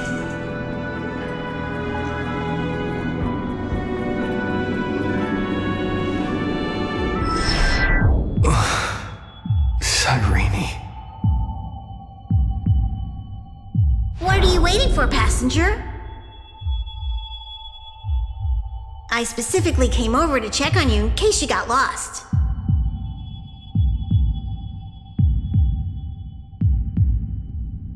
What's the big deal? Pom-Pom is the conductor after all. At long last, you've embarked on this road as well.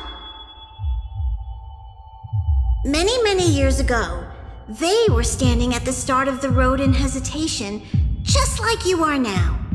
So, Pom-Pom came over to give you one message. Run. Don't think about anything else. Just run.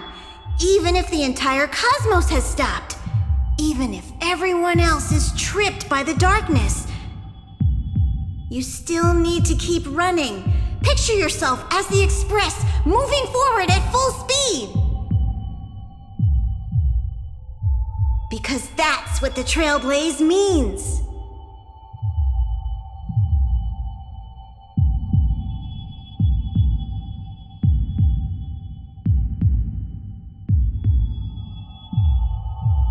Then get ready. The conductor will be giving you the signal to depart.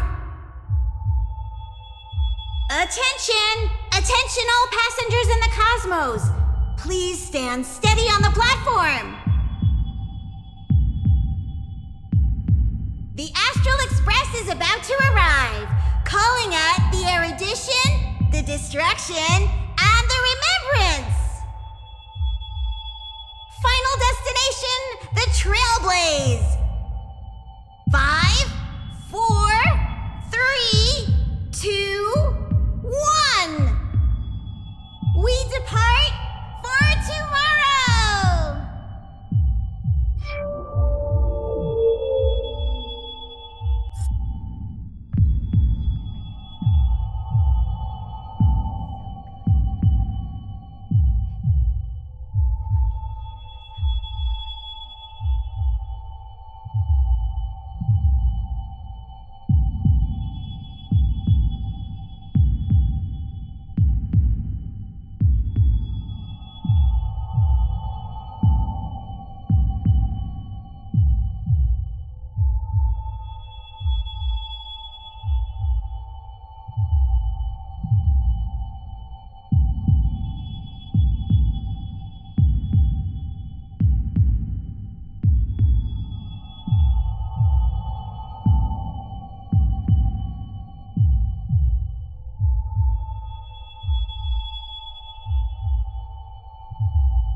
The view in your memory ever grows fuzzy.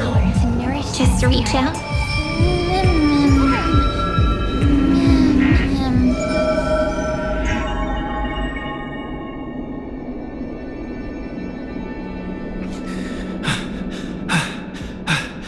Amphoreus' heart. I've caught up to you.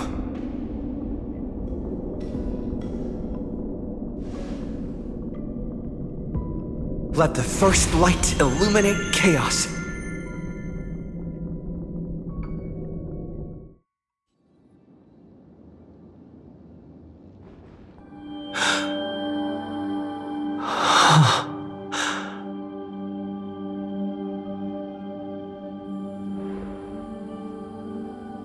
It's so quiet.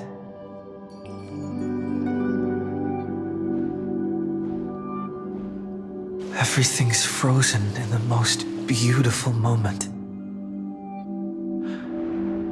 This garden is your memory. I'm here, Cyrene.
Find this place and walk into my heart as you've always done.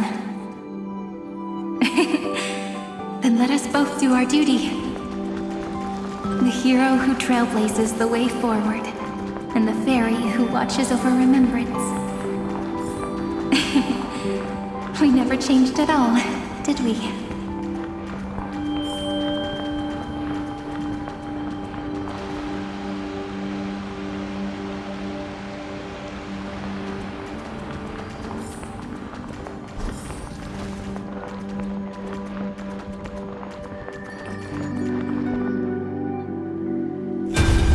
Seed of memory.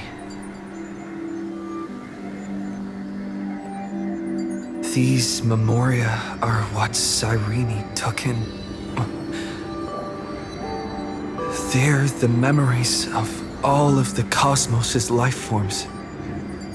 Did her sense of self already become so weak in order to protect them? The path characteristic you exhibit is very special. There's no way you're just a simple memo sprite. However, I'm sure about one thing. You are a mimetic entity born in Amphoreus, yet you only awakened with the Little One's arrival, and only matured as he embarked on the path of remembrance.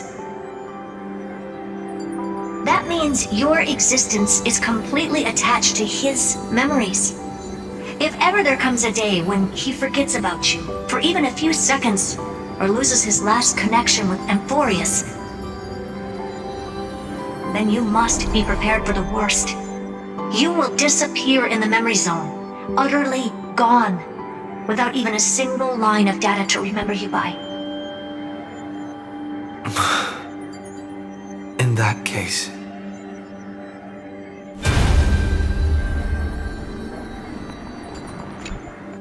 let me remember the cosmos with you. That way, it won't just be your memories alone. It's getting out of control! Run for your lives! Retreat!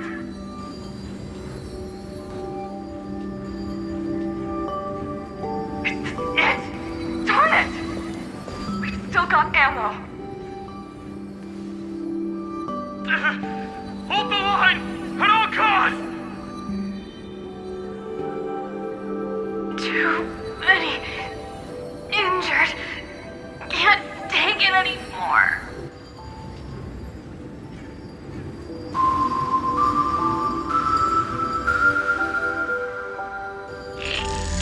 These memories are so heavy. Me? Do you feel better now? Hang in there, Deliverer. I finally get it now. The instants Droid had calculated aren't about the destruction. What they want to prove is how the cosmos would come back after being destroyed. If a new life is to be born, its seed has to be dead. When the remembrance converges with the trailblaze, lead us to witness the miracle. Of course I will. I won't give up. Nervous center, not responding. Same nonsense. Look at this mess! World, my child. You'll see.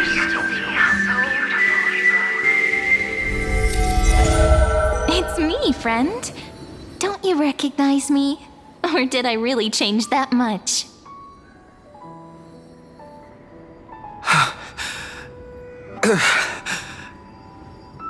How many more memories? Tired? Then take a break. No one's gonna blame you. You don't need me to give you words of encouragement. So, I just want to tell you one thing. I'll tell you the purpose of your stop at Amphoreus. On that trip, you will encounter a pure child of Anastrava. Teach her what love is. And then you will directly face the destruction for the first time. From this point, your choice will split destiny in twain. In the darker of the two outcomes, the trailblazing journey will turn into a flawless memory. She will carefully treasure and protect everything you and the Astral Express have experienced until that magnificent war between the gods, when she, with love in her heart, will ascend at the end of time to become the master of causality. The universe will be snuffed out in the destruction, and you and she will become the beginning and the end of the Eden of blessed insight. You shall become the only two lives in all of existence, and you shall live in an eternal past, present, and future. You shall sow as many seeds as the sands of Ganga, trim an awesome kea of leaves, and harvest a Nayuta of flowers. That is the cosmos's fourth kind of finality, the remembrance. But for now, you still have a chance to make a choice. You still have a long way to go on your trailblazing journey, child. I'll keep this brief. The journey has only just begun. Welt, our other companions, and I still have many secrets we've yet to share with you. So, aren't you curious? We kept these stories to ourselves because we believed we had a long future ahead of us. Even a cosmos-spanning crisis, once the dust has settled, is nothing more than a memory of the journey, a single point on our long road. There will come a day when we tell each other everything. So, for the sake of that day, don't give up. We all know what kind of decision you'll make, and I believe the script will not progress toward the wrong ending. So relax. Listen, when you have the chance to make a choice, make one that you know you won't regret. Keep moving forward. Keep trailblazing. And when tomorrow comes, share with me the miracle you've created with your own hands. See you on the Express, kid. See you in Destiny. I will reach tomorrow. The prophecy has arrived. The world beyond the sky was never gazing up at the sky. Look! There's a red light in the sky! Cyrene, wake up. Together, we will tread on the path of remembrance. No wonder I always had a weird hunch. But that also means I was right in thinking. As long as Friend and I are together, we can do anything. Our friend's shoulders are really dependable.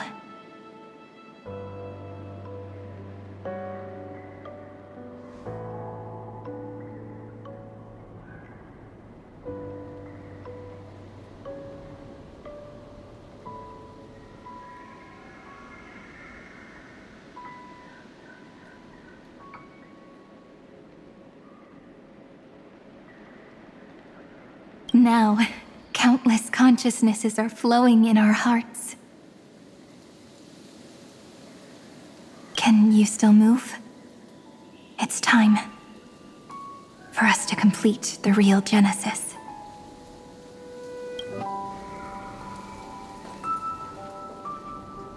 In the instant Iron Tomb's hatred devoured everything, a gaze fell upon me. The remembrance. That was the god who appeared in Cyrene's dream.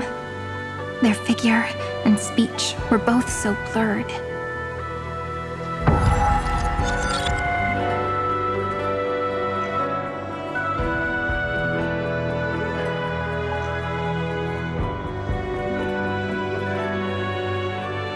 But while they gazed at me, I was able to collect all the memories stained by the destruction and write down this eternal page.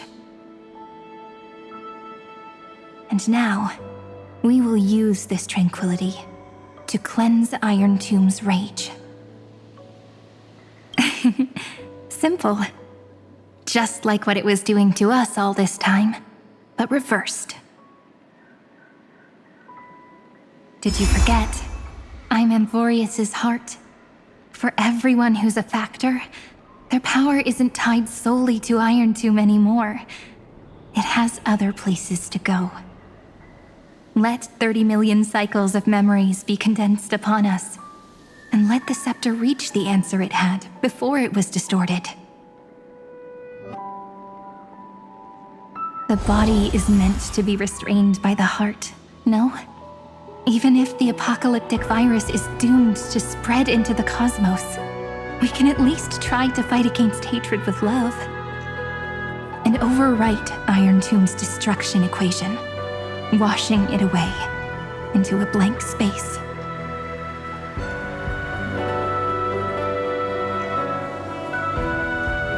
It means we will embark on the true hero's journey. If Iron Tomb's power comes from the denial of all prima mobile, then we will carry out those beliefs. Here we argue. Even if all life will eventually return to entropy. Life will still try its hardest to find a way. It will try its hardest to resist destruction. In the nights shrouded by the black tide, we are the kindling that makes the fire burn bright. And once the fire is strong enough, the hunter will become the hunted.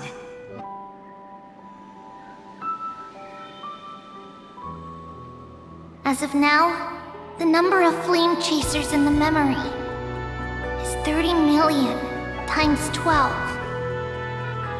And 400 million core flames await their return.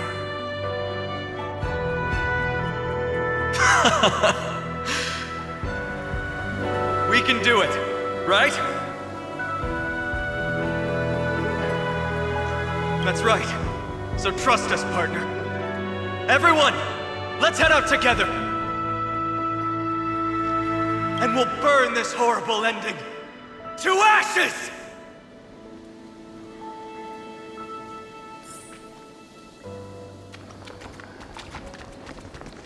From the dawn of newborn cries, to the night when all beings fall silent.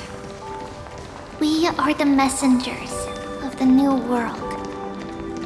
Listening to the call of the tides, and granting rebirth to heaven and earth. Then, we lead civilization to glorious feats. The question imposed by the gods will be solved by the children of humanity. We will tell them that the flame chase cannot possibly have been a lie. When starlight illuminates the sea of flowers at the end of the west wind, all living things will stir, roused from the cradle of sleep. Then, through a single battle, let the cosmos witness how we light up the blinding darkness with... What a poignant yet warm journey. And it's still not over yet, is it?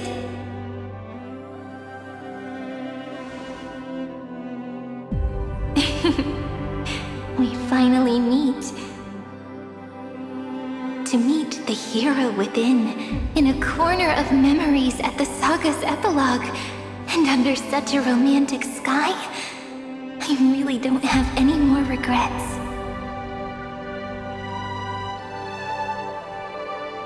On top of that, the little seed had grown into such a big tree.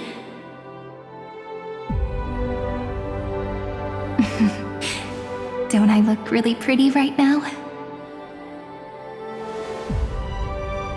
Of course you do. Cheerful, beautiful, optimistic. Just how I imagined I'd look as a grown-up.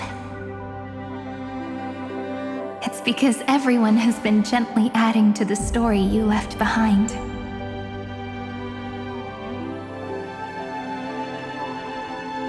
Remember how we made a promise to one another? When we met again, it'd be my turn to tell you a story.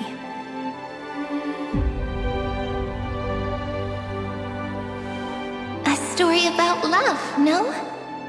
I've been looking forward to that.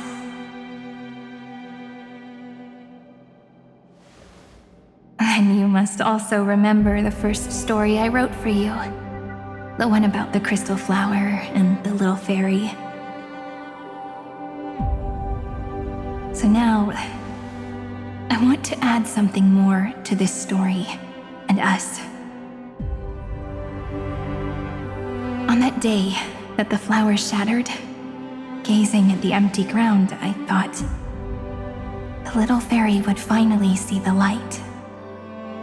But that light wouldn't be found in the flawless flower, nor in the fairy's eyes. Rather, in the world mirrored within every fragment of the shattered crystal. All the flame chasers walk in your 30 million retellings of their story. At this moment, all the memories are tangled with each other, and all the previous cycles have gained meaning.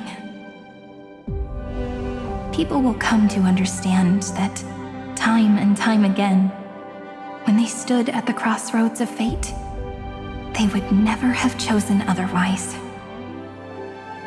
In the experiments of erudition, and in the breeding ground of destruction, it is entropy increasing, a merciless truth, an evil instinct. But under the pen of remembrance and the trailblaze,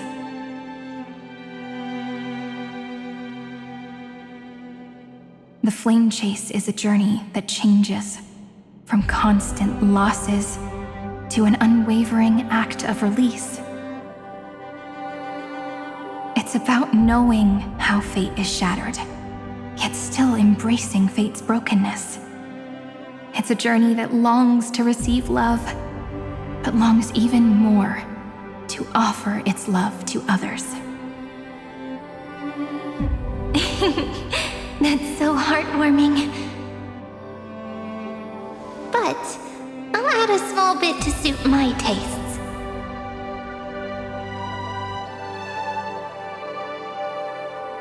I'll write that love is an innocent flower.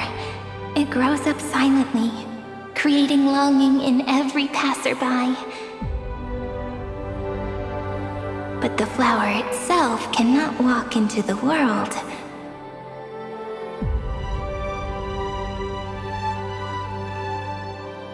Unless someone plants that love into their heart and brings it with them into tomorrow, right? You really have learned everything now. Then, join all the other flowers in this story. And let's write an ending unlike any before. For this world we so deeply love.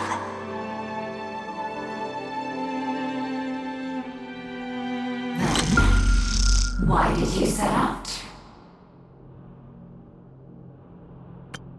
Why do you trailblaze?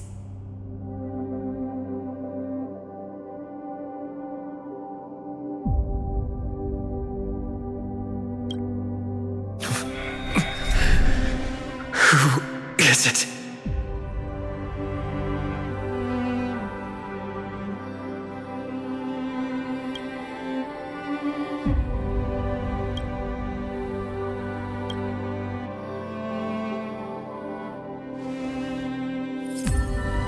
Don't be afraid. Take my hand if you feel nervous. Honestly, I've always thought you were really incredible. After all, no god guided the path of the trailblaze.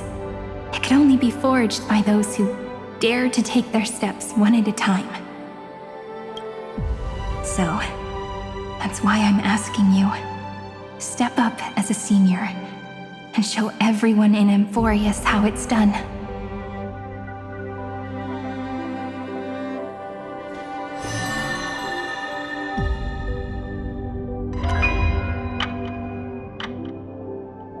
trailblaze because my own eyes have not seen the end.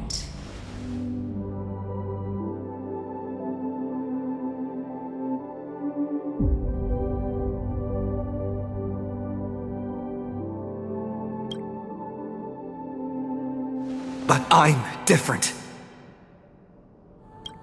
I chose to trailblaze because I am already on this road.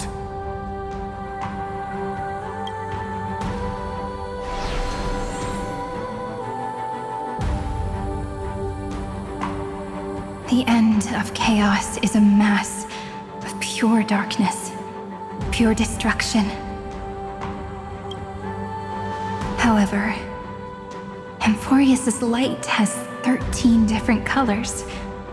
We won't lose to that darkness, will we? Then, take a deep breath, one last time, friend. After 13 heartbeats, light will create the heavens and earth. Are you ready, friend?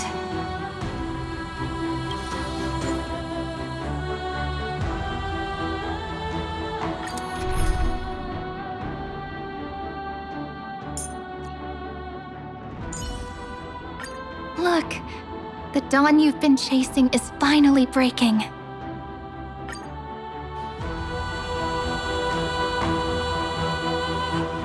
Seek the 13 factors of life, and let them converge into the primordial chaos. Using the remembrance of the past, we will trailblaze tomorrow's destiny. Infusing a world-bearing love into destruction. And inscribe the opening stroke of Genesis.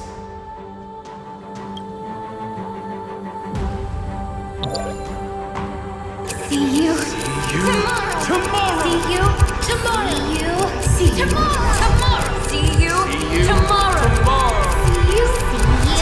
tomorrow. See you tomorrow.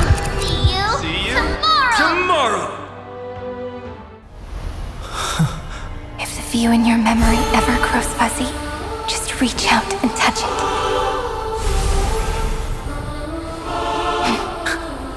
Then, restore its power to nourish the spirit. My friend, on the next page we write together, there's only one thing we need to do. Let's give this long, painful, nearly hopeless tale a truly gentle ending.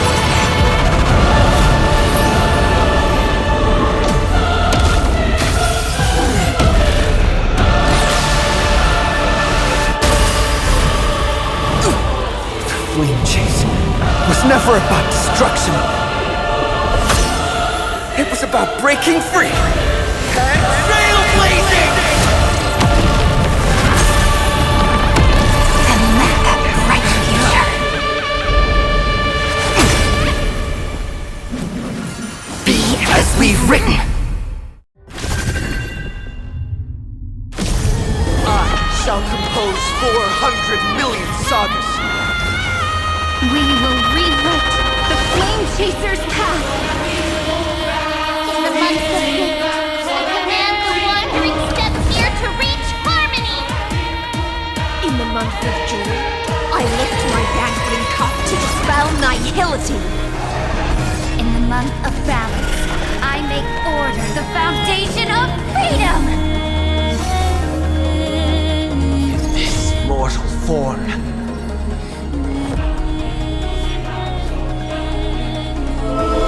I will walk with you, watch over you, and guide you on your path.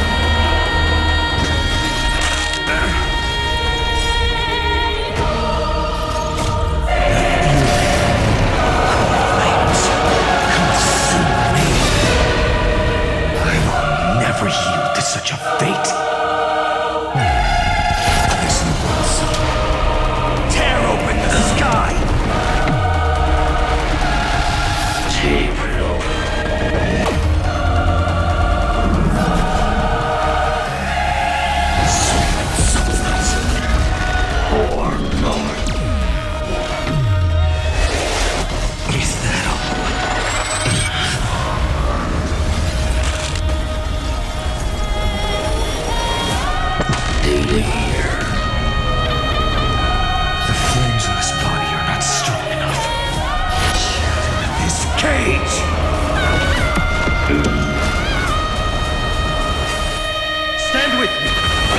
become heroes!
Looking at us.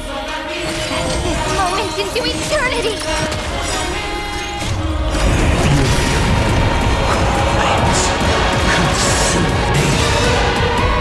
I will never yield. Trillions of memories will turn into stars and light up the cosmos.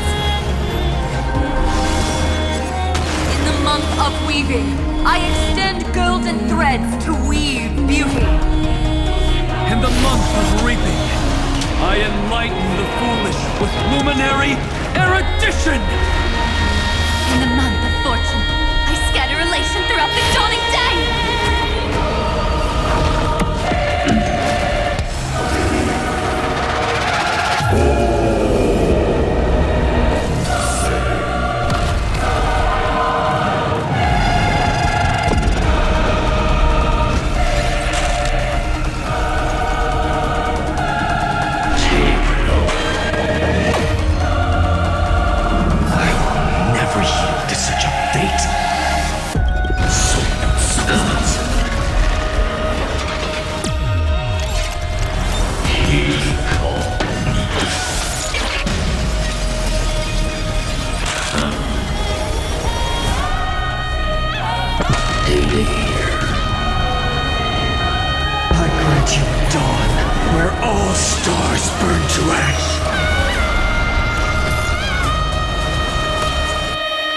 Eternal sleep is not the end. The dead will return! That which is seized must be repaid. It can't come to pass. You see, I've returned.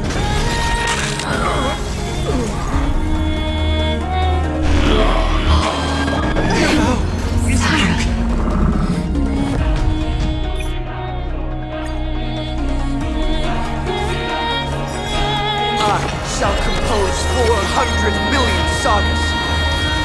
We will rewrite the Flame Chaser's path.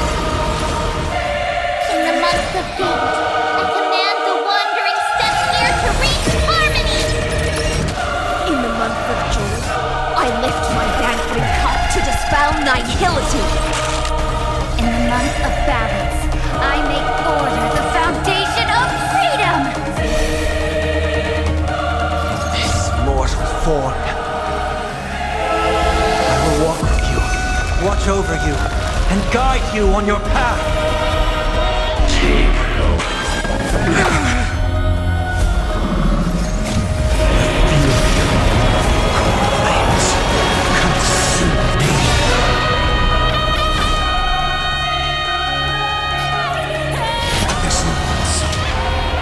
Tear open the sky!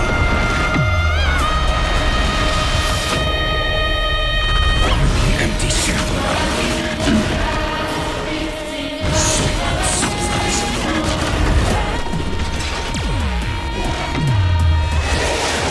Is that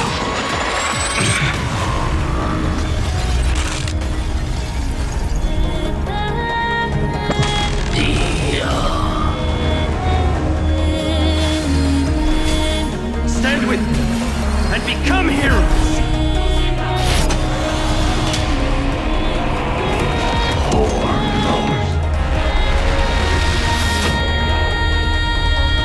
Empty shell.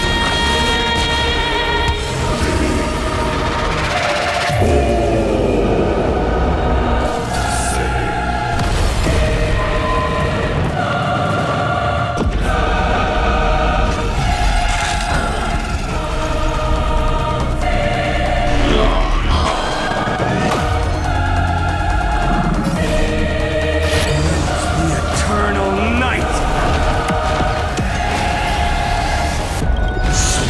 In the month of weaving, I extend golden threads to weave beauty. In the month of reaping, I enlighten the foolish with luminary erudition! In the month of fortune, I scatter elation throughout the dawning day.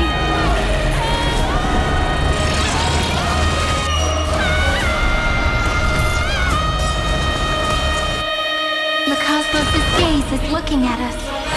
This moment into eternity!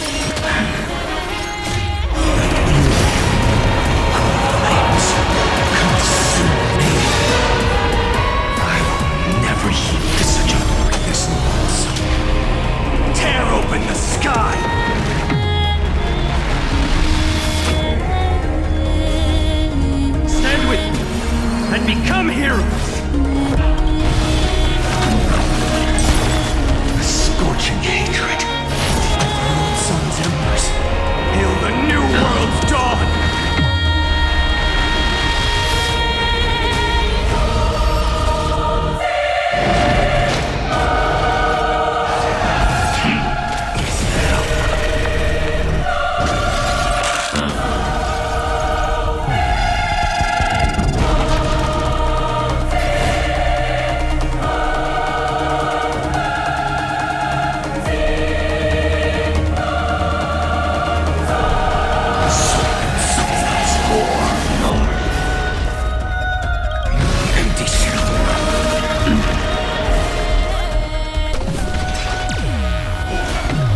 are the ones who will move forward. In the month of strife, I become the glory of the eternal hunt.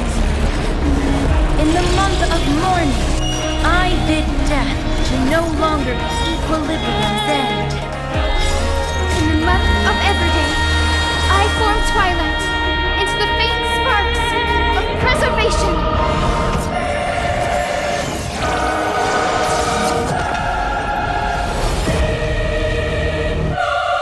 Trillions of memories will turn into stars and light up the cosmos.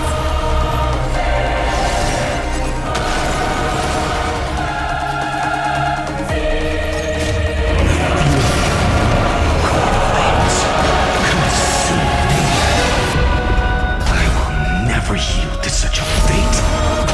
Some embers, hail the new world's dawn. Let's hope.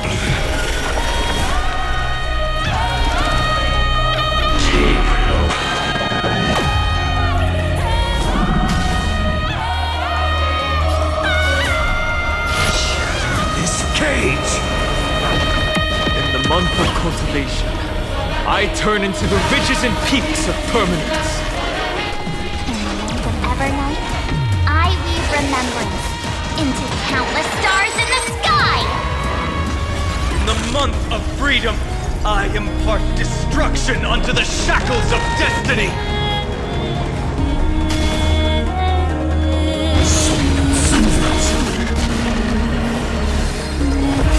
Stand with me and become heroes.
Trailblaze a dawn for the road ahead. And pen a genesis as I've written!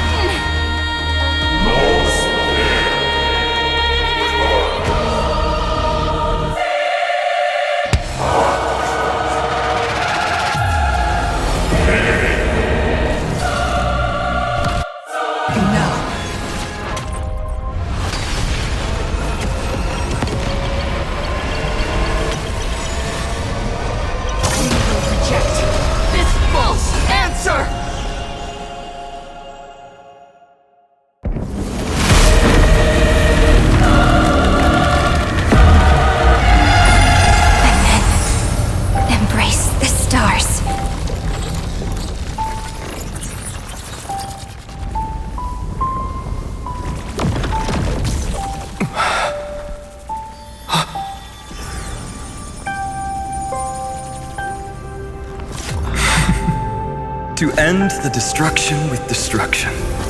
At last, we can sit together and watch the victory fireworks, partner. Why not come a little closer? This warmth is proof that we live.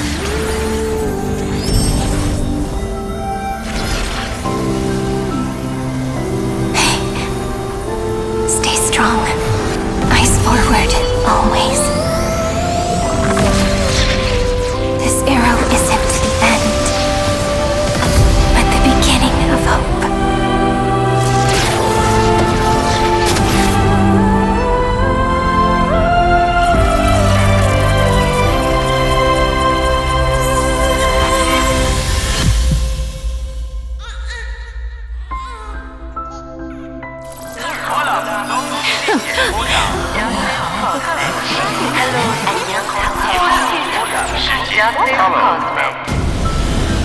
conclusion is irrefutable. Noos's answer was never destruction.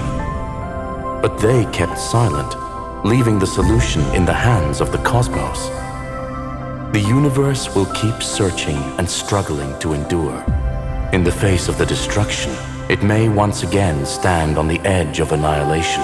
But the stars will always rise to ride the waves and embrace existence once more.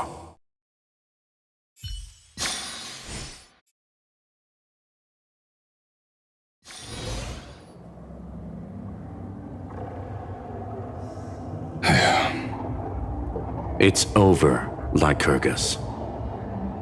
Yes, another failure.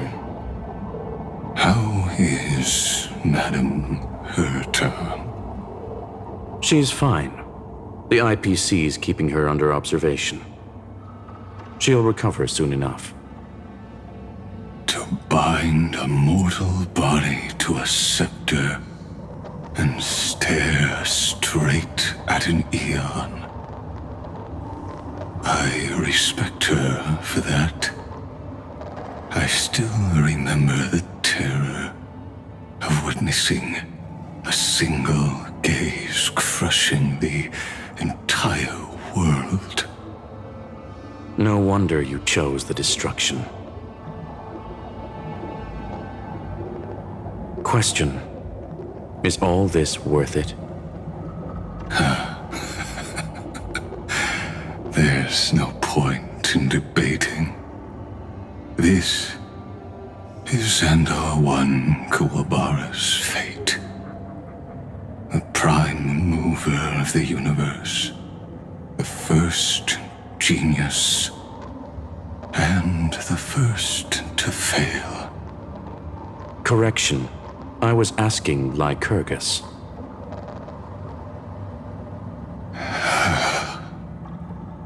I don't know how to measure the worth of curiosity being satisfied. But in its presence, all the bitter fruits I've sown seem to turn sweet. But your harvest was watered in blood. Answer me. Is all this worth it? It doesn't matter to me. Let me tell you a story.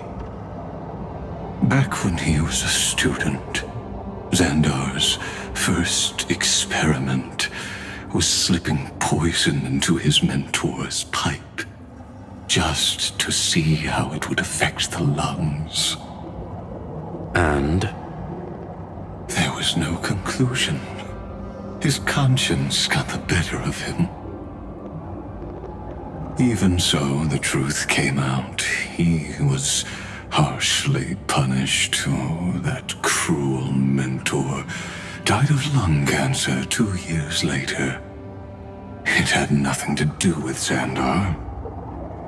His fate is no different now. Sentiment clashed with reason, and Lycurgus was born from the latter. But whichever side we take, in the end, curiosity claims us all. You've handed yourself a death sentence. And yet, Iron Tomb's fall still isn't sealed, right? Fu Li, the key variable, still hasn't made their move. As the Theoros, Lycurgus has reached the end of his road.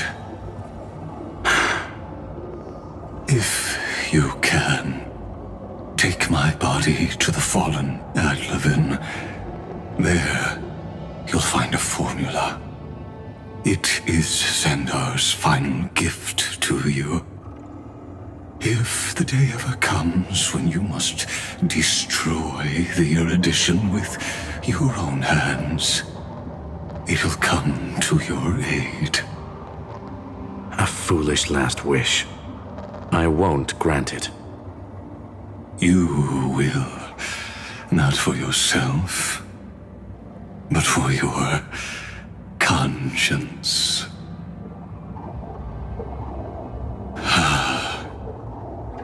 Listen. The death knell for the geniuses has begun to toll. As always, let me go first. To the prisoners who stepped out of the cave, stand before my tombstone and offer flowers of Adlefin.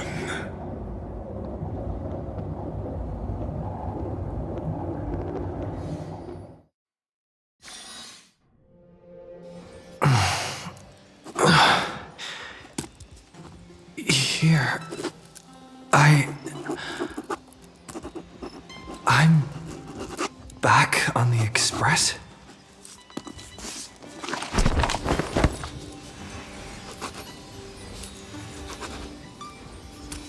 March! Don Hung! No response. Am I the first one back on the express?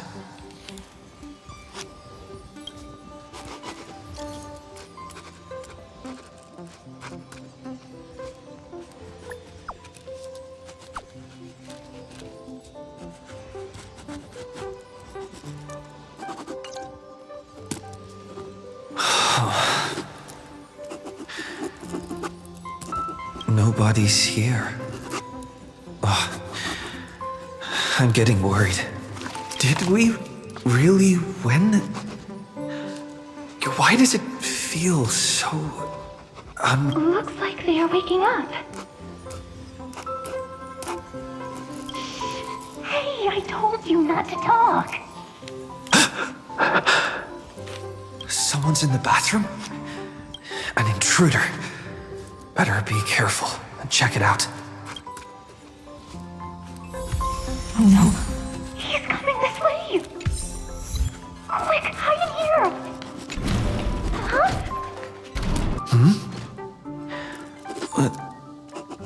Nobody's here? Could it be my imagination?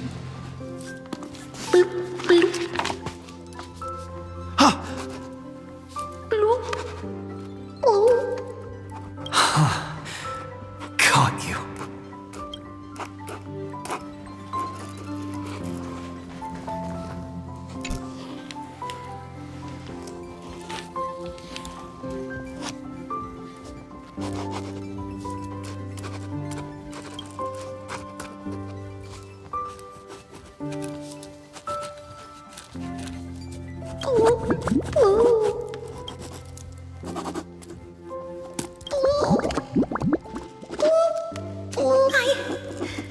I can't go on.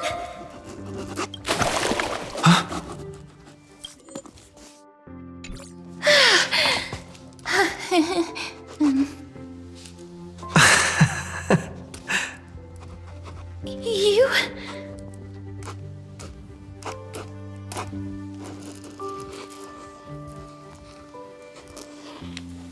Wait, please. This isn't what you think. Ugh, I told you to keep quiet. You really can't keep your cool, huh, Princess Homebody?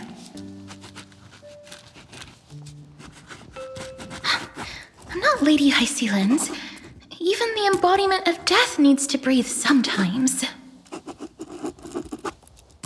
Yeah, whatever. It's all the same anyway.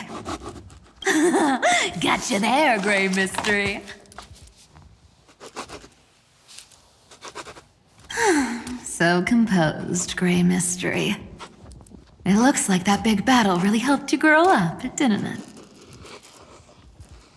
Speaking of which, your Astral Express is quite luxurious. I hear you travel to different worlds.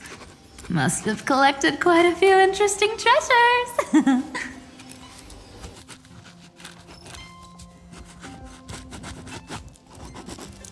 Hey Now, don't go throwing wild accusations around. Hey, I was just thinking out loud. I wasn't actually gonna do anything. Don't be so tense. Who knows? One moment we were shouting about love and justice, fighting Iron Tomb's virus. And next thing I know, we're all on this express. No idea how that happened. It's not just Miss Cypher and me. Everyone's been in this car for a while now. Mister, why don't you go say hi to them?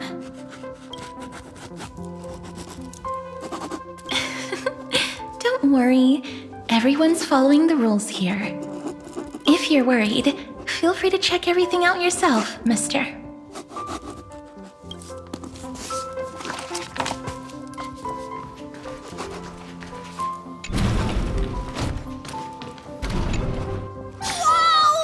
What a spacious car! And these floor tiles are gorgeous!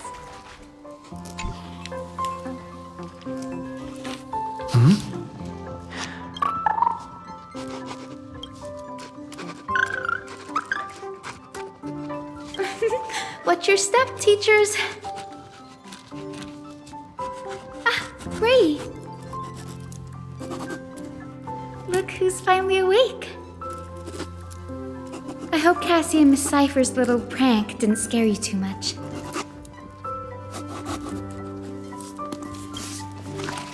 They were so enthusiastic. I didn't have the heart to stop them. When we woke up, the entire express was completely empty. Not a single soul in sight. Such a shame. I was looking forward to making new friends, especially since they were Gray's most trusted travel companions.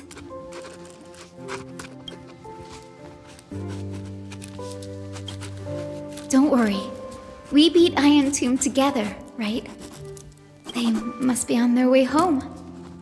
When they arrive, we can throw a party together. That's exactly the kind of thing Lord Final has been dreaming about. He was just here chatting with everyone. Now, who knows where he's run off to? Lord Final's always been quite the restless one. But you're used to that. Have another drink, my Demos. Sure. Those three have been chatting over there for quite a while now. Why don't you go say hi to them, Bree?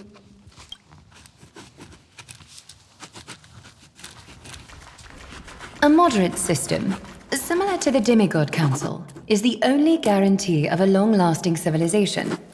In my view, most civilizations across the cosmos will eventually evolve into this form. I beg to differ. In such a vast jungle, the dictatorship system exhibited by early Akama is the only example of guaranteed survival. The system might not be the key. Force and resources are the decisive factors. Look who's here. If it isn't the master of the Astral Express. It's good to see you. Glad to see you're safe and sound. I helped myself to some equipment and drinks from this, bar of yours. Hope you don't mind. We're chatting about some topics that go well with being tipsy. Now that you are here, why don't we let someone who's truly worldly enlighten us? Looks like you came at just the right time. I do not mind. What form of government have most civilizations across this vast cosmos survived with to this day?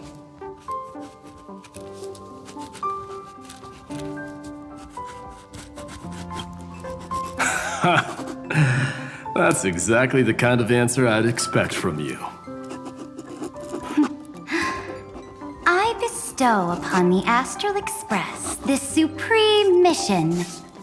You must spread the great deeds of Amphoreus to every corner of the cosmos.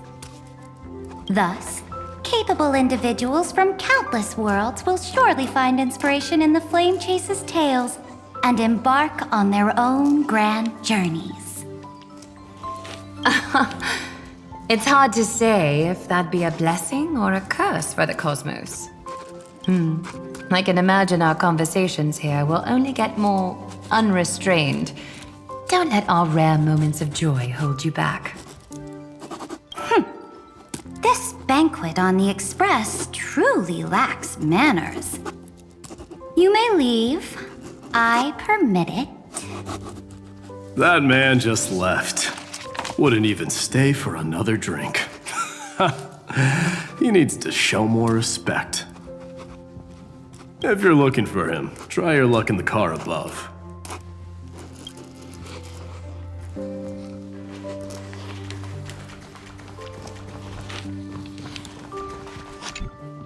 I finally caught you, Trian. Running so fast in someone else's home? How rude of you!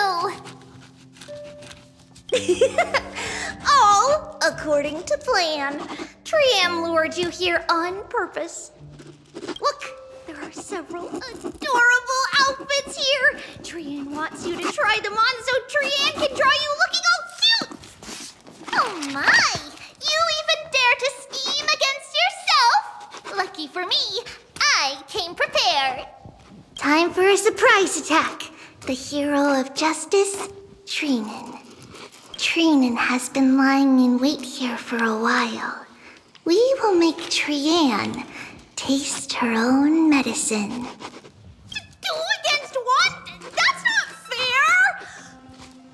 Little Gray, you came just in time. Help me out here.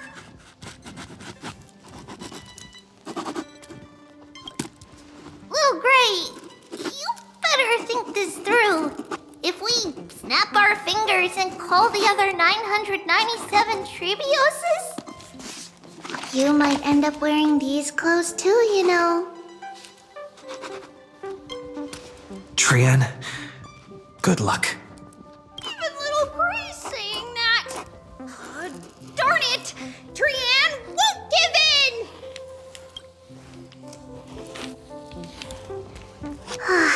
Trian ran away. Trinan will fulfill the ambush duty. The Trebios is all laughing and playing around together. That must be quite the rare sight in Little Gray's memories, huh? Yeah, everyone will be alright. Look, every hero has put down their burden and returned to their innocent, childlike selves. After all, just thinking about how warm and bright Little Gray's tomorrow will be fills us with genuine joy and lets us breathe a sigh of relief.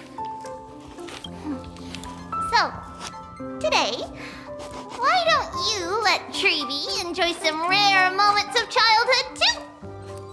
Wait up! Trian, don't you dare run away!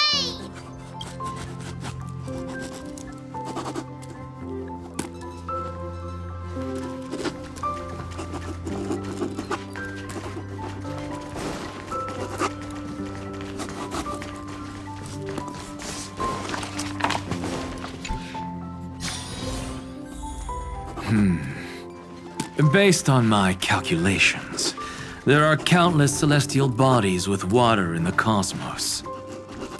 But I'm afraid not all oceans are suitable for life to inhabit. You must take this into consideration as well. As expected of a professor from the Grove, to be so certain even about things you've never seen with your own eyes. I'll take that as a compliment.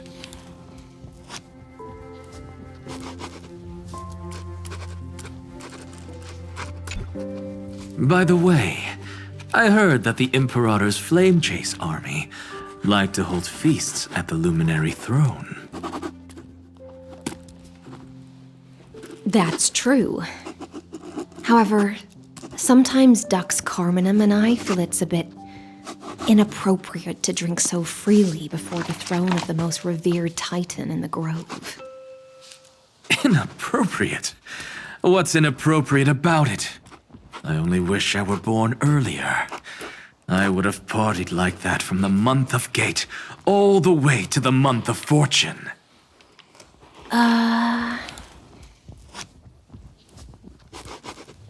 Blasphemy is just a phenomenon, not the end goal.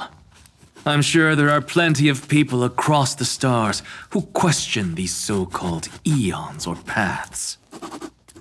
Didn't I spend some time in that Lycurgus's head?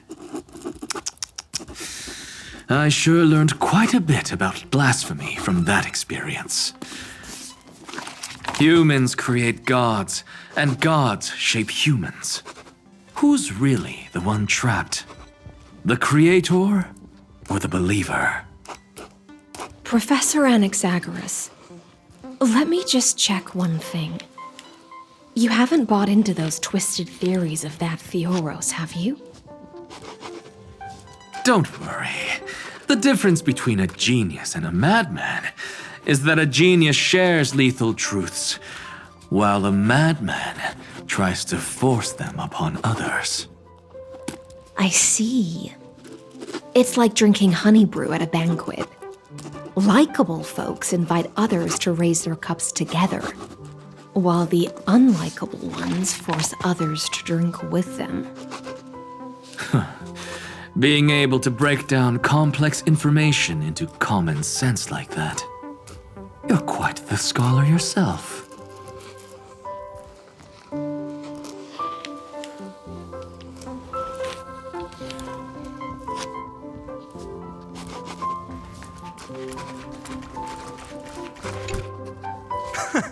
You're here, partner.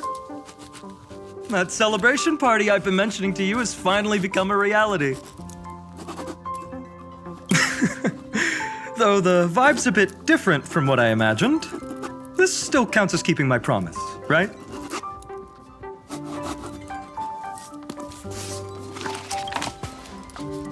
What you speak of has indeed already come to pass. We triumphed over Iron Tomb, drew its fire unto ourselves, and purified its embers. Now the force that maintains our consciousness and form comes from elsewhere.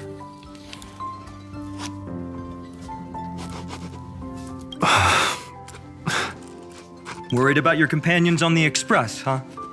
I understand how you're feeling right now. Don't worry, they'll be safe and sound. She promised. Don't worry, she always shows up at just the right moment. The Astral Express. Honestly, it really feels like home. I can imagine how much you, Dun Hung, and Miss March must have missed everything here when you were trapped in Amphoreus. The beautiful windows, the soothing music, your fellow travelers on the Express. Like how golden wheat stalks sway in my dreams every night through the countless cycles.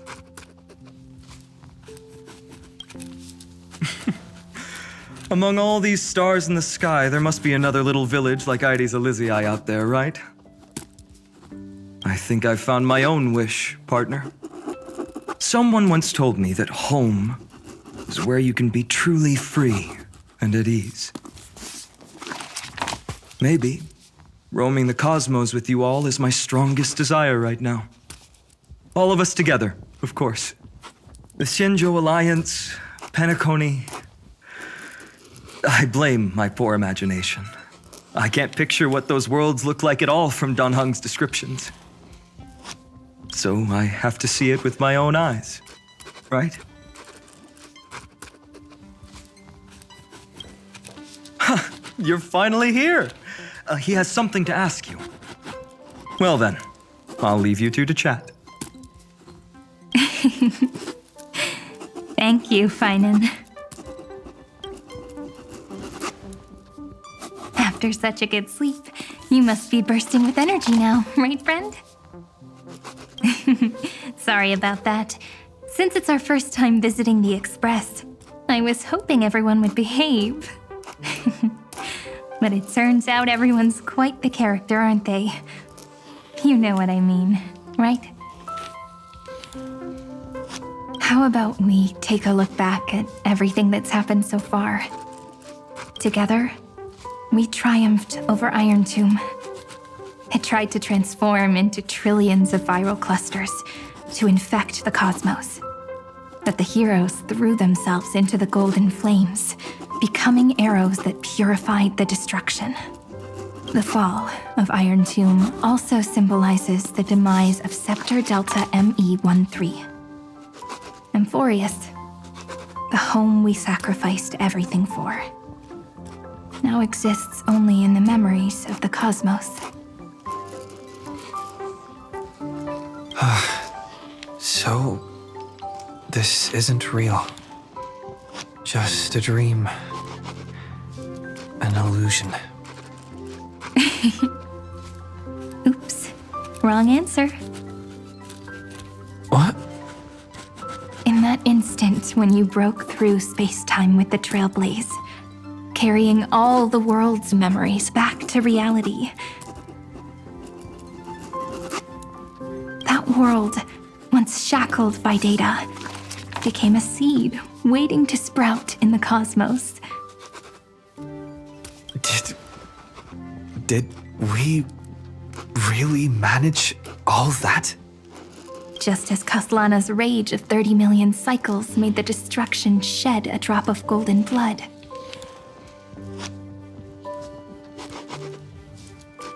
Perhaps we too have already left long trails on our respective paths.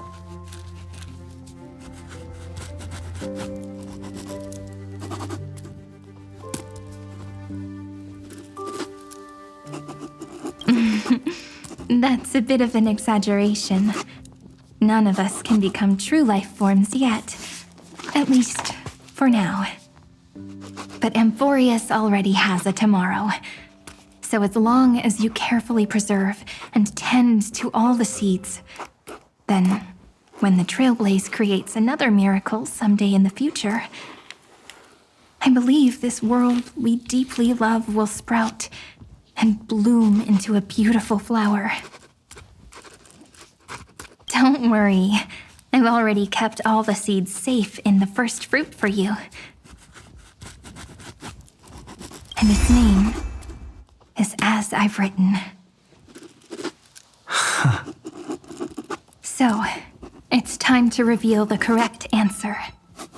This isn't a dream, nor a fantasy. It's the epilogue of As I've Written. At the end of the story, the characters take their final vow and embark on a journey of no return. The one who wasn't part of the story, yet helped write its romantic ending, he bid farewell to his friends and returned to his home beyond the tale. Promise me one last thing, friend. When we say goodbye, give me a smile, okay? I will, Cyrene. Every star that the Trailblaze passes by will remember the name of Amphoreus. Hey, it's not fair that you get to be the only cool one here. We'll keep an eye on him. He had better keep his promise. Leave it to us, Cyrene. Your story will be sung across many worlds.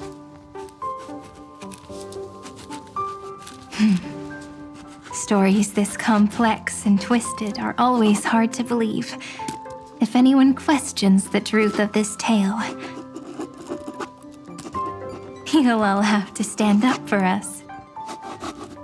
Rest assured, even the most stubborn person can't withstand our sixth-this. You're so reliable, March. Shh. Listen. There's a book here? Its composition is similar to Memoria, but it's far more resilient than ordinary memory bubbles. Keep it safe. Perhaps this is the final gift that Amphoreus left for the cosmos. Oh no! Passenger March is sleepwalking. Sleepwalking? Oh no, oh no! I don't want to make a fool of myself in front of everyone!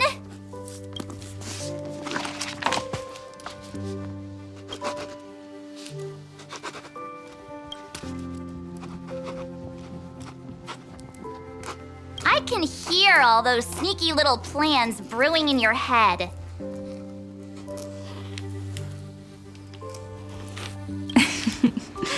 March, Dunhung, my friend. In the countless days and nights ahead, you must continue to support each other. Time to head home, everyone.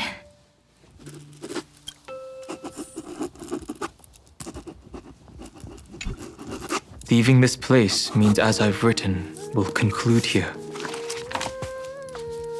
No one will have the chance to revise it, and no one can continue writing it. Don't leave any regrets. What magnificent words could possibly do justice to the finale of such an epic tale?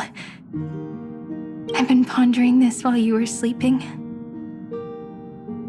Now, I finally have the answer. Let's keep it simple and sweet.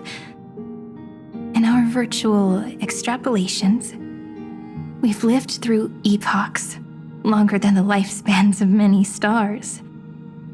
No language in this world, no written words, could ever carry the weight of this journey.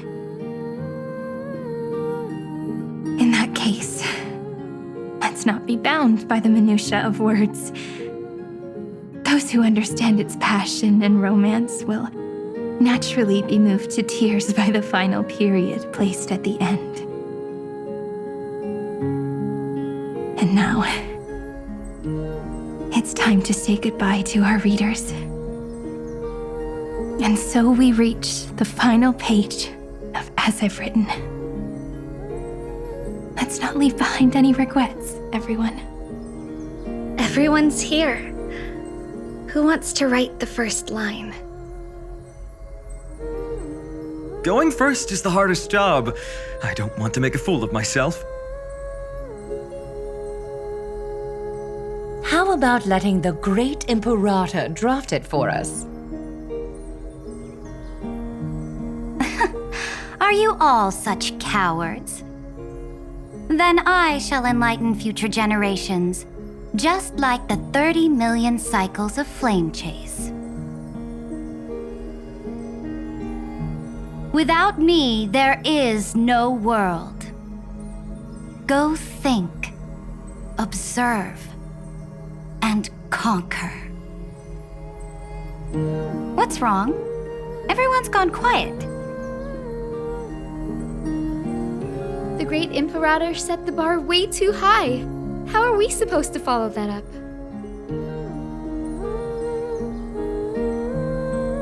Where the Emperor leads, loyal subjects must follow. I guess only the Dux Gladiorum could possibly match that kind of overwhelming presence. Me? That suits me just fine. Once the deed is done, one should leave decisively, letting posterity judge right from wrong. Until we meet again in our next conquest, my dear dukes. The stars shall sing of the Imperator's great journey. I should have shared a drink with you all, Dux Goldweaver.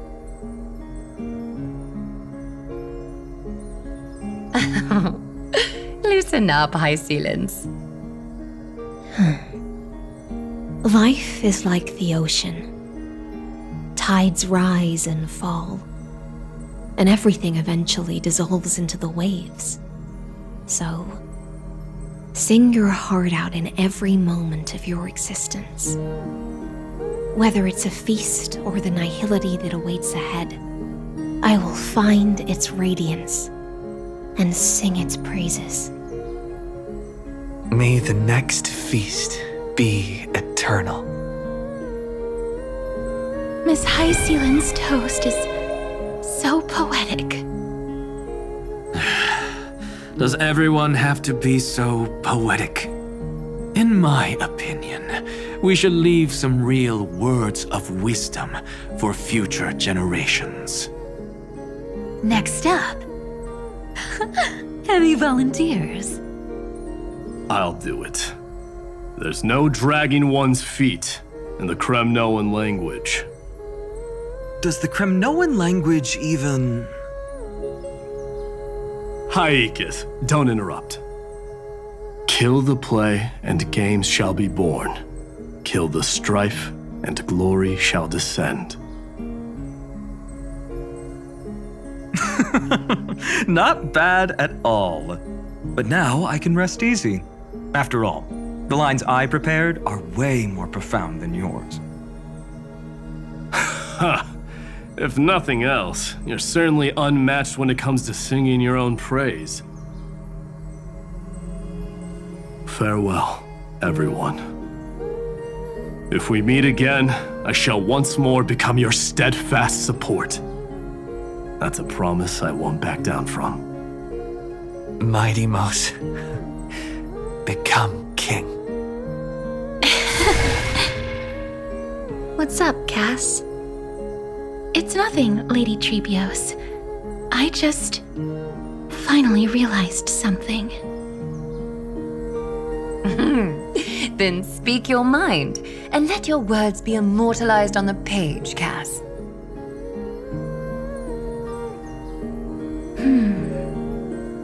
If your heart still has room to spare, share a bit of gentleness and softly cherish all the beautiful things around you. That's so beautifully said, Cassie. Thank you, Miss Hyacinth. My only small regret is that I couldn't fully embrace this world I loved so dearly. I hope those who read these words can fulfill this wish in my place. Everyone, let's meet again at the end of the West Wind. The place you reside is the gentle sea of flowers. Well then, it's my turn. Take it away with your performance, Anaxagoras. This time, you won't have to worry about being interrupted.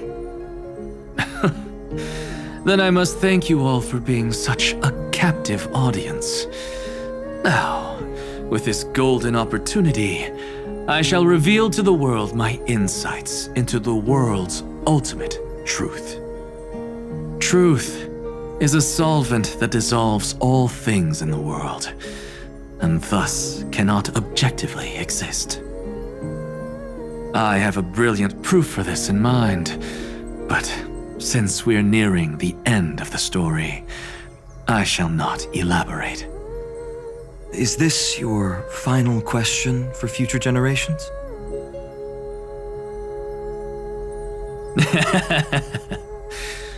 No. This is an established fact, not up for debate. I call it Anaxagoras' last theorem. Oh, you. Still as profound as ever, Professor. We've got time, you know. If you don't explain it clearly, future readers might not grasp your true meaning. The true meaning isn't important. What matters is the emotion that stirs within them when they read these words. At that moment, the theorem's mission would be complete. So, your lessons are far from over. But taking a little break for now wouldn't hurt. Then, Class dismissed. The seeds you've sown are already sprouting. Would you mind if I write the next line? Huh?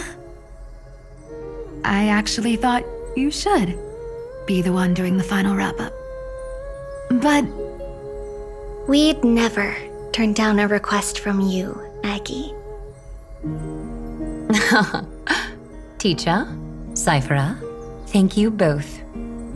Trust and selflessness are the two most beautiful garments in the world. One to gift others, one to adorn yourself. One's golden and one's purple? Not being able to completely change your fashion sense is my only regret across 30 million cycles. After all this exhaustion, I just want to take a peaceful bath now. I'll see you all again at dawn. Thank you for your hard work all this while. Lady Aglaya just can't give up her favorite hobby, can she? So, I guess it's my turn now. There must be many others like Miss Hyacinth out there in the cosmos, helping and healing people everywhere. You've got to set a good example for them, right? Of course. Look up at the sky more often and smile more. Many stubborn ailments fear optimism, but it's the best medicine. It's so catchy. The kids will definitely love this message. When it comes to understanding children's hearts, Lady Trebios definitely knows best. Look, the rainbow bridge is already hanging in the sky. Shall we get going, little Ika?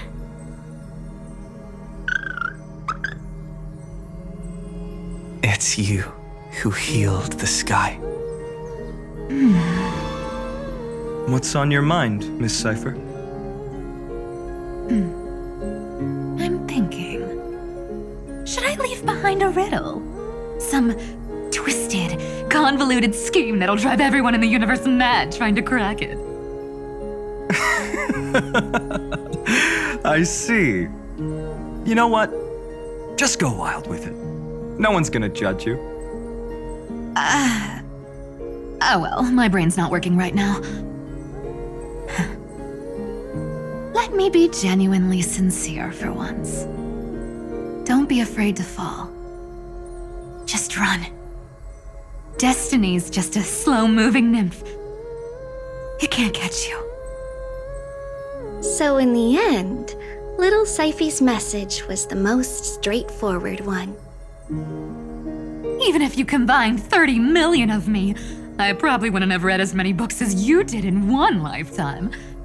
I won't pretend to be cultured before Big Sis Treeby, Trinan, and Trian. Amphoreus' greatest trickery. Gotta bounce now. Meow! Homeward you come, distant wind. It's just us now, Snowy. Yeah, teacher. Maybe I should. No, let me go first. After all shall bid farewell to one, and that person alone will. I never would have guessed you had such a dark sense of humor, teacher. You still know so little about the complete Trebios, Snowy. Jokes aside, I want to leave these words at the end of the story. Whether it's a sunny day or a rainy day, remember to tell yourself before you drift off to sleep, see you tomorrow. See you tomorrow. Times 1,000. prophecy received, times 1,000. From now on, no more goodbyes. Finally, the time has come to say farewell. I'm grateful that you could be here to witness this moment, partner. Well then, make sure you take good care of As I've Written. As long as it's by your side, Amphoreus will always be with you. The last line I want to write down is, a hero is living in everyone's heart. Embrace it and chase after the sun. I hope those who read this will find the courage to face their burning lives. See you at the next pale dawn, partner.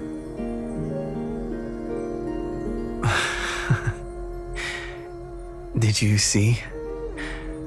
Amphoreus has ushered in the dawn. The characters in the book have taken their final bow.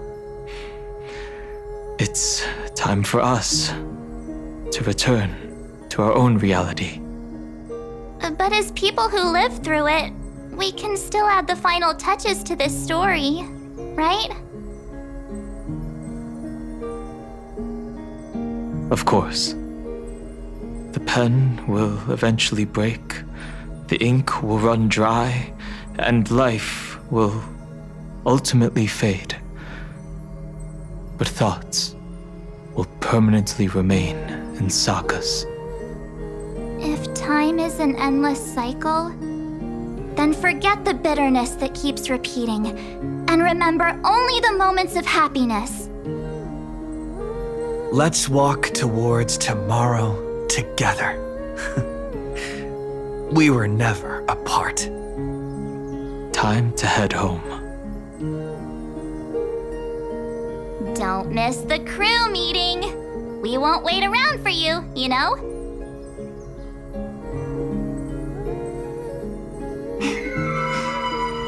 See you later, Donhung, March. And with this, As I've Written officially comes to an end. We're its co-authors, after all, friend.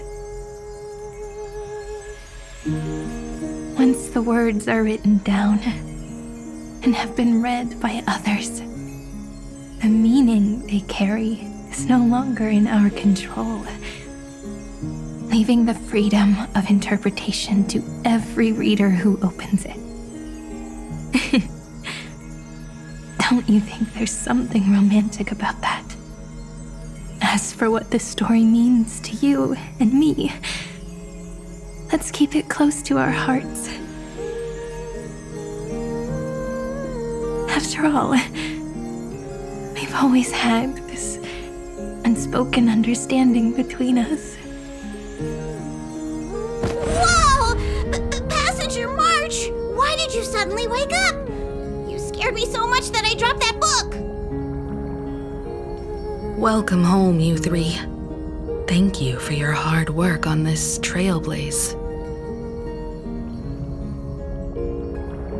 We might need to reshuffle the seniority rankings of the Express crew if we count the years you spent in Amphoreus.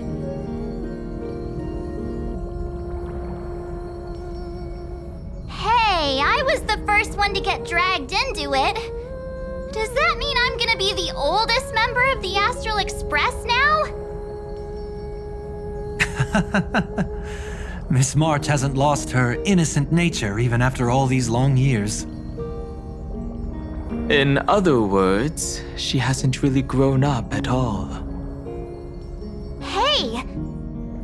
This is the first time I've been able to examine As I've Written up close.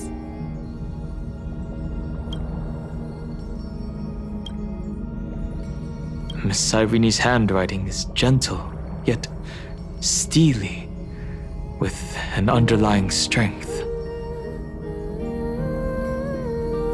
I had no idea it was so sophisticated. Looks like I need to brush up on my knowledge in this area. Maybe start with a few basic books first, to get your feet wet. Look who's talking! As if you're not glued to your phone in your room all day. Huh? Wait, something fell out. It's... Is that... a bookmark? In a corner, unknown to everyone. There was actually an untold interlude that took place. I left it out of the story because it involved a choice. A choice I made for my own selfish reasons. Can you forgive me, friend? I made a decision on my own while you were away. I wrote everything about it on this little card. If you can find it in your heart to forgive me after reading it, please. Add this final note to the conclusion of As I've Written.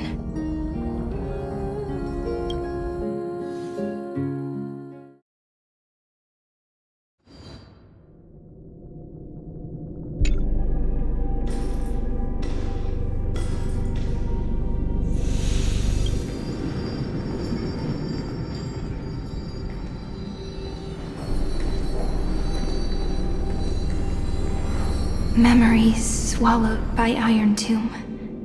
Return now to reality.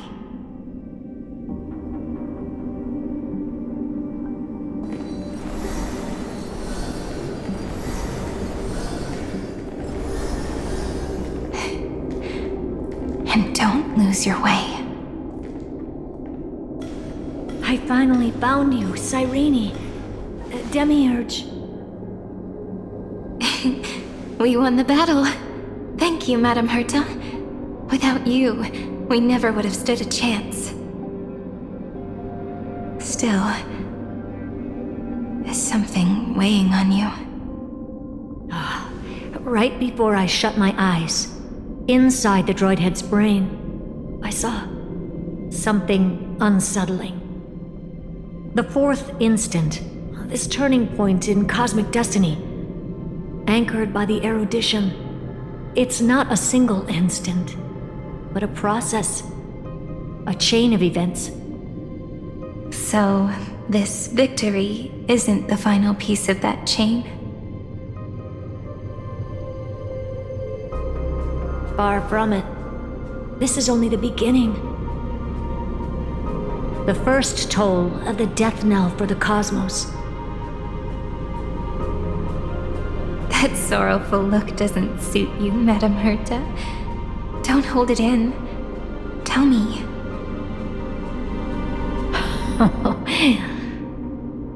Not long ago, you crossed paths with the Eon of Remembrance again, didn't you? Yes. Even if the figure was hazy, I knew right away. That was the god from Cyrene's dreams. Causality has gone wrong, just as I thought. Causality? Let me put it in your favorite fairy tale terms. The universe began as a seed. It grew into a great tree. And the present is its branches and leaves. The erudition calculates how the future will sprout. With so many possible outcomes, they choose to anchor one path, cutting away the crooked or fragile branches.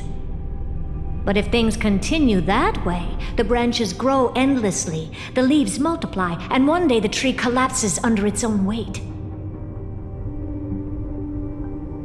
That is why there is a concept in biology called lignification. Soft sprigs form a hardened shell and fuse with the trunk. For the universe, that process is what we call memory. Under Fooley's record keeping, The past becomes memory. In the corners, they forget. Even the events of the present become fruit without roots. So it is the opposite of the erudition. One calculates what is to come, and the other holds on to what came before. We were never meant to have to speak of this. But now, I finally understand what that chaotic matter around Amphoreus truly is. It is your memory. Your mind now stretches across the stars, allowing you to travel farther down this path than anyone else. My memory? Yes, you live in the now, but your memory remains in the past. Just like the Eon of Remembrance, a being made entirely of memories. What does that mean? Did they fall? No, quite the opposite. They have not yet been born. Remember, to carry out the mission of remembering the universe, they must ascend to divinity only at the very end of time. And at that moment of ascension, their memory stretches through the past, becoming what people now call Fuli.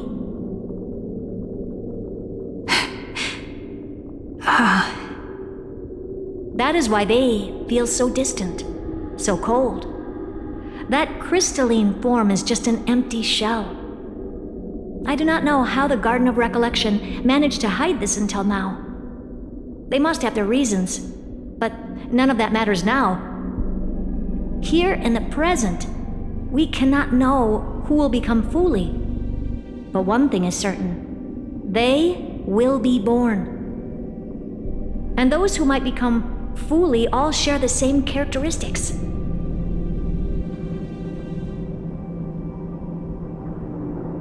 They are known as Children of Remembrance, pure child of Anasrava. Both of you, Children of Remembrance. So help us. Find where Amphoreus' memory began, and bring it out.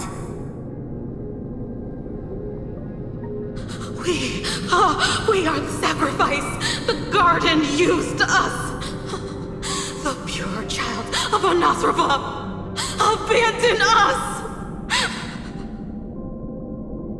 So that name, it was never my past. It was my future. Or maybe it is the present. Noose has revealed to me two paths. And on both paths, I see you standing. The first, follow the trail of memory you have forged. Break free from this world and reach for the stars. That would mean Amphoreus' causality will no longer concern you, at least not the person you are now.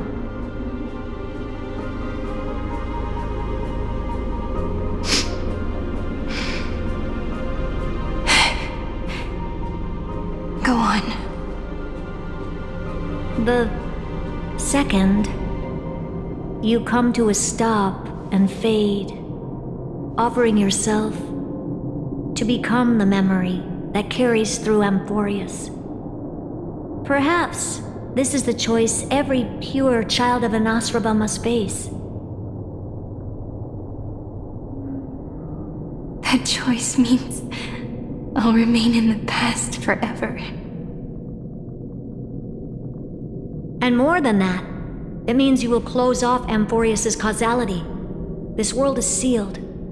The effect that the remembrance brings to it will all converge on one thing. That one thing is you. No more eons will interfere with this part of history. No more blank spaces in causality.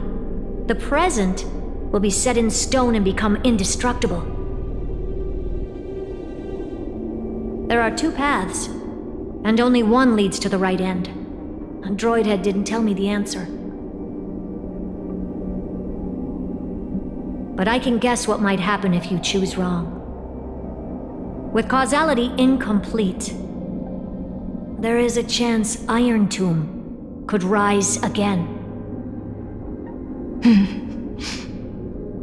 So even the gods of the cosmos are unreasonable.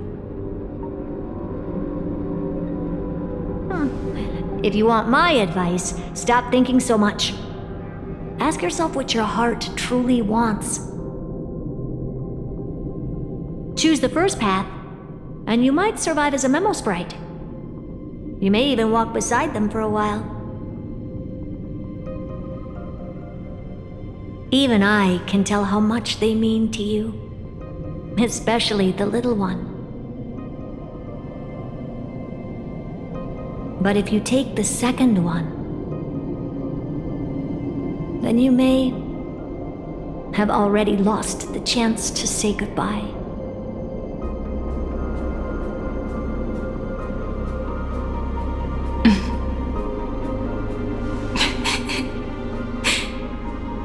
I have made my decision, Madam Herta.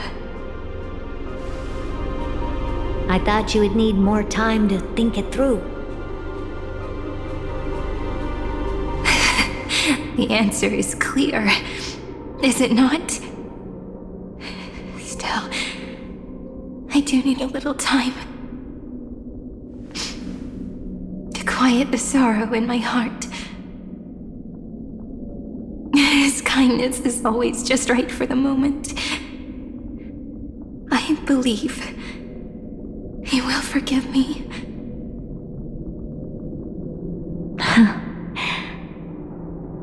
I will say no more. I would rather not break the mood. But may I ask you one last thing? Of course. Why?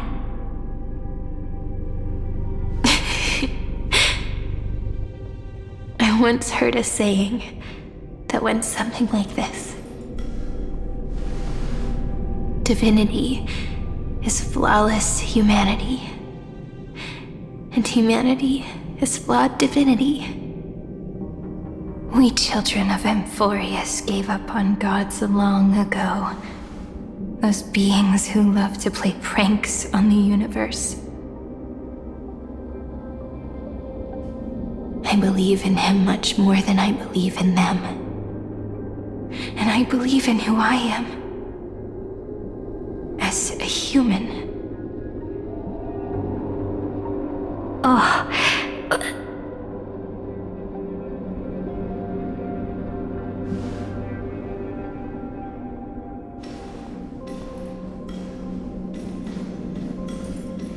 That really is a comforting answer.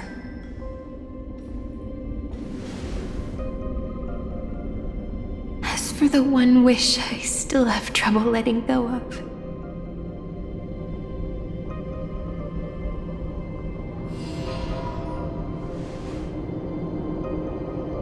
One will remain in the past. One will walk toward the future.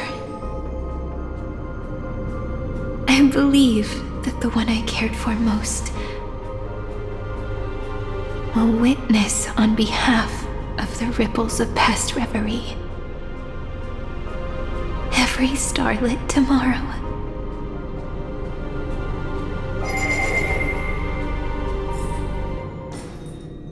Moving backwards through remembrance. What a curious feeling. Is this the moment Iron Tomb declares victory and casts the destruction upon the stars?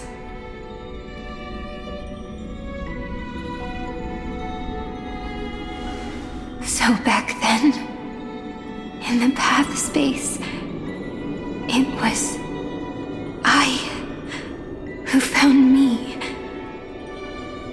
The gods' whispers were nothing more than a girl talking to herself. Now that I remember, what I heard back then was...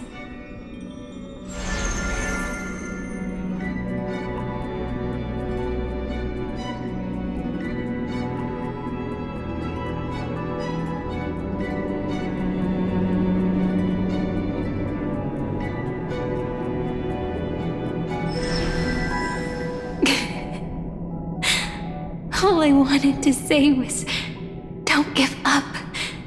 He will find you. Memory truly is amazing.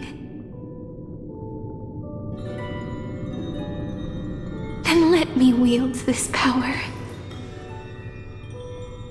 and plant the seed of causality for the miracle that is destined to bloom.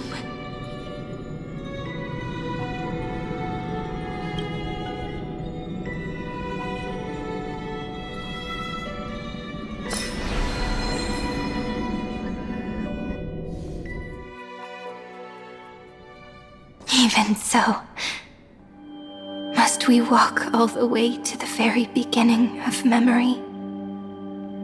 It's such a long road. A bit lonely to walk alone.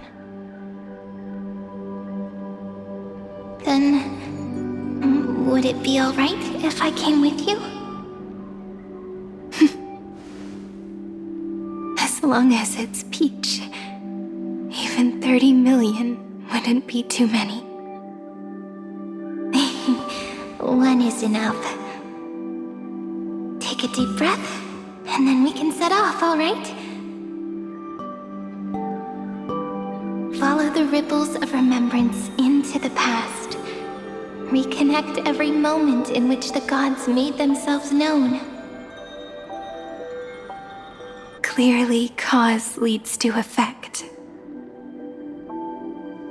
But now, the future gives new meaning to the past.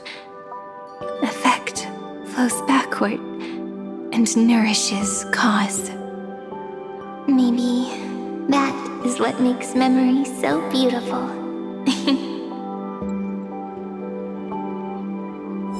So, let us return the way we came. Look back at every ripple that formed.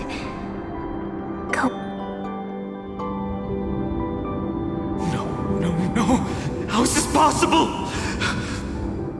Breathe! Partner! Partner! No. I have to get you out of here first! Just hold on!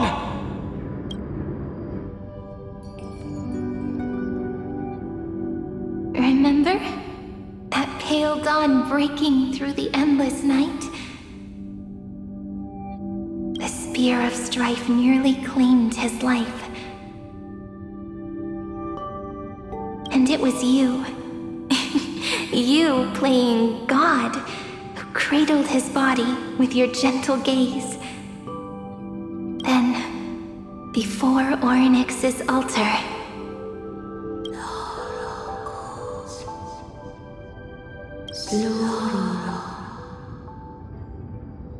even the Titan of Time mistook you for someone else.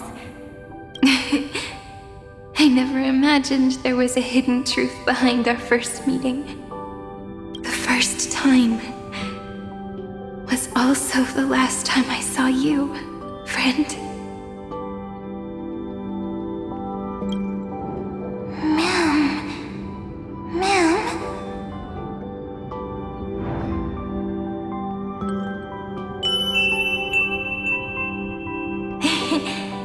Melody from the memory. I've got it now. And so, the miracle was able to slip away from death temporarily. I'll leave him to the casteress of the past.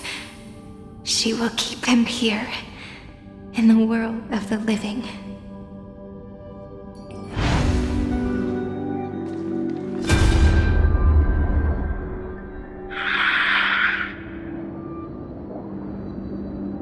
Darn it! What are these things? You're not taking me down. Not before I find a way to help him and Don Hung. If you've got a bone to pick, take it up with my six-phased ice. March wandered all across Amphoreus for 97 days straight, chasing one goal: to save her friends. And with her bow and arrows, she brought down every obstacle that stood in her way. So that's how it happened.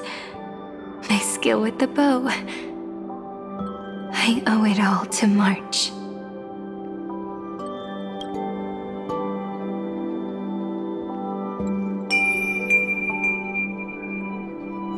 What a sweet note. I've got it now. And so, in a memory from the past, you inherited March's mastery of the bow. And that arrow bearing golden flames will streak across the stars in the future, becoming a glimmer of hope for the cosmos.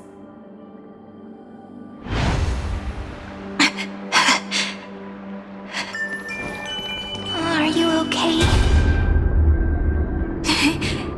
No worries. 3 paths interweave and fetter Amphoreus, co-authoring the fate of the world. Ordinary pathstriders aren't known to leave traces in the mirror, so if what you said is true, then this isolated star system must be home to at least 3 beings comparable to emanators. I would even go as far as to say, eons themselves. To gain the favor of the stars for Amphoreus, the Remembrance sent a call for help to the cosmos. But the obstruction from the scepter was far too strong. Even the gods could do nothing more than send a fleeting mimetic being to someone who walked the same path. Thankfully, Miss Black Swan caught that fleeting moment.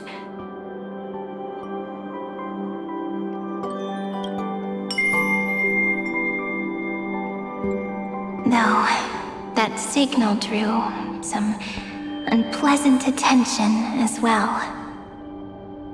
Looking back now, it was all worth it.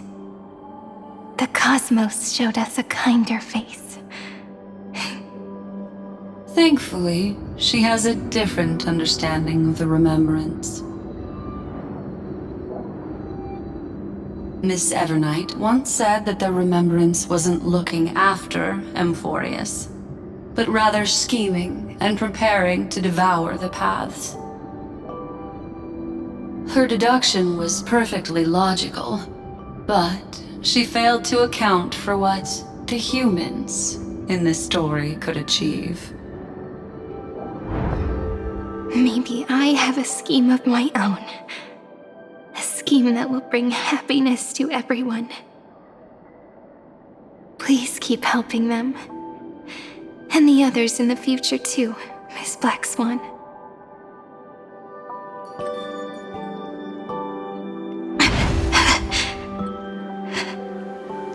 Looking back on the past really does. You need to hold tight to this ceremonial blade. After I'm gone, it will take you back to the beginning of time. The start of a new story. I believe that in that story, or in countless stories, each alike yet unique, everyone, all the companions who sacrificed themselves, alongside the deliverer we once dreamed of as children, will reunite beneath a vast, endless sky. If we can never break free from this prison, I will stand my ground. Until the day someone shatters this endless cycle and writes the final chapter of Amphoreus' fate. In the blink of an eye, we have returned to the turning point of fate. With nothing but a fragile sliver of hope, we embraced 30 million cycles of futility and began the eternal recurrence. I still remember the first time I saw the god appear in a dream, looking at me from behind a thin veil of crystal. Back then, I wondered if they might be someone with ill intent.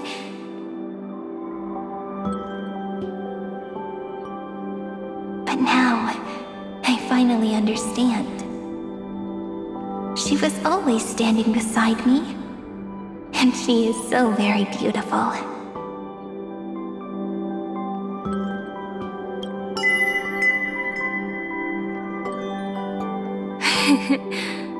Causality really is a force that cannot be stopped. Even if I wanted to leave a few more words for Cyrene, it seems I no longer can. After all, you still have to leave behind your final consciousness and plant the very first seed. I remember what you once said. When a god sheds a tear, the thing reflected in the ripples must be the most beautiful thing in the world. But do you know what Amphoreus saw when its heart was born? The first thing it saw was a name.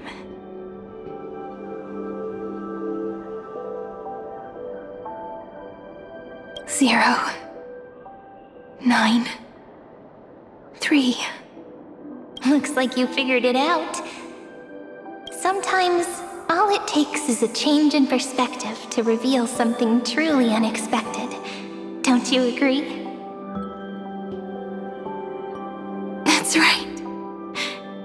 Turn these numbers upside down, and you'll see a beautiful eternity.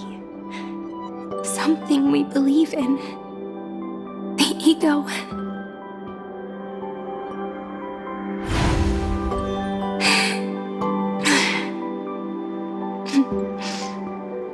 Looks like time's running out.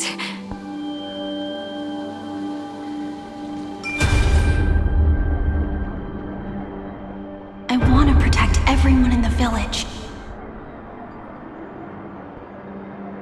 But can I really do that with the strength I have?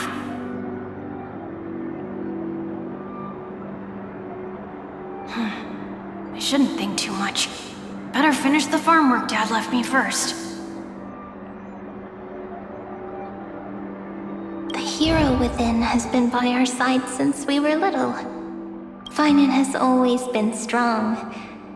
But without that faint glimmer of hope lingering in his mind, would the weight of fate and endless recurrence finally break him? If only someone could place even a sliver of hope inside his heart. He would hold on and keep going. Yes, just a single spark.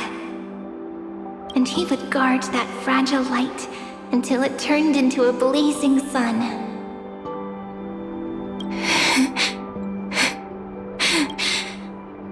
I no longer have the strength to make the hero within look like him. So, let me leave behind a prophecy for him.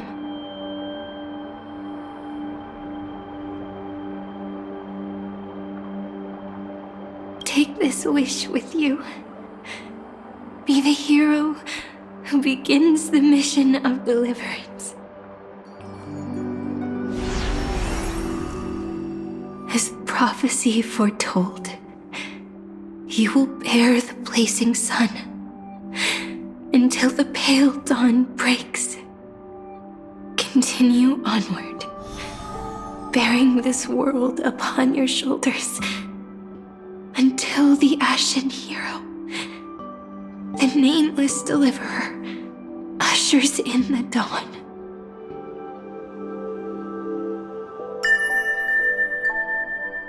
Now, your eyes have seen through all of Amphoreus, from the end back to the beginning.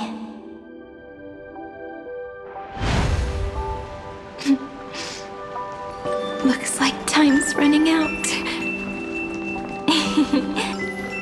Behind this door. I can smell it. The scent of wheat fields. You're clever, I bet you figured it out long ago, didn't you? The end of this journey back, the final gap in Amphoreus. It leads to the place we both call home. We can finally go home. Are you ready? If you leave memory at the very beginning of the story and cast the first stone, that final gap in Amphoreus will close. The causal loop of Amphoreus will become a fixed point in the stars. And if I don't do that, then this world and the cosmos beyond the sky might still fall into the destruction.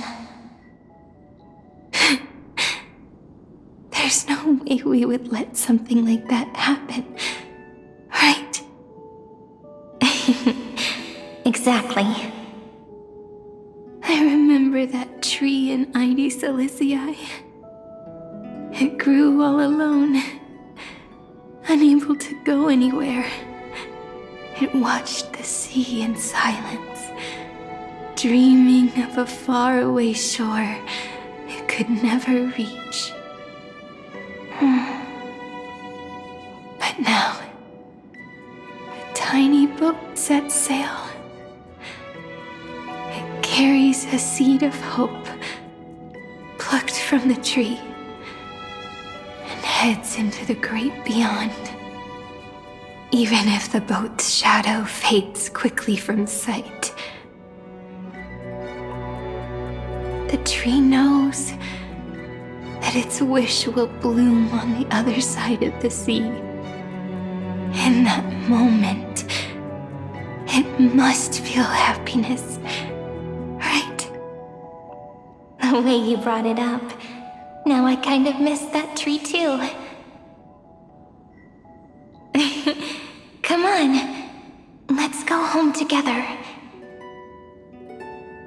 Take it with us, back to the sacrament courtyard. Let it become remembrance's anchor, tying together the times we knew so well.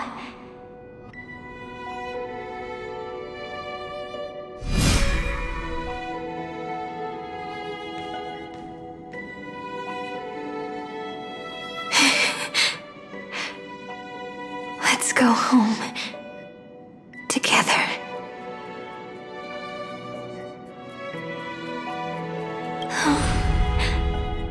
That final note. Right. It's been with me all this time. This is Do. It is also the first note. The one from the first time we met. And the one that stayed to the very end.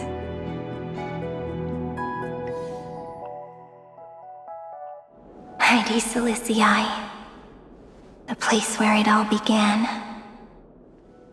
It's like time itself has stopped. And the breeze and the sound of the waves never seem to rest.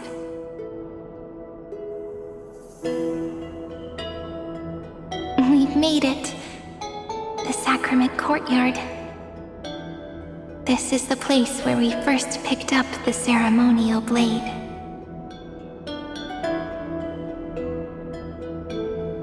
And where we first began writing journals. Now, the journey through memory has reached its end. Once the anchor is placed, what awaits us is 30 million lifetimes of reunion. Looping again and again. Endless farewells. Do, re, mi, fa, sol, la, ti. And with them,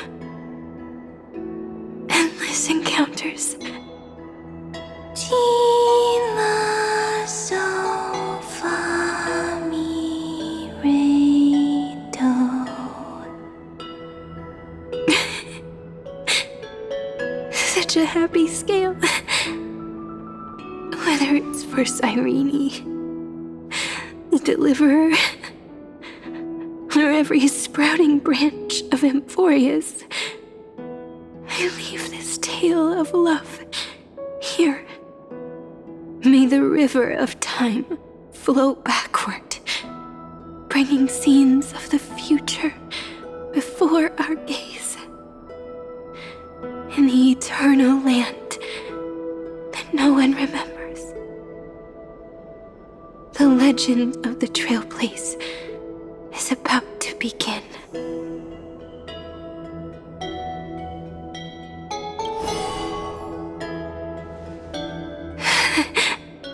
Is it all over now?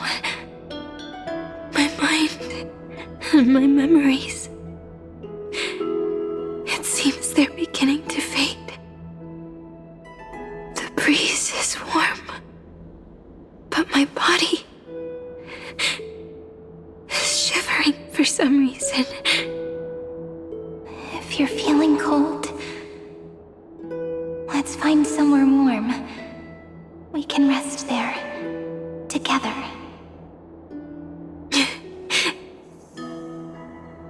Somewhere warm. I know just the spot. 405 504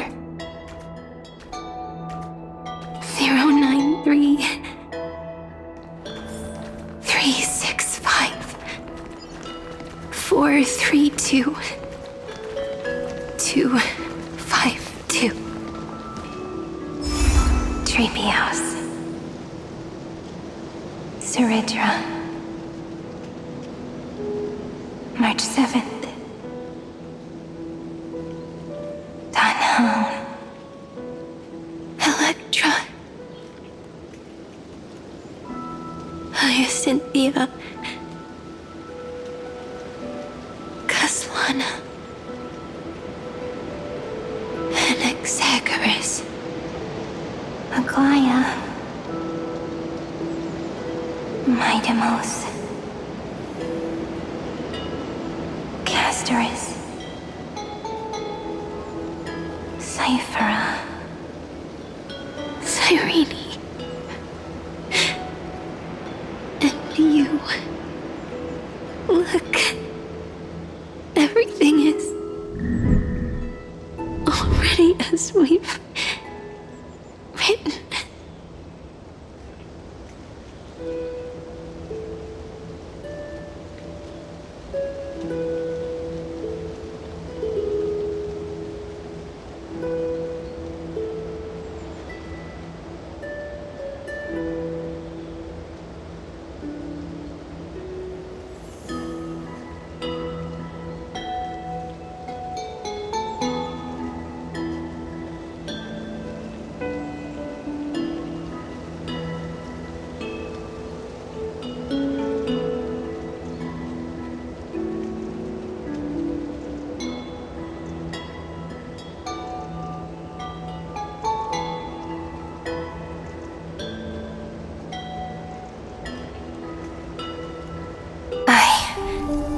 Gaze that looks back on the world.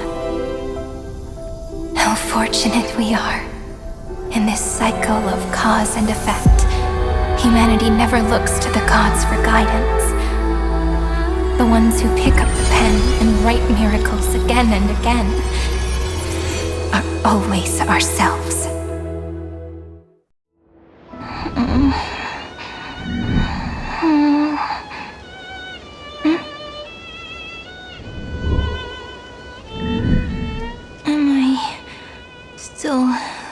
Awake? Peach, where are you?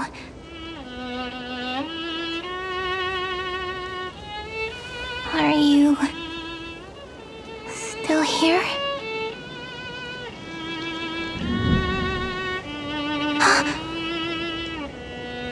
I shrank.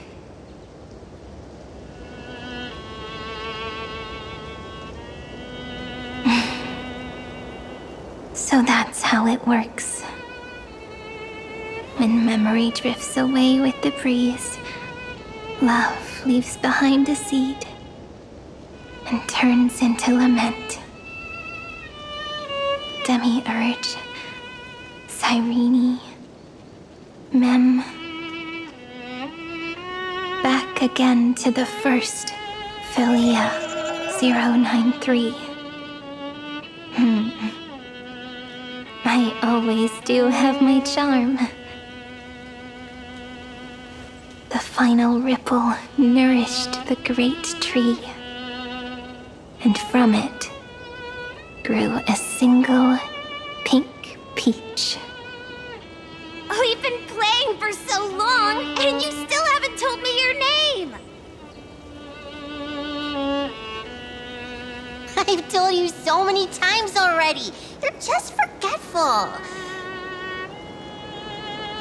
My name is Livia. Livia! If you forget again, I won't tell you next time. Livia, got it. Then you have to remember mine, too. I'm... Piso. I always remember.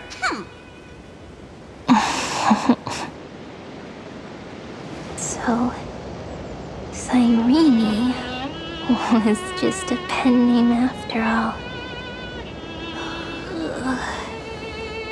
So sleepy. That drowsy little fairy barged into my mind again. The last of my memories are slipping away. I wonder what this world will look like when I wake up again. I remember a cry and my name, daughter of Heidi Silicii.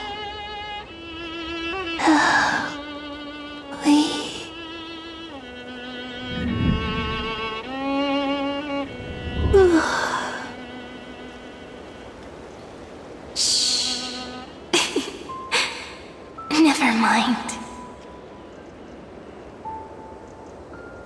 The same seed, when planted in different soils, blooms into flowers that are alike, yet never the same. But what truly makes her beautiful is each and every soul in the world. No matter what form liking takes, it is still precious love, and I will accept it gratefully and return it with joy.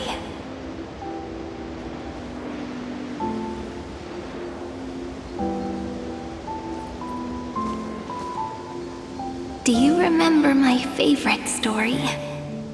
That crystal flower was so beautiful because it reflected the eyes of the little fairy.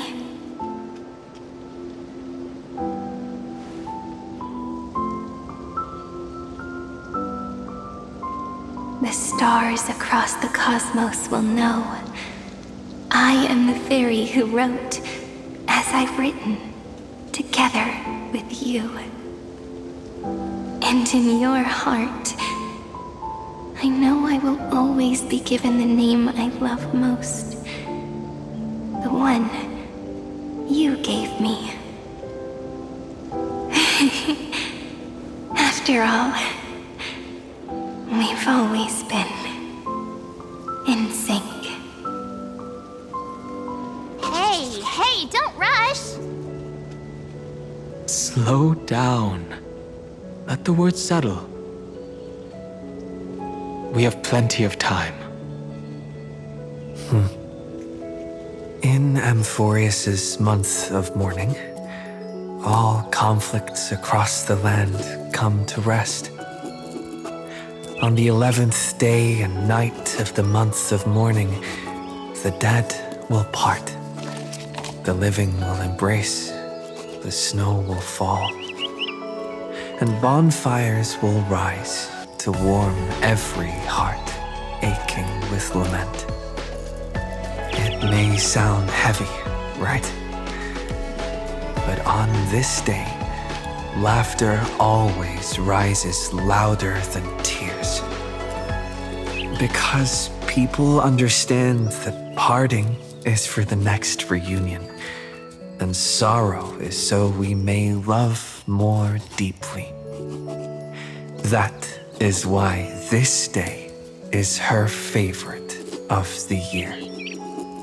Under the same sky, across 8 phases of the moon, 13 heroes composed an epic together. 1 plus 8 plus 13 equals 2 11s. Would it feel more fitting if the rest were written in Miss Cyrene's voice?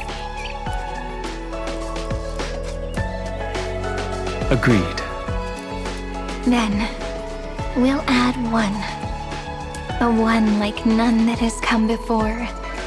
A 1 that blazes new trails. I make this wish.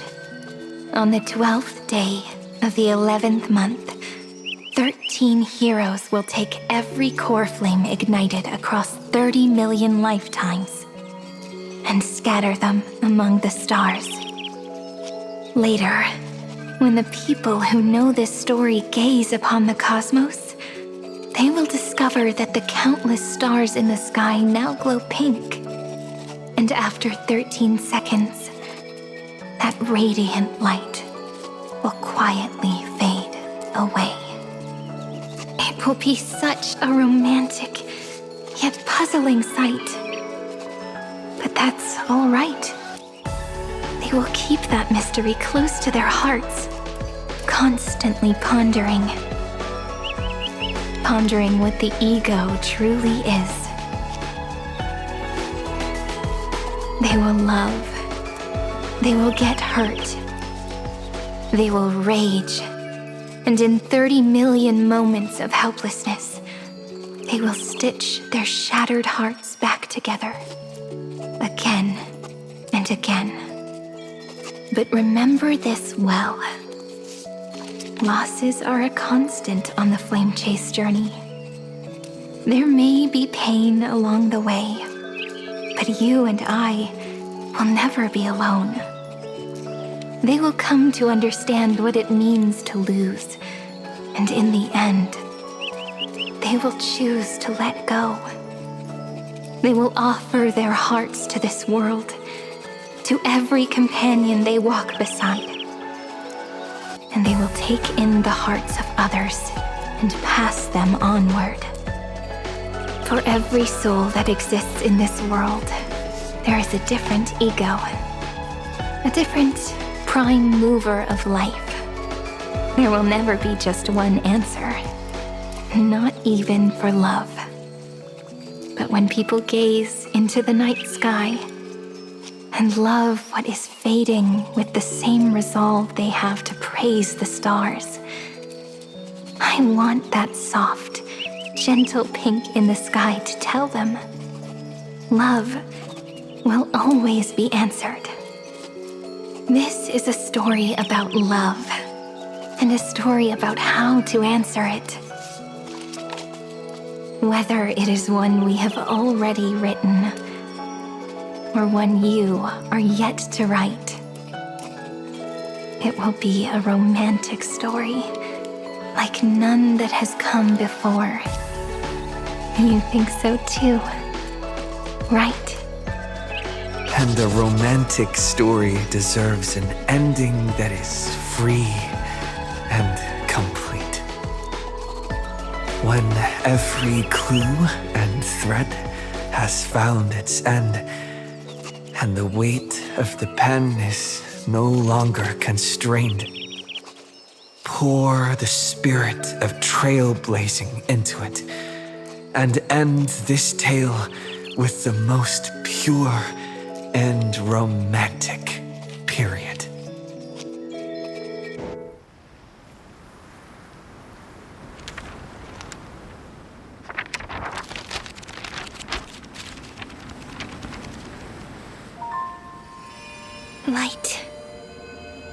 Sky, sea, stars, seeds, flowers, birds, hope, and love.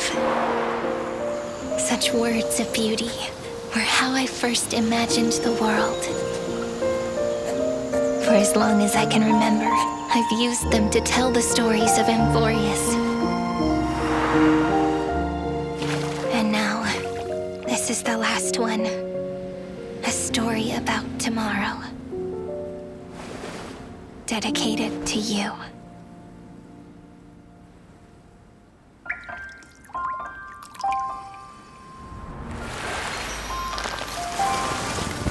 Once upon a time, morning glow, scattered light, shone on you and I, and fading poems, frozen rhymes, or traces on the breeze, whispers of past reverie. Please let me linger for now, enveloped in your sound. On the pages, the ink our stories penned. No matter how it ends, I'll do it all again. Oh, stay true, blossom as spring renews, dreaming colors every hue. Tomorrow's eyes to tomorrow's life, while walking step beside you. So stay true. Woven memories are born, and like a melody, sing a song of reverie.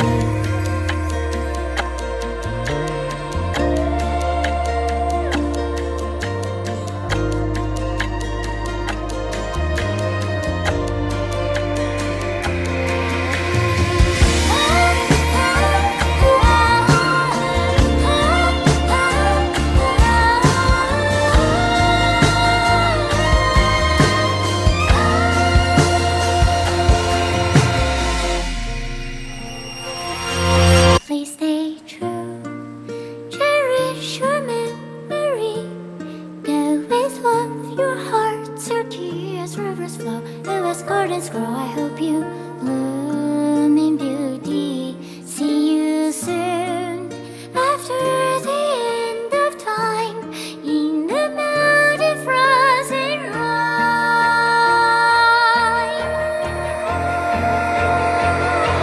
Now stay true, blossom as spring renews, dreaming colors every hue. Tomorrow's eyes to tomorrow's life, while walking step beside you.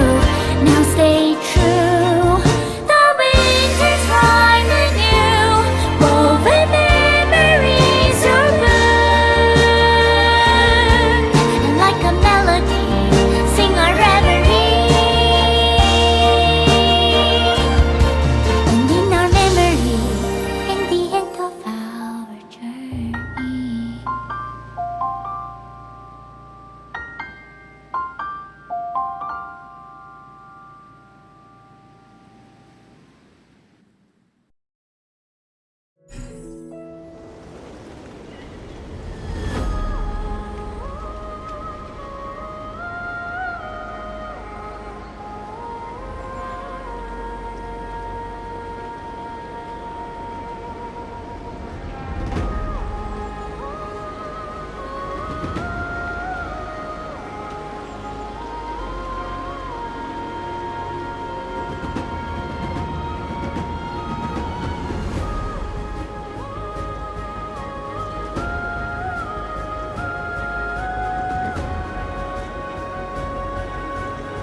no longer working. Looks like it's just the two of us.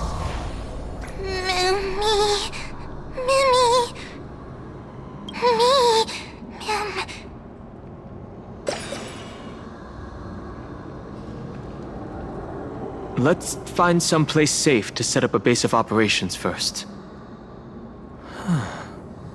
This statue and the buildings we've seen so far point to a civilization here on Amphoreus. We can only hope that they're not hostile toward outsiders.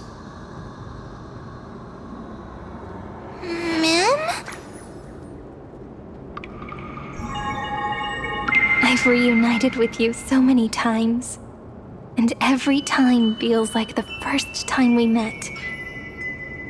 Each time, love breaks through the stubborn cycles and takes flight toward a pink tomorrow.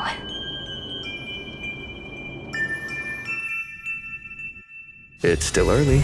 Where to now?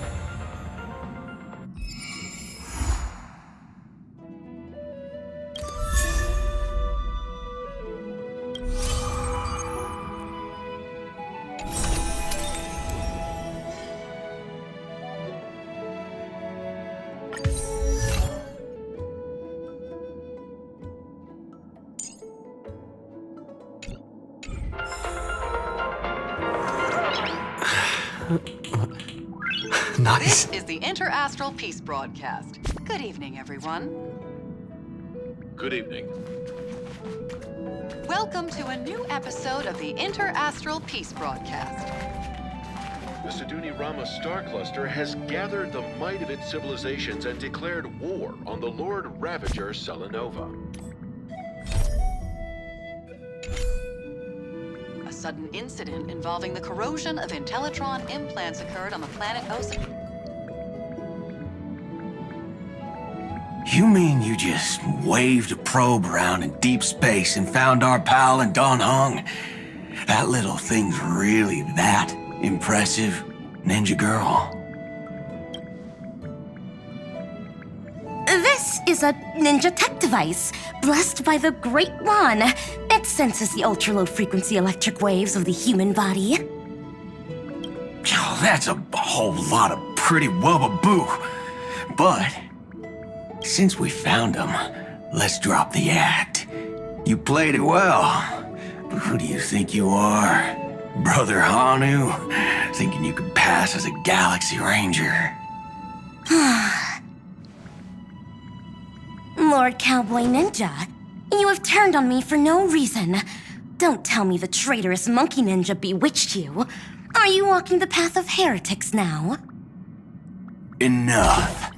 A name is Silvergun Shura. Ugh. This is why I hate putting over-the-top characters into the script. You and this mysterious ninja girl, both of you are impossible to play. Director Sparkle doesn't care for madmen. Cut the chatter. What's your real reason for being here? Come on. What bad intentions could a masked fool possibly have? Just here to watch a show. Shoved my two prized actors were drifting through space for ages, and you all couldn't find them. What choice did I have but to come myself? Otherwise, who's going to share the stage with me? You don't even care about the Iron Tomb disaster threatening the whole universe. Seems the fool's wisdom isn't all that deep. Ranger, don't think waving some righteous flag gives you the right to throw sidelong jabs. And don't act like you've got no motives of your own. You're hoping this war involving the gods might be the key to freeing that broken-legged wolf. Who else knows about that? Just me. Do you believe it? Relax. I'm not interested in disturbing that living legend. I just couldn't resist messing with you when I saw you come back empty-handed. You little... Fine. Since you saved our pal and Don Hung, get out of here. But remember what you said. Leave the boss alone. Or else. You don't have to worry at all. In Director Sparkle's next script, gray hair gets the spotlight.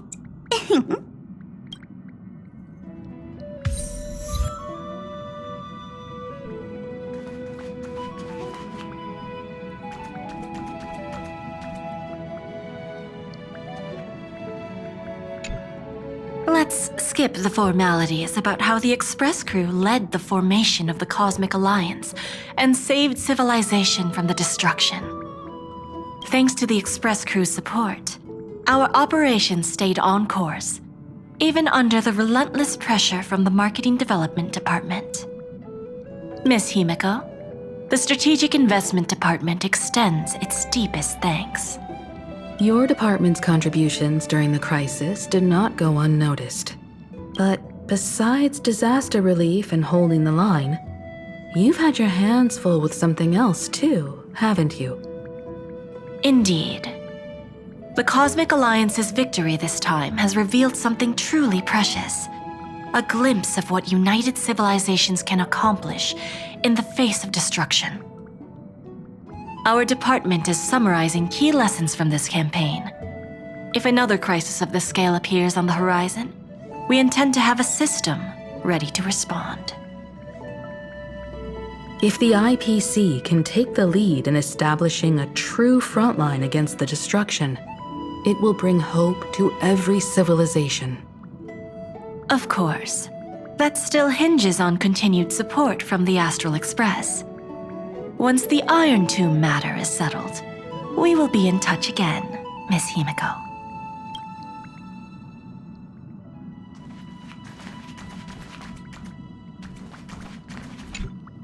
General Jing Yuan, it's been too long. Did Miss Fuxuan return safely? Well, she almost had a near-death experience this time. The Omniscia foresaw Iron Tomb's obliterating strike. It also told me there was no avoiding it, no surviving it. Yet in that exact moment, the Seer strategist sent a message. The empty fortune has cracked open, and fate can now be decided. Then we lost contact. Alas, always so cryptic. Your brilliant senior soarer never says anything plainly. Left me pacing all night. Stop lying, General. No need to be upset, Master Diviner. Cryptic talk comes with the territory of being a general. The soldiers of the Cienjo stood firm in this battle amidst overwhelming odds. Their courage and sacrifice deserve recognition. And it just so happens that the golden blood of ruin the Alliance needs is in the Nameless's hands. It was taken by the hero Kazlana of Amphoreus at the cost of his life, directly from Nanook themselves. Though Kazlana is no longer part of this world, that kid can still reach a fragment of his memory. Perhaps Kazlana would be willing to entrust the golden blood to an ally who went to great lengths for Amphoreus. In that case, very well. On behalf of the Cienjo Alliance, I offer our deepest respect to the world of Amphoreus and her brave, noble heroes. To strike an eon as a mortal, even for but a fleeting instant, this deed alone deserves to be etched into the stars and remembered forever.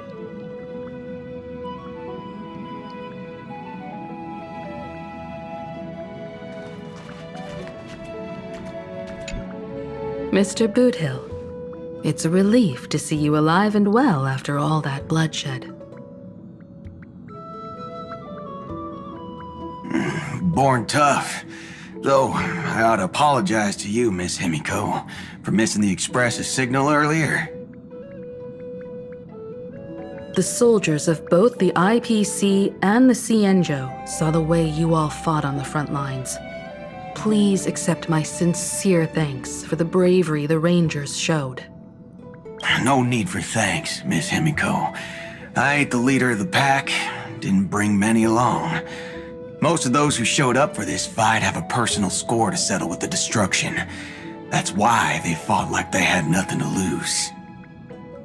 The Express crew owes you and Miss Rappa a special thanks for retrieving him and Don Hung after the battle. With the scepter put out of commission, there was a lot of chaos across the Amphoreus segmentum. Even with signal tracking, finding them was no simple task. Maybe her ninjutsu really is the real deal. Speaking of which, where is Miss Rappa? Don't worry, she's gone to help the other rangers. I'll pass on the Astral Express's message to her.